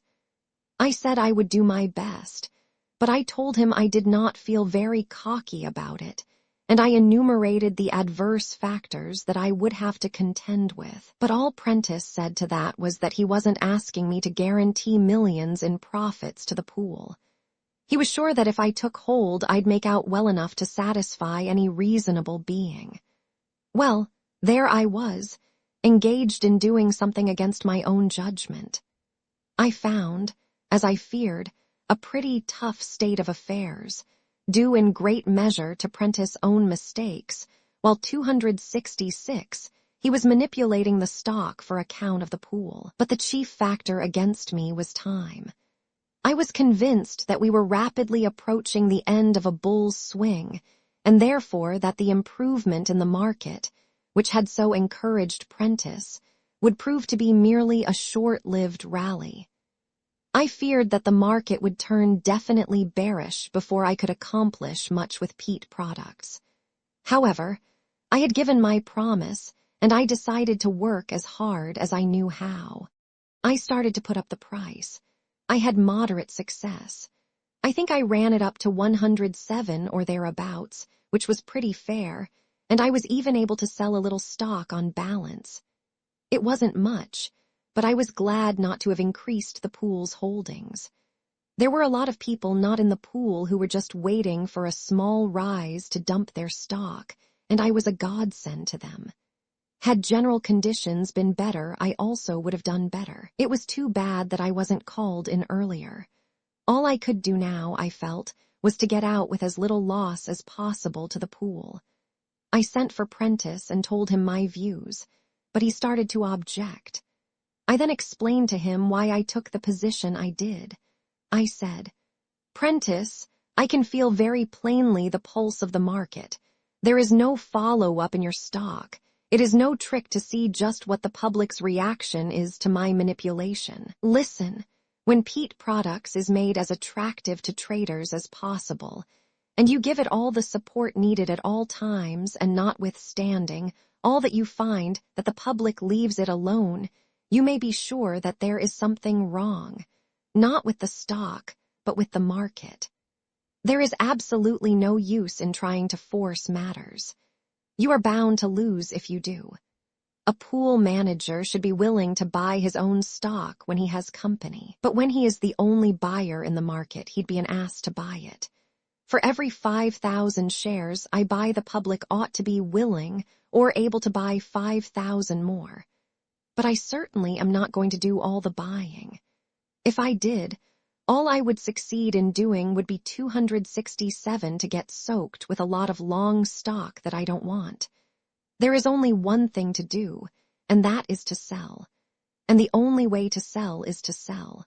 You mean sell for what you can get? Asked Prentice. Right, I said. I could see he was getting ready to object. If I am to sell the pool's stock at all, you can make up your mind that the price is going to break through par and— Oh, no, never, he yelled. You'd have imagined I was asking him to join a suicide club. Prentice, I said to him, it is a cardinal principle of stock manipulation to put up a stock in order to sell it, but you don't sell in bulk on the advance. You can't. The big selling is done on the way down from the top. I cannot put up your stock to 125 or 130. I'd like to, but it can't be done. So you will have to begin your selling from this level. In my opinion, all stocks are going down, and petroleum products isn't going to be the one exception. It is better for it to go down now on the pool's selling than for it to break next month on selling by someone else. It will go down anyhow. I can't see that I said anything harrowing, but you could have heard his howls in China. He simply wouldn't listen to such a thing. It would never do. It would play the Dickens with the stock's record, to say nothing of inconvenient possibilities at the banks where the stock was held as collateral on loans, and so on. I told him again that in my judgment nothing in the world could prevent peat products from breaking 15 or 20 points, because the entire market was headed that way, and I once more said it was absurd to expect his stock to be a dazzling exception. But again, my talk went for nothing. He insisted that I support the stock. Here was a shrewd businessman, one of the most successful promoters of the day, who had made millions in Wall Street deals and knew much more than the average man about the game of speculation, actually insisting on supporting a stock in an incipient bear market. It was his stock, to 268 be sure, but it was nevertheless bad business. So much so that it went against the grain, and I again began to argue with him. But it was no use. He insisted on putting in supporting orders. Of course, when the general market got weak and the decline began in earnest, peat products went with the rest. Instead of selling, I actually bought stock for the insider's pool, by Prentice orders. The only explanation is that Prentice did not believe the bear market was right on top of us. I myself was confident that the bull market was over. I had verified my first surmise by tests not alone in peat products, but in other stocks as well. I didn't wait for the bear market to announce its safe arrival before I started selling. Of course, I didn't sell a share of peat products, though I was short of other stocks. The peat products pool, as I expected, was hung up with all they held to begin with, and with all they had to take in their futile effort to hold up the price. In the end, they did liquidate, but at much lower figures than they would have got if Prentice had let me sell when and as I wished. It could not be otherwise, but Prentice still thinks he was right, or says he does. I understand he says the reason I gave him the advice I did was that I was short of other stocks, and the general market was going up. It implies, of course, that the break in peat products that would have resulted from selling out the pool's holdings at any price would have helped my bear position in other stocks. That is all tommyrot. I was not bearish because I was short of stocks. I was bearish because that was the way I sized up the situation, and I sold stocks short only after I turned bearish. There never is much money in doing things wrong end to, not in the stock market. My plan for selling the pool's stock was based on what the experience of 20 years told me alone was feasible and therefore wise. Prentice ought to have been enough of a trader to see it as plainly as I did. It was too late to try to do anything else. I suppose Prentice shares the delusion of thousands of outsiders who think a manipulator can do anything. He can't. The biggest thing Keene did was his manipulation of U.S. Steel Common and Preferred in the spring of 1901. He succeeded not because he was clever and resourceful, and not because he had a syndicate of the richest men in the country back of him. He succeeded partly because of those reasons, but chiefly because the general market was right, and the public state of mind was right. It isn't good business for a man to act against the teachings of experience and against common sense. But the suckers in Wall Street are not all outsiders. Prentice grievance against me is what I have just told you. He feels sore because I did my manipulation not as I wanted to, but as he asked me to. There isn't anything mysterious or underhanded or crooked about manipulation designed to sell a stock in bulk, provided such operations are not accompanied by deliberate misrepresentations. Sound manipulation must be based on sound trading principles. People lay great stress on old-time practices, such as wash sales. But I can assure you that the mere mechanics of deception count for very little. The difference between stock market manipulation and the over-the-counter sale of stocks and bonds is in the character of the clientele rather than in the character of the appeal. J.P. Morgan & Co. Sell an issue of bonds to the public, that is, to investors. A manipulator disposes of a block of stock to the public, that is, to speculators. An investor looks for safety, for permanence of the interest return on the capital he invests. The speculator looks for a quick profit. The manipulator necessarily finds his primary market among speculators, who are willing to run a greater than normal business risk so long as they have a reasonable chance to get a big return on their capital. I myself never have believed in blind gambling. I may plunge, or I may buy 270-100 shares.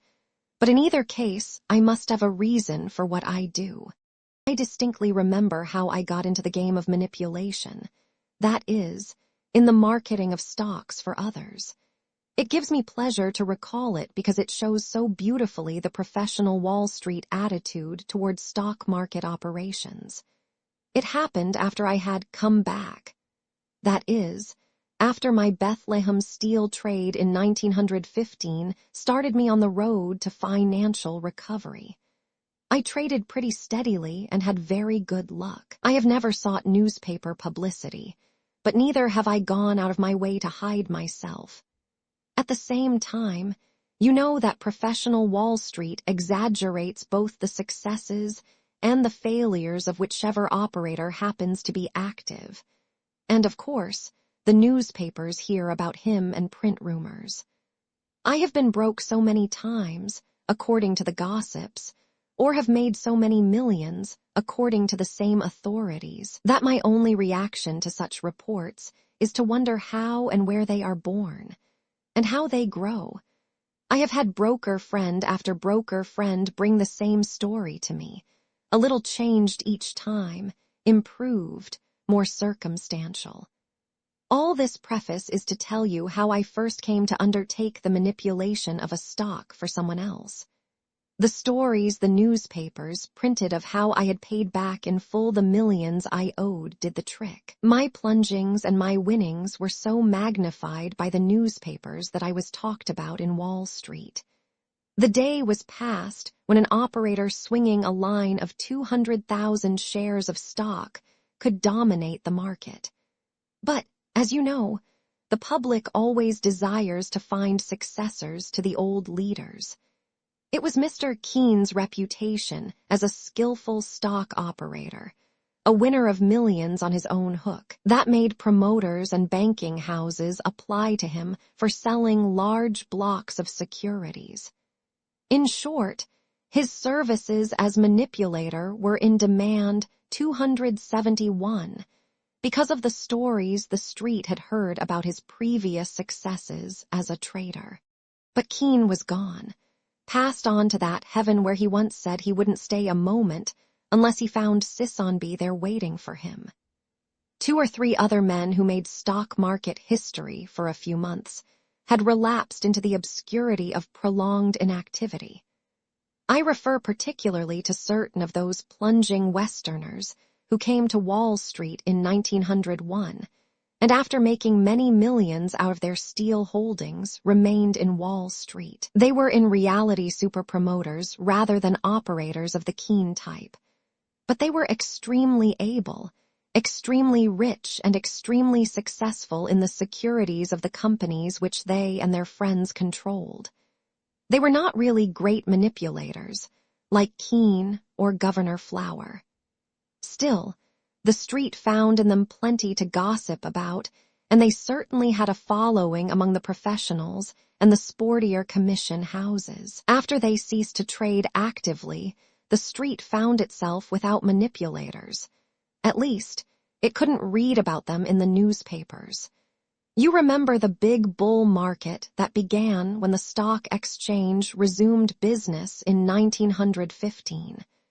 As the market broadened and the Allies' purchases in this country mounted into billions, we ran into a boom. As far as manipulation went, it wasn't necessary for anybody to lift a finger to create an unlimited market for a war bride. Scores of men made millions by capitalizing contracts or even promises of contracts. They became successful promoters, either with the aid of friendly bankers or by bringing out their companies on the curb market. The public bought anything that was adequately touted. When the bloom wore off the boom, some of these promoters found themselves in need of help from experts in stock salesmanship. When the public is hung up with all kinds of securities, some of them purchased at higher prices, it is not an easy task to dispose of untried stocks. After a 272 boom, the public is positive that nothing is going up. It isn't that buyers become more discriminating, but that the blind buying is over. It is the state of mind that has changed. Prices don't even have to go down to make people pessimistic. It is enough if the market gets dull and stays dull for a time. In every boom, companies are formed primarily, if not exclusively, to take advantage of the public's appetite for all kinds of stocks. Also, there are belated promotions. The reason why promoters make that mistake is that, being human, they are unwilling to see the end of the boom. Moreover, it is good business to take chances when the possible profit is big enough. The top is never in sight when the vision is vitiated by hope. The average man sees a stock that nobody wanted at $12 or $14 a share suddenly advance to 30, which surely is the top, until it rises to 50. That is absolutely the end of the rise. Then it goes to 60, to 70, to 75. It then becomes a certainty that this stock, which a few weeks ago was selling for less than 15, can't go any higher. But it goes to 80 and to 85. Whereupon the average man, who never thinks of values but of prices, and is not governed in his actions by conditions but by fears, takes the easiest way. He stops thinking that there must be a limit to the advances. That is why those outsiders who are wise enough not to buy at the top make up for it by not taking profits. The big money in booms is always made first by the public on paper, and it remains on paper. Chapter 22. One day Jim Barnes, who not only was one of my principal brokers but an intimate friend as well, called on me. He said he wanted me to do him a great favor. He never before had talked that way, and so I asked him to tell me what the favor was, hoping it was something I could do, for I certainly wished to oblige him. He then told me that his firm was interested in a certain stock. In fact, they had been the principal promoters of the company and had placed the greater part of the stock. Circumstances had arisen that made it imperative for them to market a rather large block. Jim wanted me to undertake to do the marketing for him. The stock was Consolidated Stove. I did not wish to have anything to do with it for various reasons. But Barnes, to whom I was under some obligations, insisted on the personal favor phase of the matter, which alone could overcome my objections. He was a good fellow, a friend, and his firm, I gathered, was pretty heavily involved. So in the end, I consented to do what I could. It has always seemed to me that the most picturesque point of difference between the war boom and other booms was the part that was played by a type new in stock market affairs, the boy banker.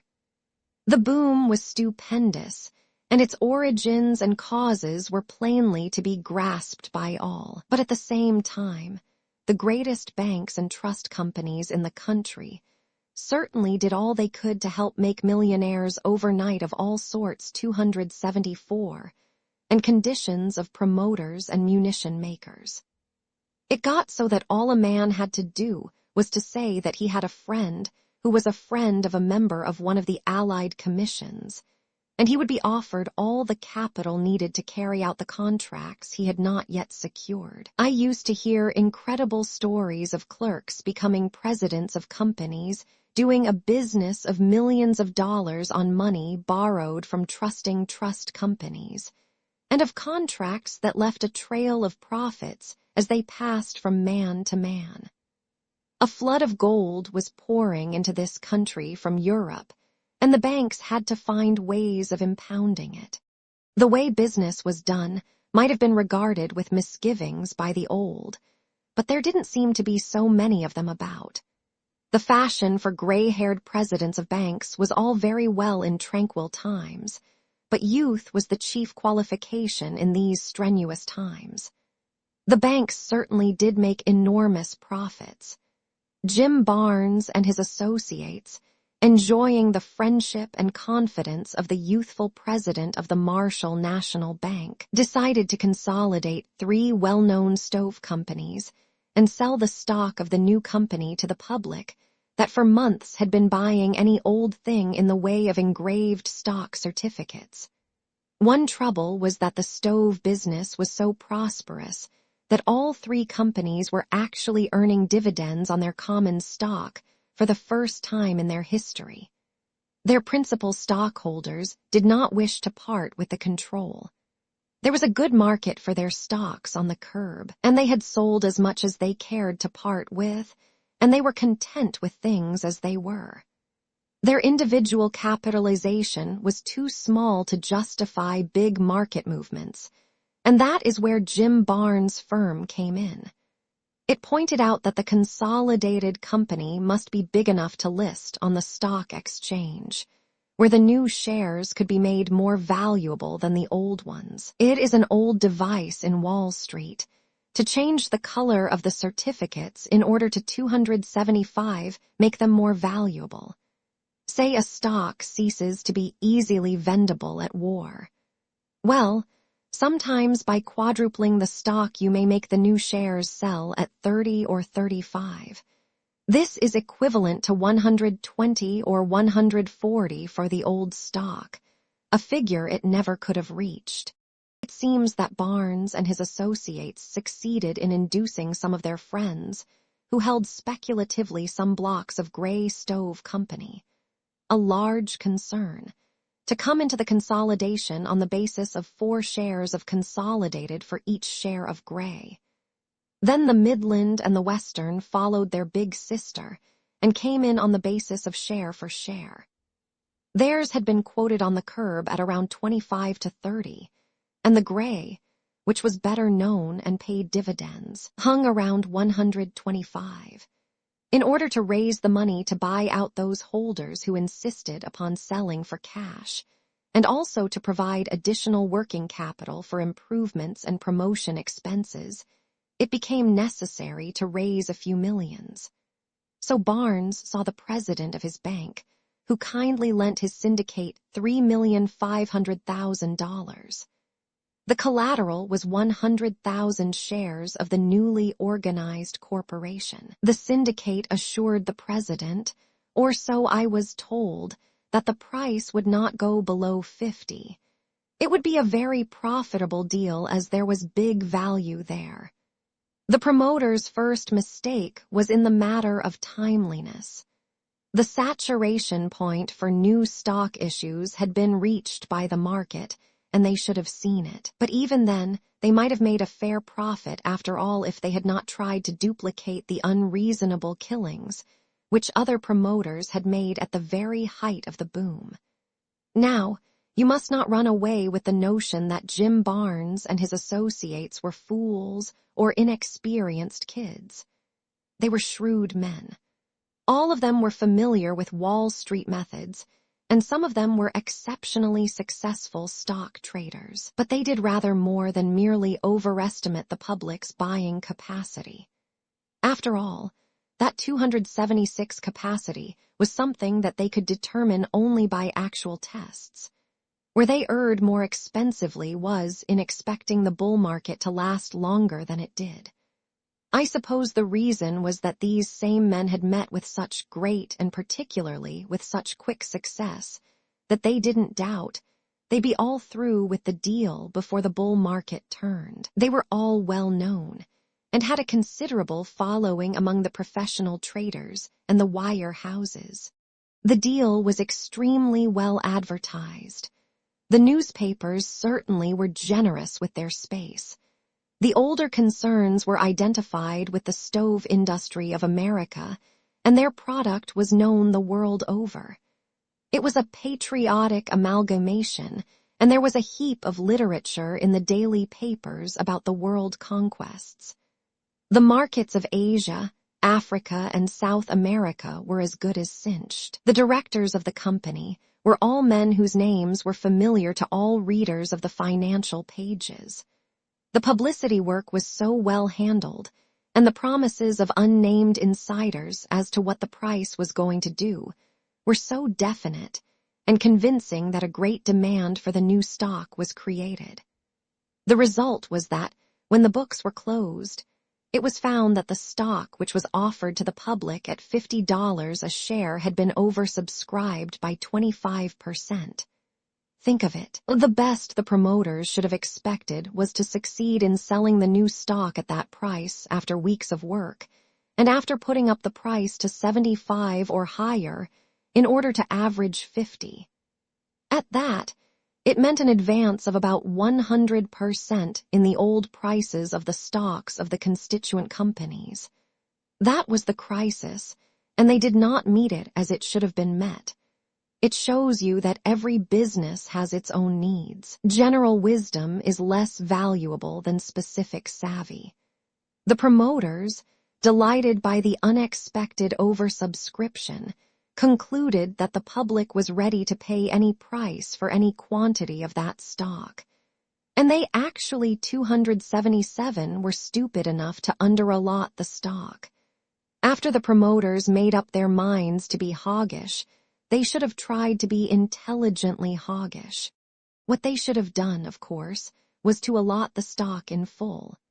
That would have made them short to the extent of 25% of the total amount offered for subscription to the public, and that, of course, would have enabled them to support the stock when necessary and at no cost to themselves. Without any effort on their part, they would have been in the strong strategic position that I always try to find myself in when I am manipulating a stock. They could have kept the price from sagging, thereby inspiring confidence in the new stock's stability and in the underwriting syndicate back of it. They should have remembered that their work was not over when they sold the stock offered to the public. That was only a part of what they had to market. They thought they had been very successful, but it was not long before the consequences of their two capital blunders became apparent. The public did not buy any more of the new stock because the entire market developed reactionary tendencies. The insiders got cold feet and did not support consolidated stove. And if insiders don't buy their own stock on recessions, who should? The absence of inside support is generally accepted as a pretty good bear tip. There is no need to go into statistical details. The price of consolidated stove fluctuated with the rest of the market, but it never went above the initial market quotations, which were only a fraction above 50. Barnes and his friends in the end had to come in as buyers in order to keep it above 40. Not to have supported that stock at the outset of its market career was regrettable, but not to have sold all the stock the public subscribed for was much worse. At all events, the stock was duly listed on the New York Stock Exchange, and the price of it duly kept sagging until it nominally stood at 37. And it stood there because Jim Barnes and his associates had to keep it there, because their 278 bank had loaned them $35 a share on 100,000 shares. If the bank ever tried to liquidate that loan, there was no telling what the price would break to. The public that had been eager to buy it at 50 now didn't care for it at 37, and probably wouldn't want it at 27. As time went on, the bank's excesses in the matter of extensions of credits made people think. The day of the boy banker was over.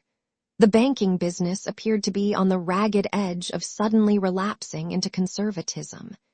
Intimate friends were now asked to pay off loans, for all the world as though they had never played golf with the president. There was no need to threaten on the lender's part or to plead for more time on the borrower's. The situation was highly uncomfortable for both. The bank, for example, with which my friend Jim Barnes did business, was still kindly disposed. But it was a case of, for heaven's sake, take up that loan, or we'll all be in a dickens of a mess. The character of the mess and its explosive possibilities were enough to make Jim Barnes come to me to ask me to sell the 100,000 shares for enough to pay off the bank's $3,500,000 loan.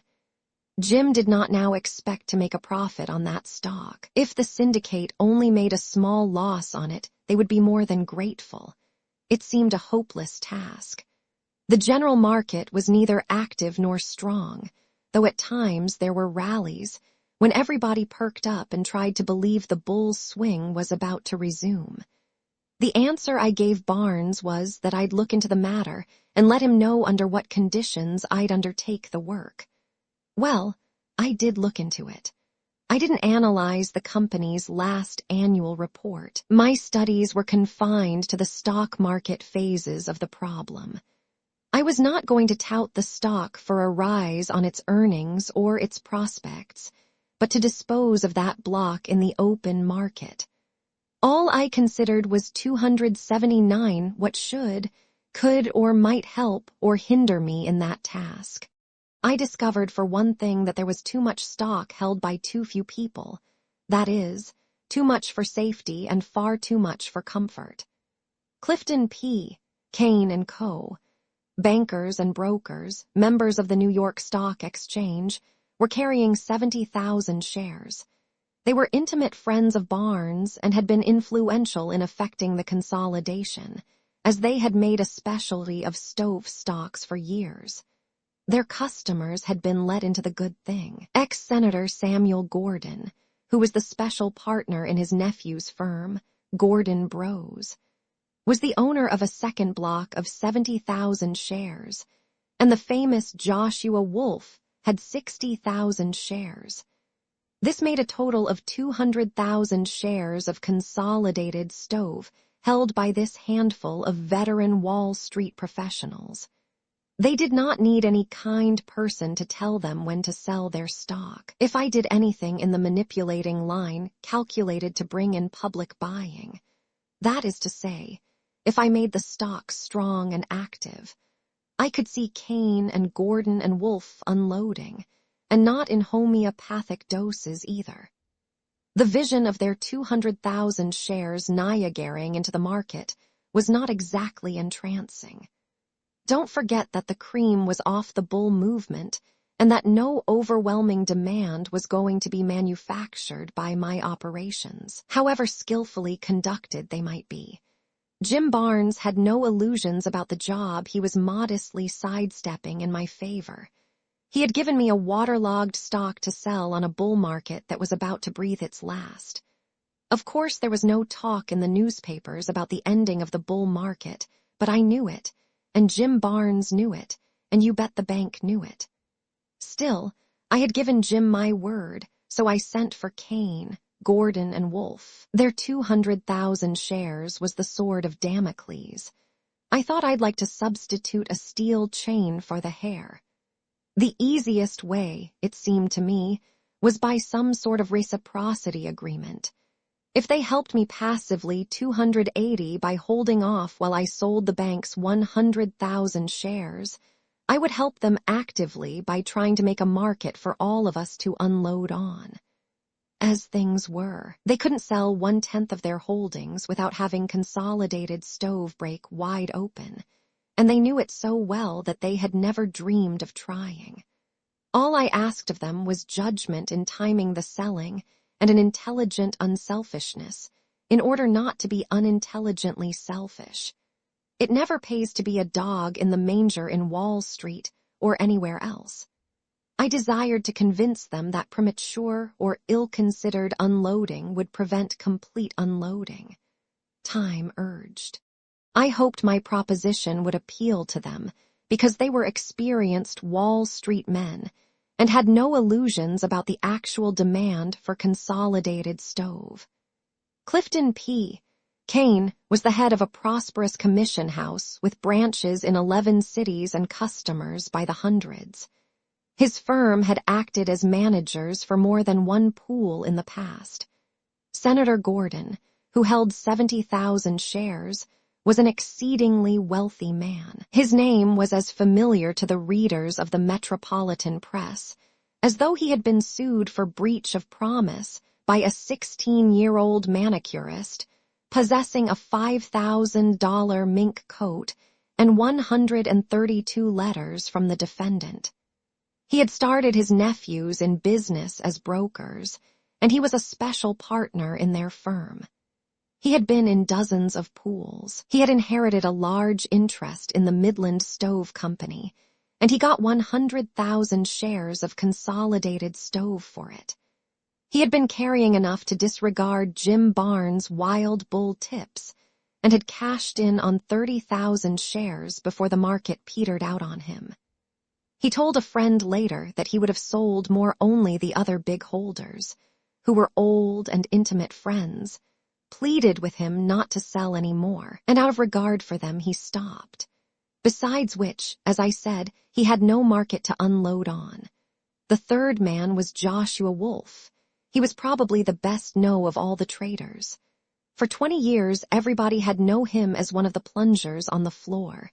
In bidding up stocks or offering them down he had few equals, for 10 or 20,000 shares meant no more to him than 200 or 300. Before I came to New York I had heard of him as a plunger. He was then trailing with a sporting coterie that played a no-limit game, whether on the race track or in the stock market. They used to accuse him of being nothing but a gambler, but he had real ability and a strongly developed aptitude for the speculative game. At the same time, his reputed indifference to highbrow pursuits made him the hero of numberless anecdotes.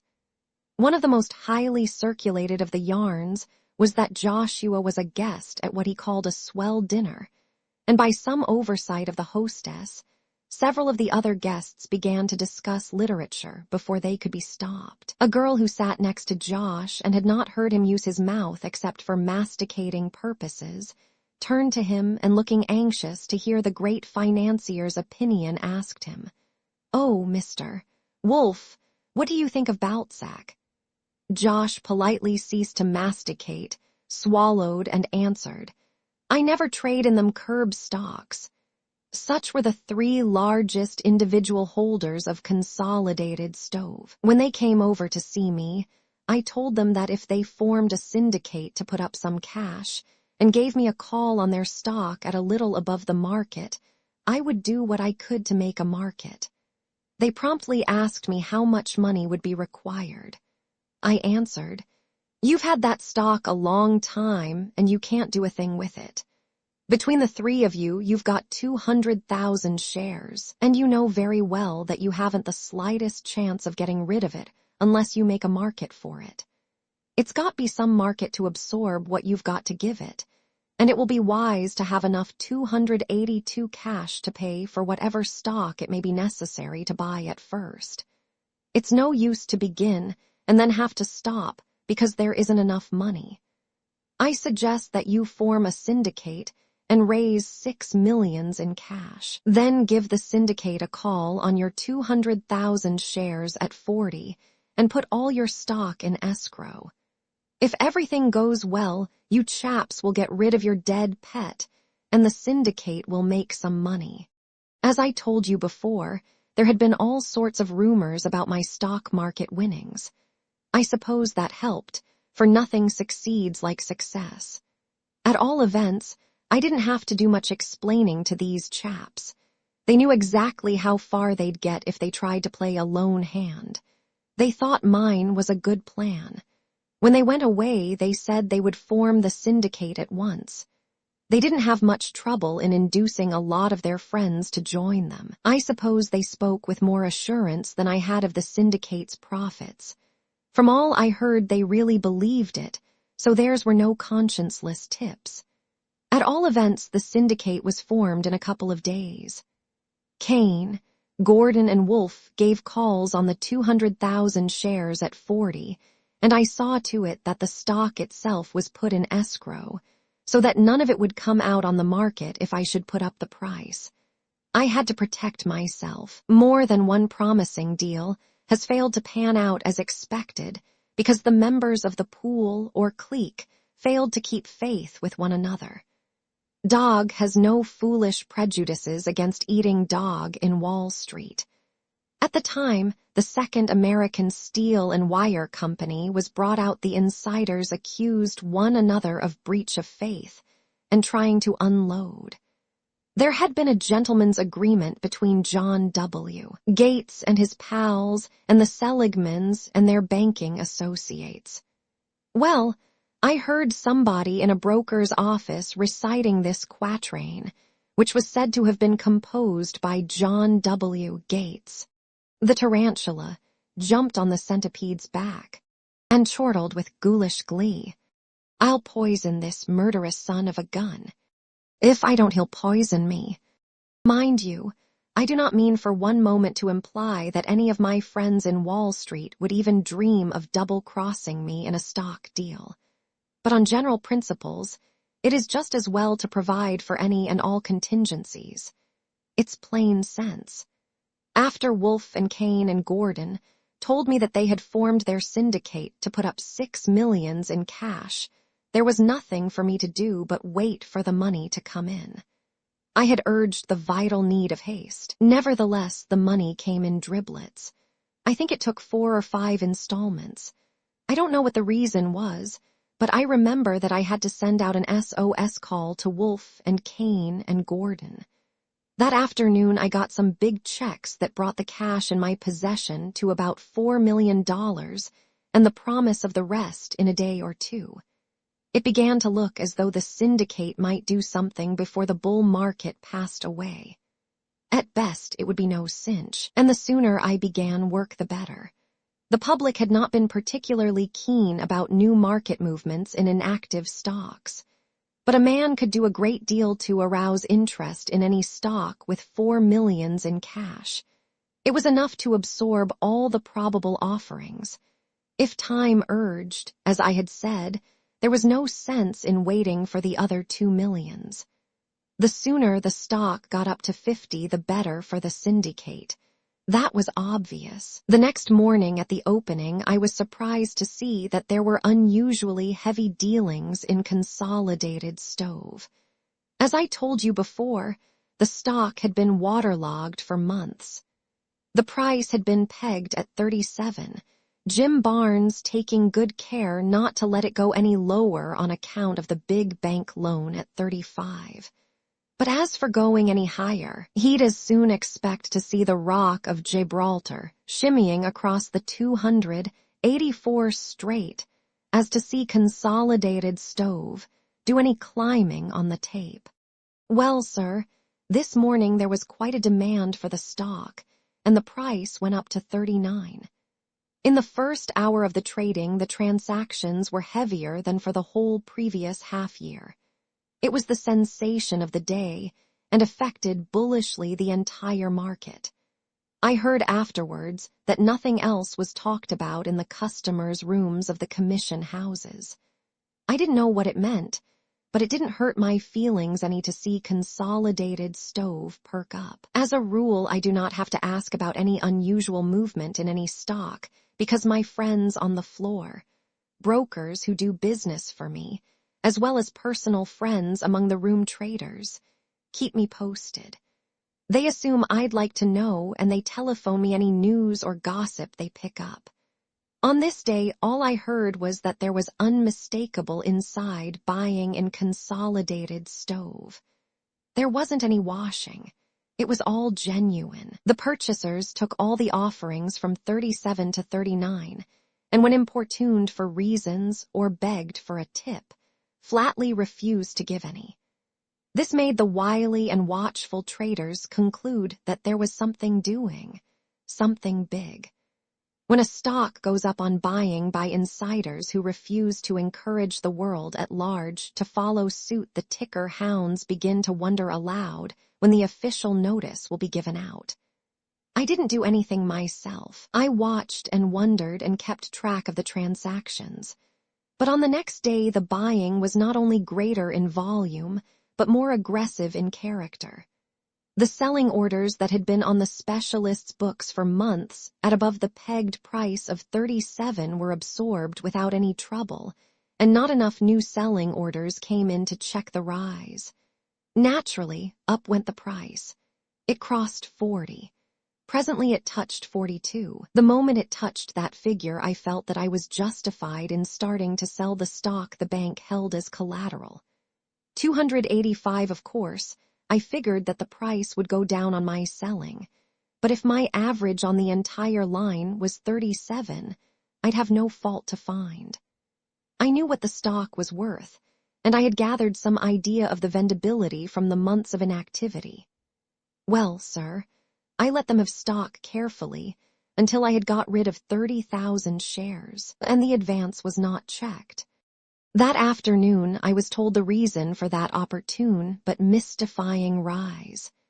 It seems that the floor traders had been tipped off after the close the night before, and also the next morning before the opening, that I was bullish as blazes on Consolidated Stove, and was going to rush the price right up 15 or 20 points without a reaction, as was my custom.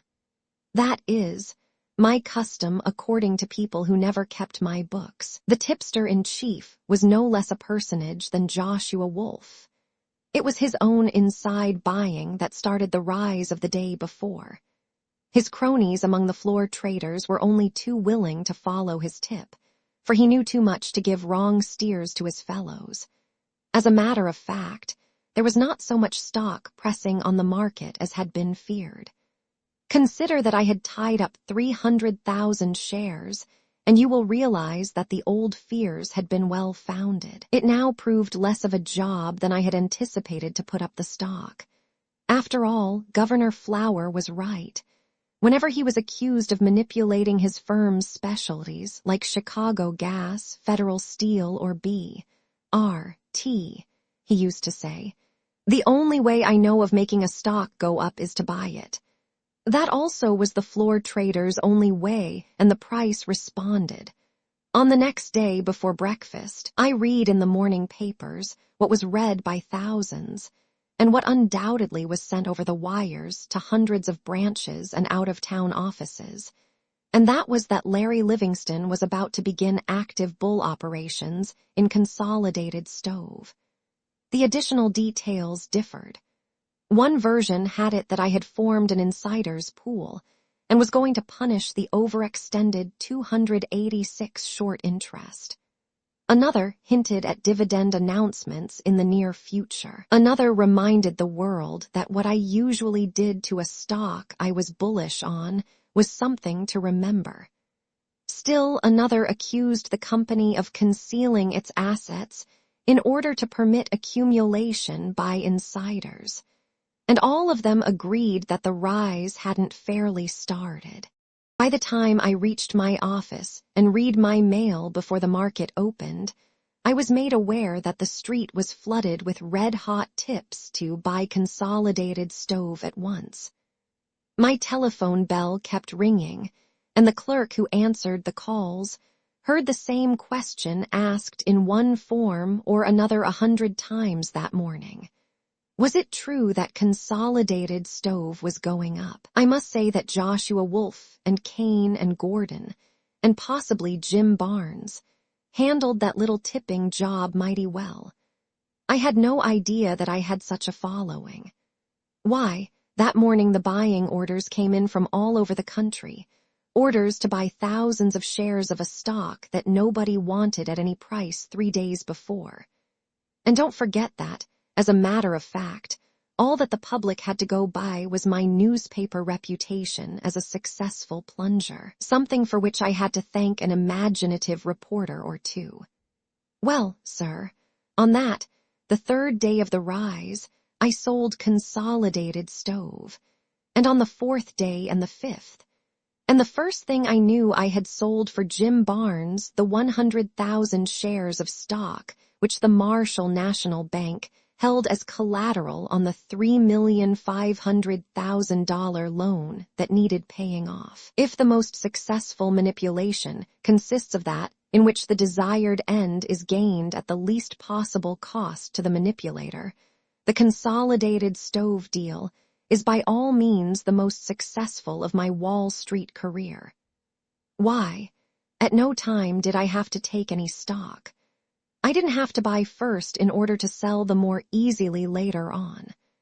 I did not put up the price to the highest possible point and then begin my real selling. I didn't even do 287 my principal selling on the way down, but on the way up. It was like a dream of paradise to find an adequate buying power created for you without your stirring a finger to bring it about, particularly when you were in a hurry. I once heard a friend of Governor Flowers say that in one of the great bull leaders' operations for the account of a pool in B.R.T.,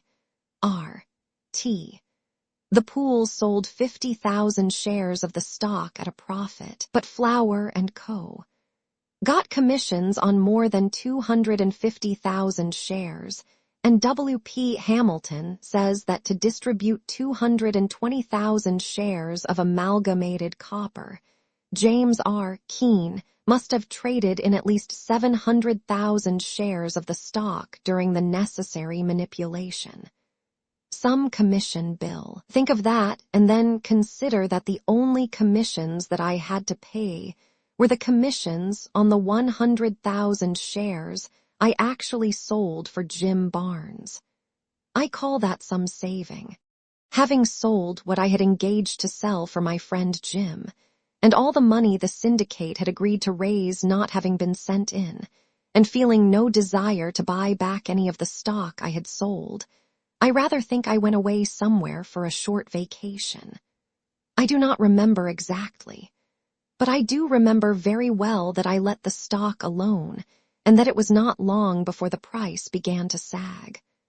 One day, when the entire market was weak, some disappointed bull wanted to get rid of his Consolidated stove in a hurry, and on his offerings the stock broke below the call price, which was 40. Nobody seemed to want any of it.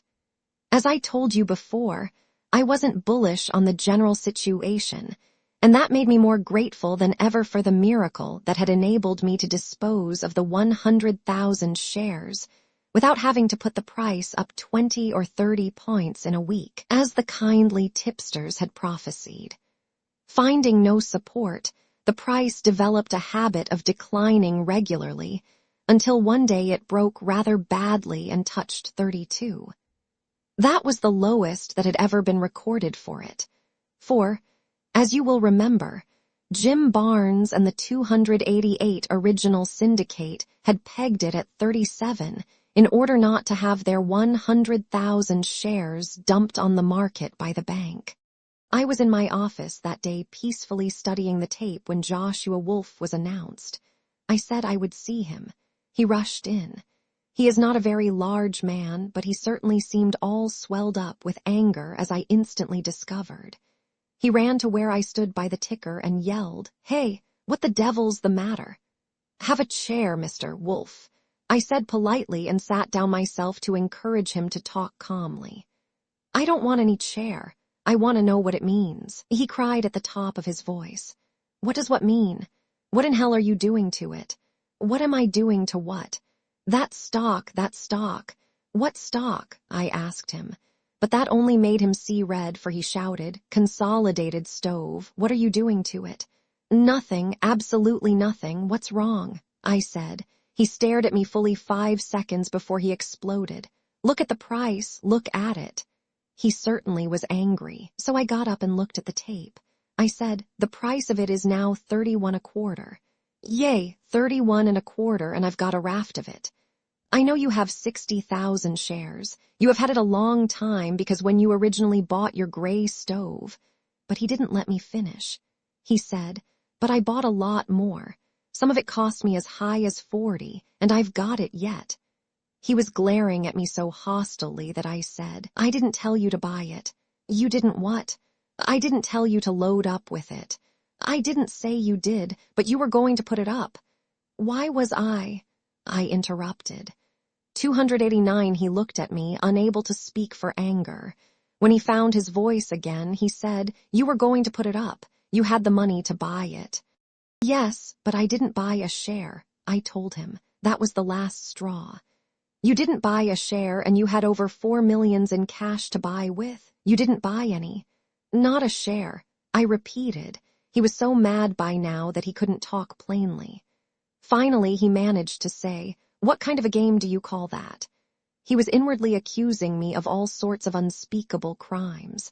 I sure could see a long list of them in his eyes. It made me say to him, what you really mean to ask me, Wolf, is why I didn't buy from you above 50 the stock you bought below 40. Isn't that it? No, it isn't. You had a call at 40 and 4 million in cash to put up the price with.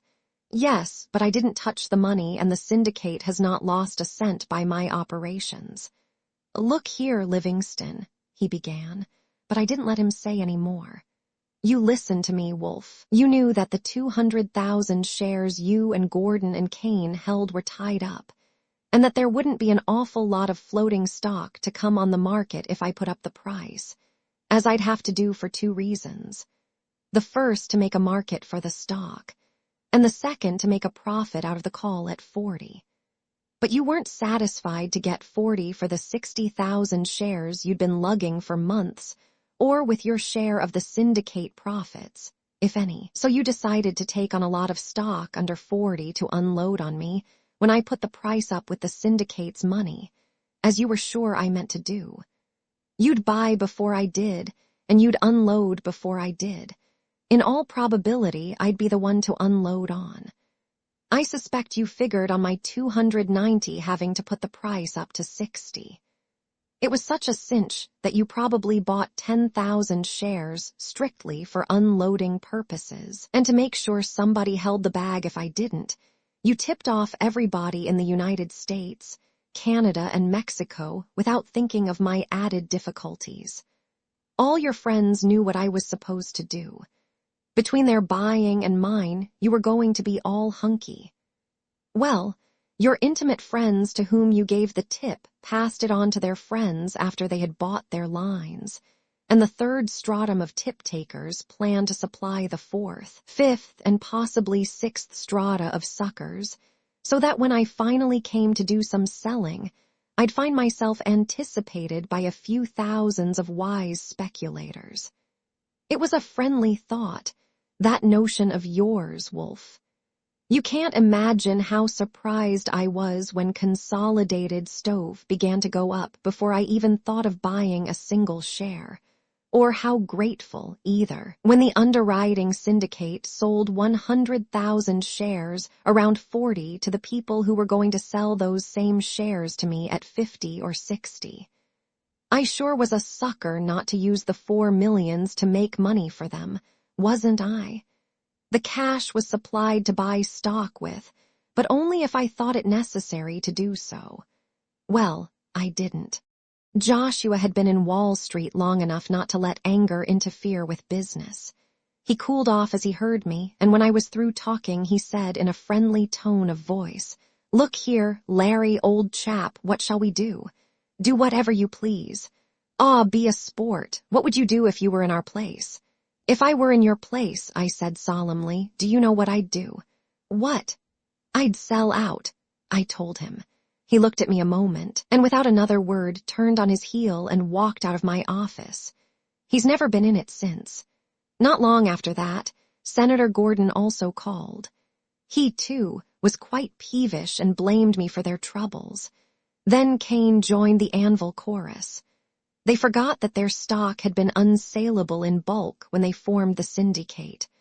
All they could remember was that I didn't sell their holdings when I had the syndicate's millions, and the stock was active at 44, and that now it was 30 and dull as dishwater. To their way of thinking, I should have sold out at a good fat profit. Of course, they also cooled down in due time.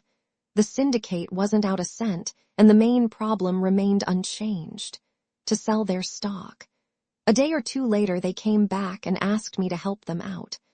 Gordon was particularly insistent, and in the end, I made them put in their pooled stock at 25.5. My fee for my services was to be 1/2 of whatever I got above that figure. The last sale had been at about 30. There I was with their stock to liquidate. Given general market conditions, and specifically the behavior of Consolidated Stove, there was only one way to do it, and that was, of course, to sell on the way down and without first trying to put up the price. And I certainly would have got stock by the ream on the way up. But on the way down, I could reach those buyers who always argue that a stock is cheap when it sells 15 or 20 points below the top of the movement, particularly when that top is a matter of recent history. A rally is due, in their opinion. After seeing Consolidated Stove sell up to close to 44, it sure looked like a good thing below 30. It worked out as always. Bargain hunters bought it in sufficient volume to enable me to liquidate the pool's holdings. But do you think that Gordon or Wolfe or Kane felt any gratitude? Not a bit of it. They are still sore at me, or so their friends tell me. They often tell people how I did them. They cannot forgive me for not putting up the price on myself, as they expected. As a matter of fact, I never would have been able to sell 292, the bank's 100,000 shares, if Wolfe and the rest had not passed around those red-hot bull tips of theirs. If I had worked as I usually do, that is, in a logical, natural way, I would have had to take whatever price I could get. I told you we ran into a declining market. The only way to sell on such a market is to sell not necessarily recklessly, but really regardless of price. No other way was possible, but I suppose they do not believe this. They are still angry. I am not. Getting angry doesn't get a man anywhere. More than once it has been borne in on me that a speculator who loses his temper is a goner. In this case, there was no aftermath to the grouches, but I'll tell you something curious. One day, Mrs. Livingston went to a dressmaker who had been warmly recommended to her. The woman was competent and obliging and had a very pleasing personality. At the third or fourth visit, when the dressmaker felt less like a stranger, she said to Mrs. Livingston, "I hope Mr. Livingston puts up Consolidated Stove soon.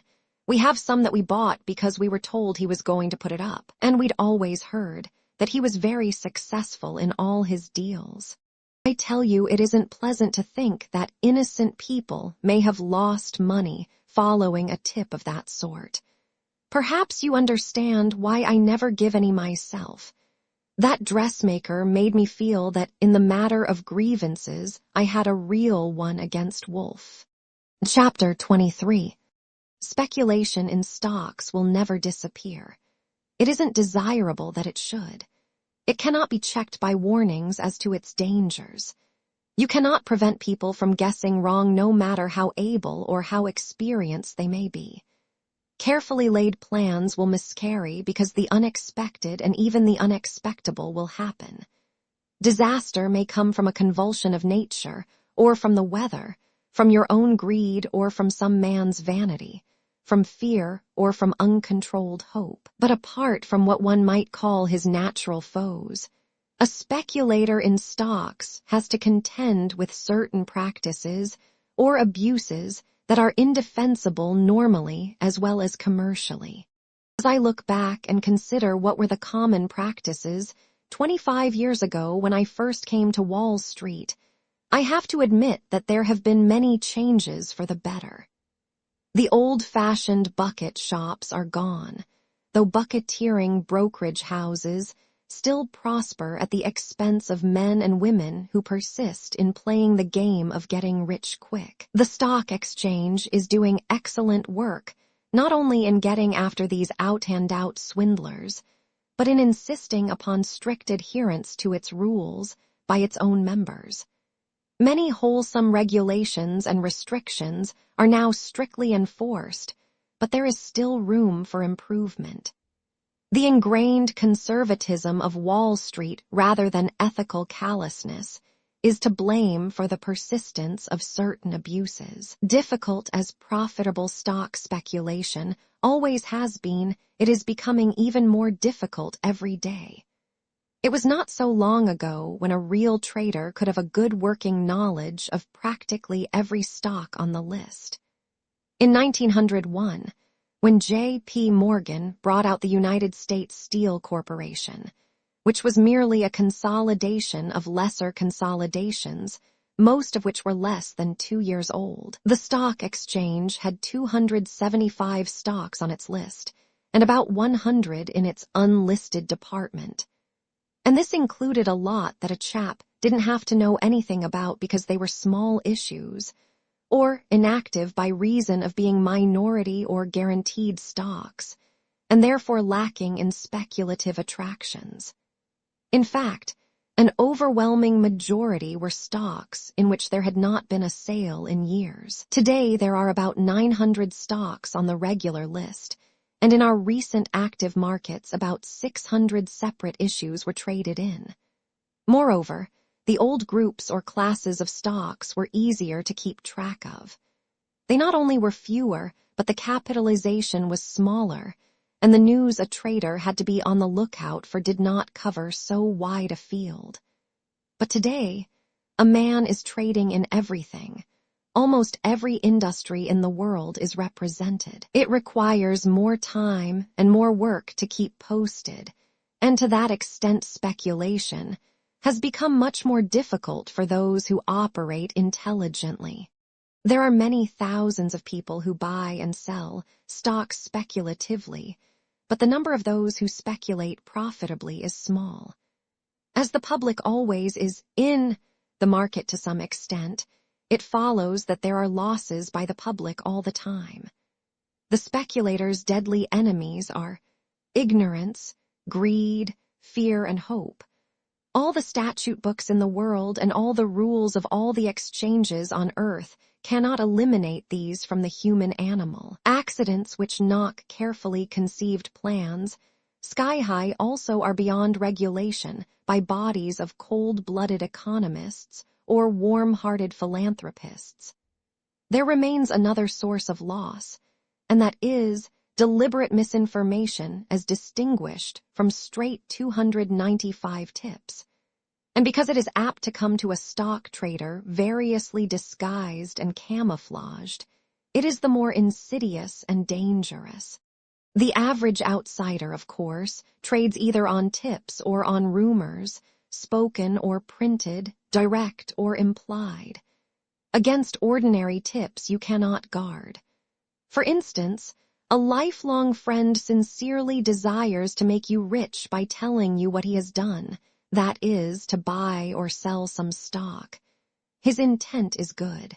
If the tip goes wrong, what can you do? Also against the professional or crooked tipster, the public is protected to about the same extent that he is against gold bricks or wood alcohol. But against the typical Wall Street rumors, the speculating public has neither protection nor redress. Wholesale dealers in securities, manipulators, pools, and individuals resort to various devices to aid them in disposing of their surplus holdings at the best possible prices. The circulation of bullish items by the newspapers and the tickers is the most pernicious of all. Get the slips of the financial news agencies any day, and it will surprise you to see how many statements of an implied semi-official nature they print. The authority is some leading insider, or a prominent director, or a high official or someone in authority who presumably knows what he is talking about. Here are today's slips.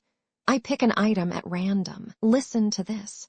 A leading banker says it is too early yet to expect a declining market. Did a leading banker really say that? And if he said it, why did he say it? Why does he not allow his name to be printed? Is he afraid that people will believe him if he does? Here is another one about a company, the stock of which has been active this week. This time the man who makes the statement is a prominent director. Now which, if any, of the company's dozen directors is doing the talking? It is plain that by remaining anonymous, nobody can be blamed for any damage that may be done by the statement. Quite apart from the intelligent study of speculation, 296, everywhere the trader in stocks must consider certain facts in connection with the game in Wall Street. In addition to trying to determine how to make money, one must also try to keep from losing money. It is almost as important to know what not to do as to know what should be done.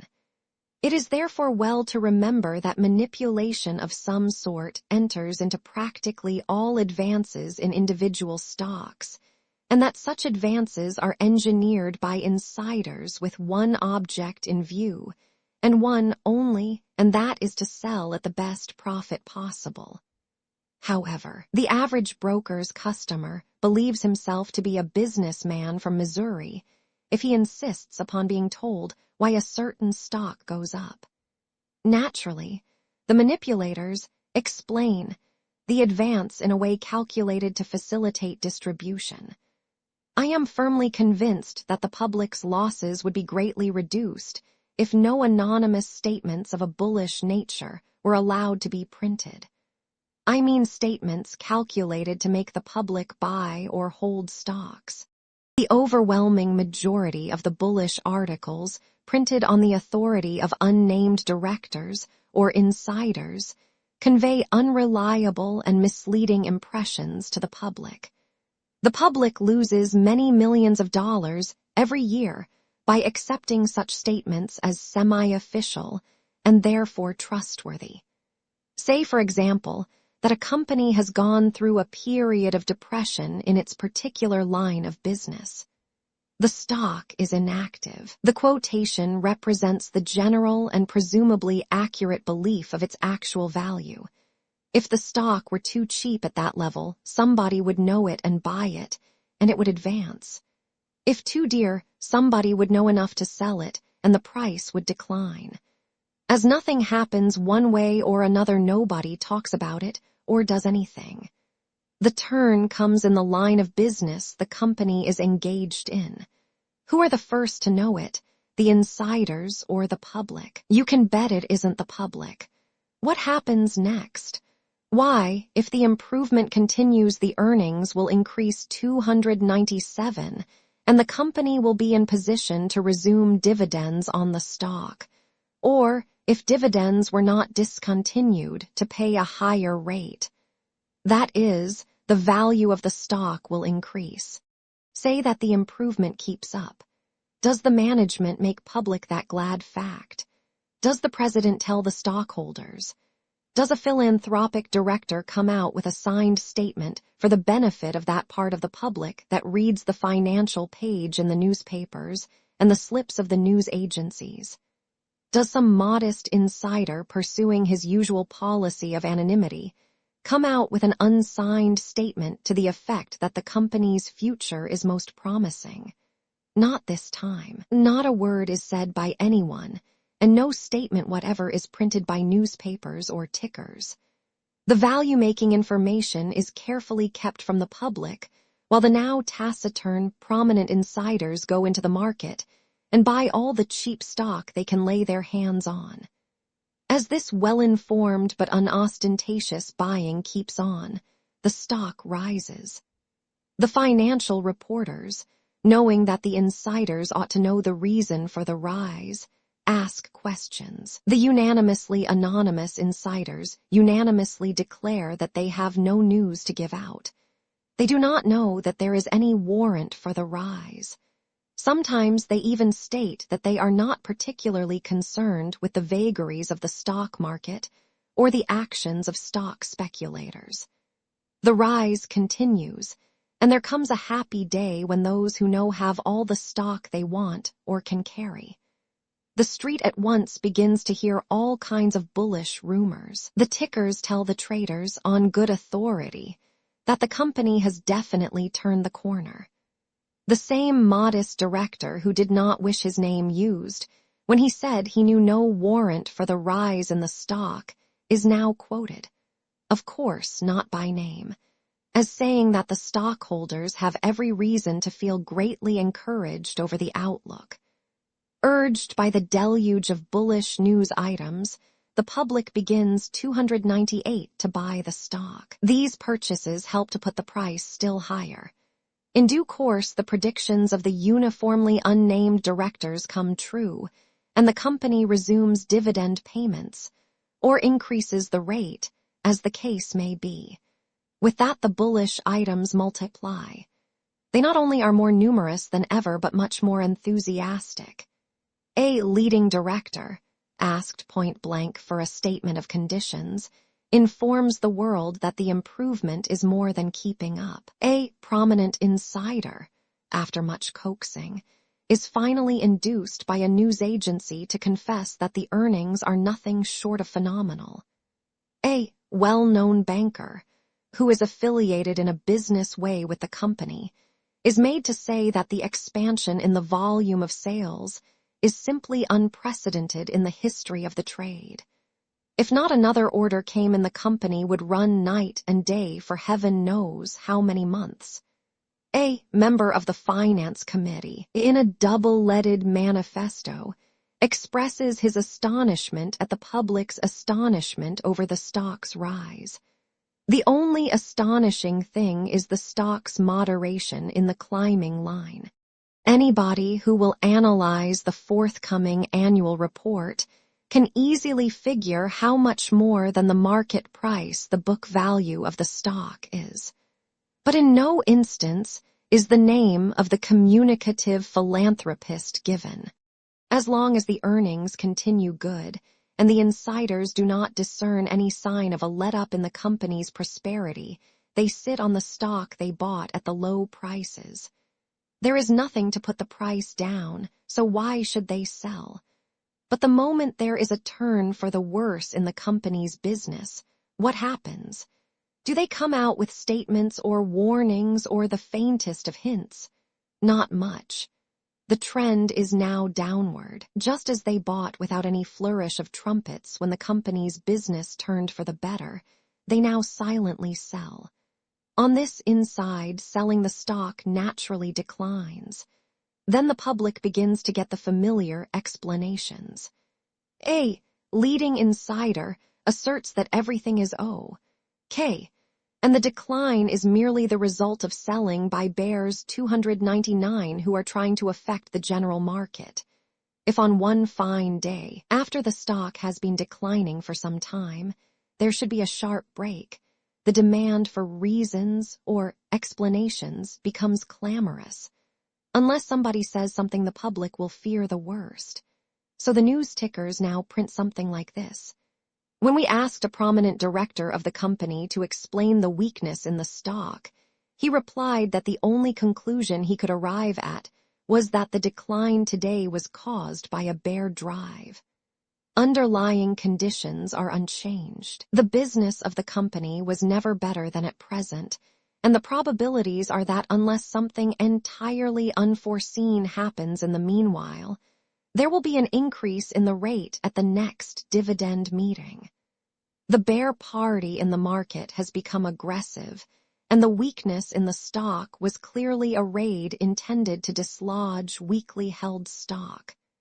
The news tickers, wishing to give good measure, as likely as not will go on to state that they are reliably informed that most of the stock bought on the day's decline was taken by inside interests, and that the bears will find that they have sold themselves into a trap. There will be a day of reckoning. In addition to the losses sustained by the public through believing bullish statements and buying stocks, there are the losses that come through being dissuaded from selling out. The next best thing to having people buy the stock, the prominent insider, wishes to sell, is to prevent people from selling the same stock when he does not wish to support or accumulate it. What is the public to believe after reading the statement of the prominent director? What can the average outsider think? Of course, that the stock should never have gone down, that it was forced down by bear selling, and that as soon as the bears stop, the insiders will engineer a punitive advance during which the shorts will be driven to cover at high prices. The public properly believes this because it is exactly what would happen if the decline had in truth been caused by a bear raid. The stock in question, notwithstanding all the threats or promises of a tremendous squeeze of the overextended short interest, does not rally. It keeps on going down. It can't help it. There has been too much stock fed to the market from the inside to be digested. And this inside stock that has been sold by the prominent directors and leading insiders becomes a football among the professional traders. It keeps on going down. There seems to be no bottom for it. The insiders, knowing that trade conditions will adversely affect the company's future earnings, do not dare to support that stock until the next turn for the better in the company's business. Then there will be inside buying and inside silence. I have done my share of trading and have kept fairly well posted on the stock market for many years, and I can say that I do not recall an instance when a bear raid caused a stock to decline extensively. What was called bear raiding was nothing but selling based on accurate knowledge of real conditions. But it would not do to say that the stock declined on inside selling or on inside non-buying. Everybody would hasten to sell, and when everybody sells and nobody buys, there is the dickens to pay. The public ought to grasp firmly this one point, that the real reason for a protracted decline is never bear raiding. When a stock keeps on going down, you can bet there is something wrong with it, either with the market for it or with the company. If the decline were unjustified, the stock would soon sell below its real value, and that would bring in buying that would check the decline. As a matter of fact, the only time a bear can make big money selling a stock is when that stock is too high. And you can gamble your last cent on the certainty that insiders will not proclaim that fact to the world. Of course, the classic example is the New Haven. Everybody knows today what only a few knew at the time. The stock sold at $255 in 1902 and was the premier railroad investment 301 of New England. A man in that part of the country measured his respectability and standing in the community by his holdings of it. If somebody had said that the company was on the road to insolvency, he would not have been sent to jail for saying it. They would have clapped him in an insane asylum with other lunatics. But when a new and aggressive president was placed in charge by Mr. Morgan and the debacle began, it was not clear from the first that the new policies would land the road where it did. But as property after property began to be saddled in the consolidated road at inflated prices, a few clear-sighted observers began to doubt the wisdom of the Mellon policies. A trolley system was bought for $2 million and sold to the New Haven for $10, 000, whereupon a reckless man or two committed lèse majesté by saying that the management was acting recklessly, hinting that not even the New Haven could stand such extravagance, was like impugning the strength of Gibraltar. Of course, the first to see breakers ahead were the insiders. They became aware of the real condition of the company, and they reduced their holdings of the stock. On their selling as well as on their non-support, the price of New England's gilt-edged railroad stock began to yield. Questions were asked, and explanations were demanded as usual, and the usual explanations were promptly forthcoming. Prominent insiders declared that there was nothing wrong that they knew of, and that the decline was due to reckless bear selling. So the investors of New England kept their holdings of New York, New Haven, and Hartford stock. Why shouldn't they? Didn't insiders say there was nothing wrong and cry bear selling? Didn't dividends continue to be declared and paid? In the meantime, the promised squeeze of the bears did not come, but new low records did. The insider selling became more urgent and less disguised. Nevertheless, public-spirited men in Boston were denounced as stock jobbers and demagogues 302 for demanding a genuine explanation for the stock's deplorable decline that meant appalling losses to everybody in New England who had wanted a safe investment and a steady dividend payer. That historic break from $255 to $12 a share never was and never could have been a bear drive. It was not started, and it was not kept up by bear operations. The insiders sold right along and always at higher prices than they could have done if they had told the truth or allowed the truth to be told. It did not matter whether the price was $250 or $200 or $150 or $100 or $50 or $25. It still was too high for that stock, and the insiders knew it and the public did not. The public might profitably consider the disadvantages under which it labors when it tries to make money buying and selling the stock of a company concerning whose affairs only a few men are in position to know the whole truth. The stocks which have had the worst breaks in the past 20 years did not decline on bear rating, but the easy acceptance of that form of explanation has been responsible for losses by the public amounting to millions upon millions of dollars. It has kept people from selling who did not like the way his stock was acting and would have liquidated if they had not expected the price to go right back after the bears stopped their raiding. I used to hear Keene blamed in the old days. Before him, they used to accuse Charlie Wowerishoffer or Addison Camac. Later on, I became the stock excuse. I recall the case of Intervale Oil. There was a pool in it that put the stock up and found some buyers on the advance. The manipulators ran the price to 50. There the pool sold and there was a quick break. The usual demand for explanations followed. Why was Intervale so weak? Enough people asked this question to make the answer important news. One of the financial news tickers called up the brokers who knew the most about Intervale Oil's advance and ought to be equally well posted as to the decline.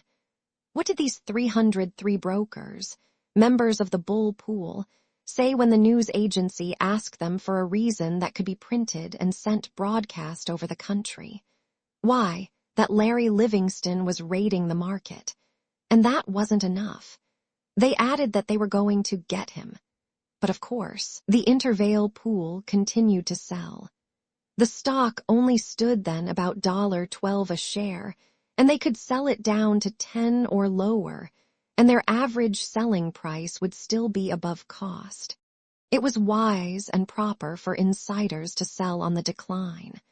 But for outsiders who had paid 35 or 40, it was a different matter. Reading what the tickers printed, their outsiders held on and waited for Larry Livingston to get what was coming to him at the hands of the indignant inside pool. In a bull market, and particularly in booms, the public at first, makes money which it later loses simply by overstaying the bull market. This talk of bear raids helps them to overstay. The public should beware of explanations that explain only what unnamed insiders wish the public to believe. Chapter 24. The public always wants to be told. That is what makes tip-giving and tip-taking universal practices. It is proper that brokers should give their customers trading advice through the medium of their market letters, as well as by word of mouth. But brokers should not dwell too strongly on actual conditions, because the course of the market is always from 6 to 9 months ahead of actual conditions. Today's earnings do not justify brokers in advising their customers to buy stocks, unless there is some assurance that 6 or 9 months from today, the business outlook will warrant the belief that the same rate of earnings will be maintained. If on looking that far ahead you can see, reasonably clearly, that conditions are developing which will change the present actual power, the argument about stocks being cheap today will disappear. The trader must look far ahead, but the broker is concerned with getting commissions now, hence the inescapable fallacy of the average market letter. Brokers make their living out of commissions from the public, and yet they will try to induce the public through their market letters or by word of mouth to buy the same stocks in which they have received selling orders from insiders or manipulators. It often happens that an insider goes to the head of a brokerage concern and says, "I wish you'd make a market in which to dispose of 50,000 shares of my stock." The broker asks for further details. Let us say that the quoted price of that stock is 50.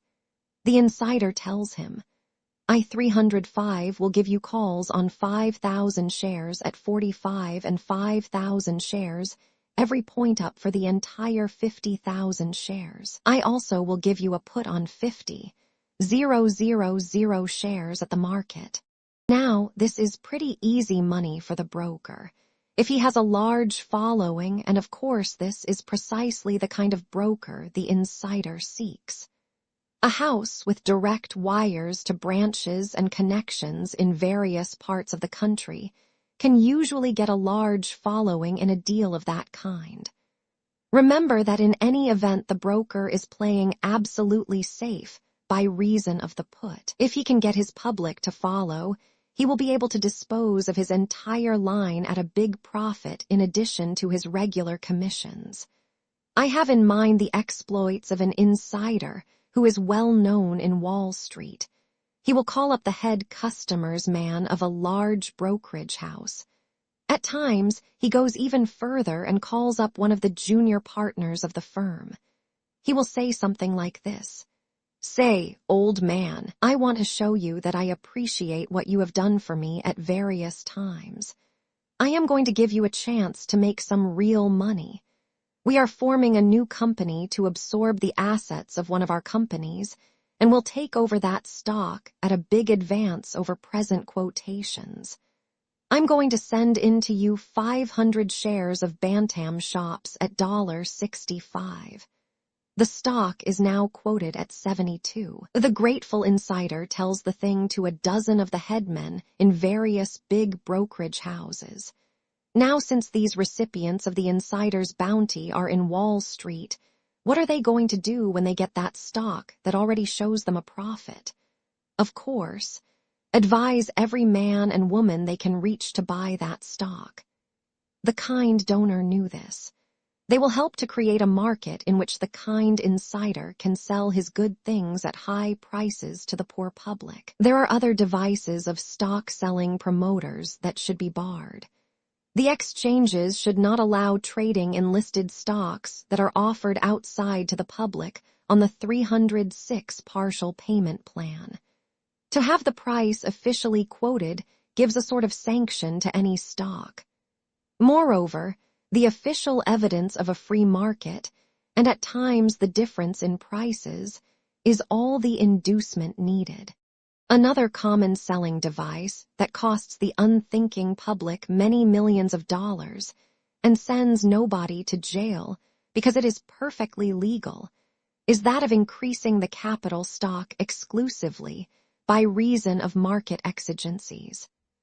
The process does not really amount to much more than changing the color of the stock certificates. The juggling whereby 2 or 4 or even 10 shares of new stock are given in exchange for one of the old is usually prompted by a desire to make the old merchandise easily vendable. The old price was $1 per pound package and hard to move. At 25 cents for a quarter-pound box, it might go better, and perhaps at 27 or 30 cents. Why does not the public ask why the stock is made easy to buy? It is a case of the Wall Street philanthropist operating again, but the wise trader bewares of the Greeks bearing gifts. It is all the warning needed. The public disregards it and loses millions of dollars annually. The law punishes whoever originates or circulates rumors calculated to affect adversely the credit or business of individuals or corporations. That is, that tend to depress the values of securities by influencing the public to sell. Originally, the chief intention may have been to reduce the danger of panic by punishing anyone who doubted aloud the solvency of banks in times of stress. But of course, it serves also to protect the public against selling stocks below their real value. In other words, the law of the land punishes the disseminator of bearish items of that nature. How is the public protected against the danger of buying stocks above their real value? Who punishes the distributor of unjustified bullish news items? Nobody. And yet, the public loses more money buying stocks on anonymous inside advice when they are too high than it does selling out stocks 307 below their value as a consequence of bearish advice during so-called raids. If a law were passed that would punish bull liars as the law now punishes bear liars, I believe the public would save millions.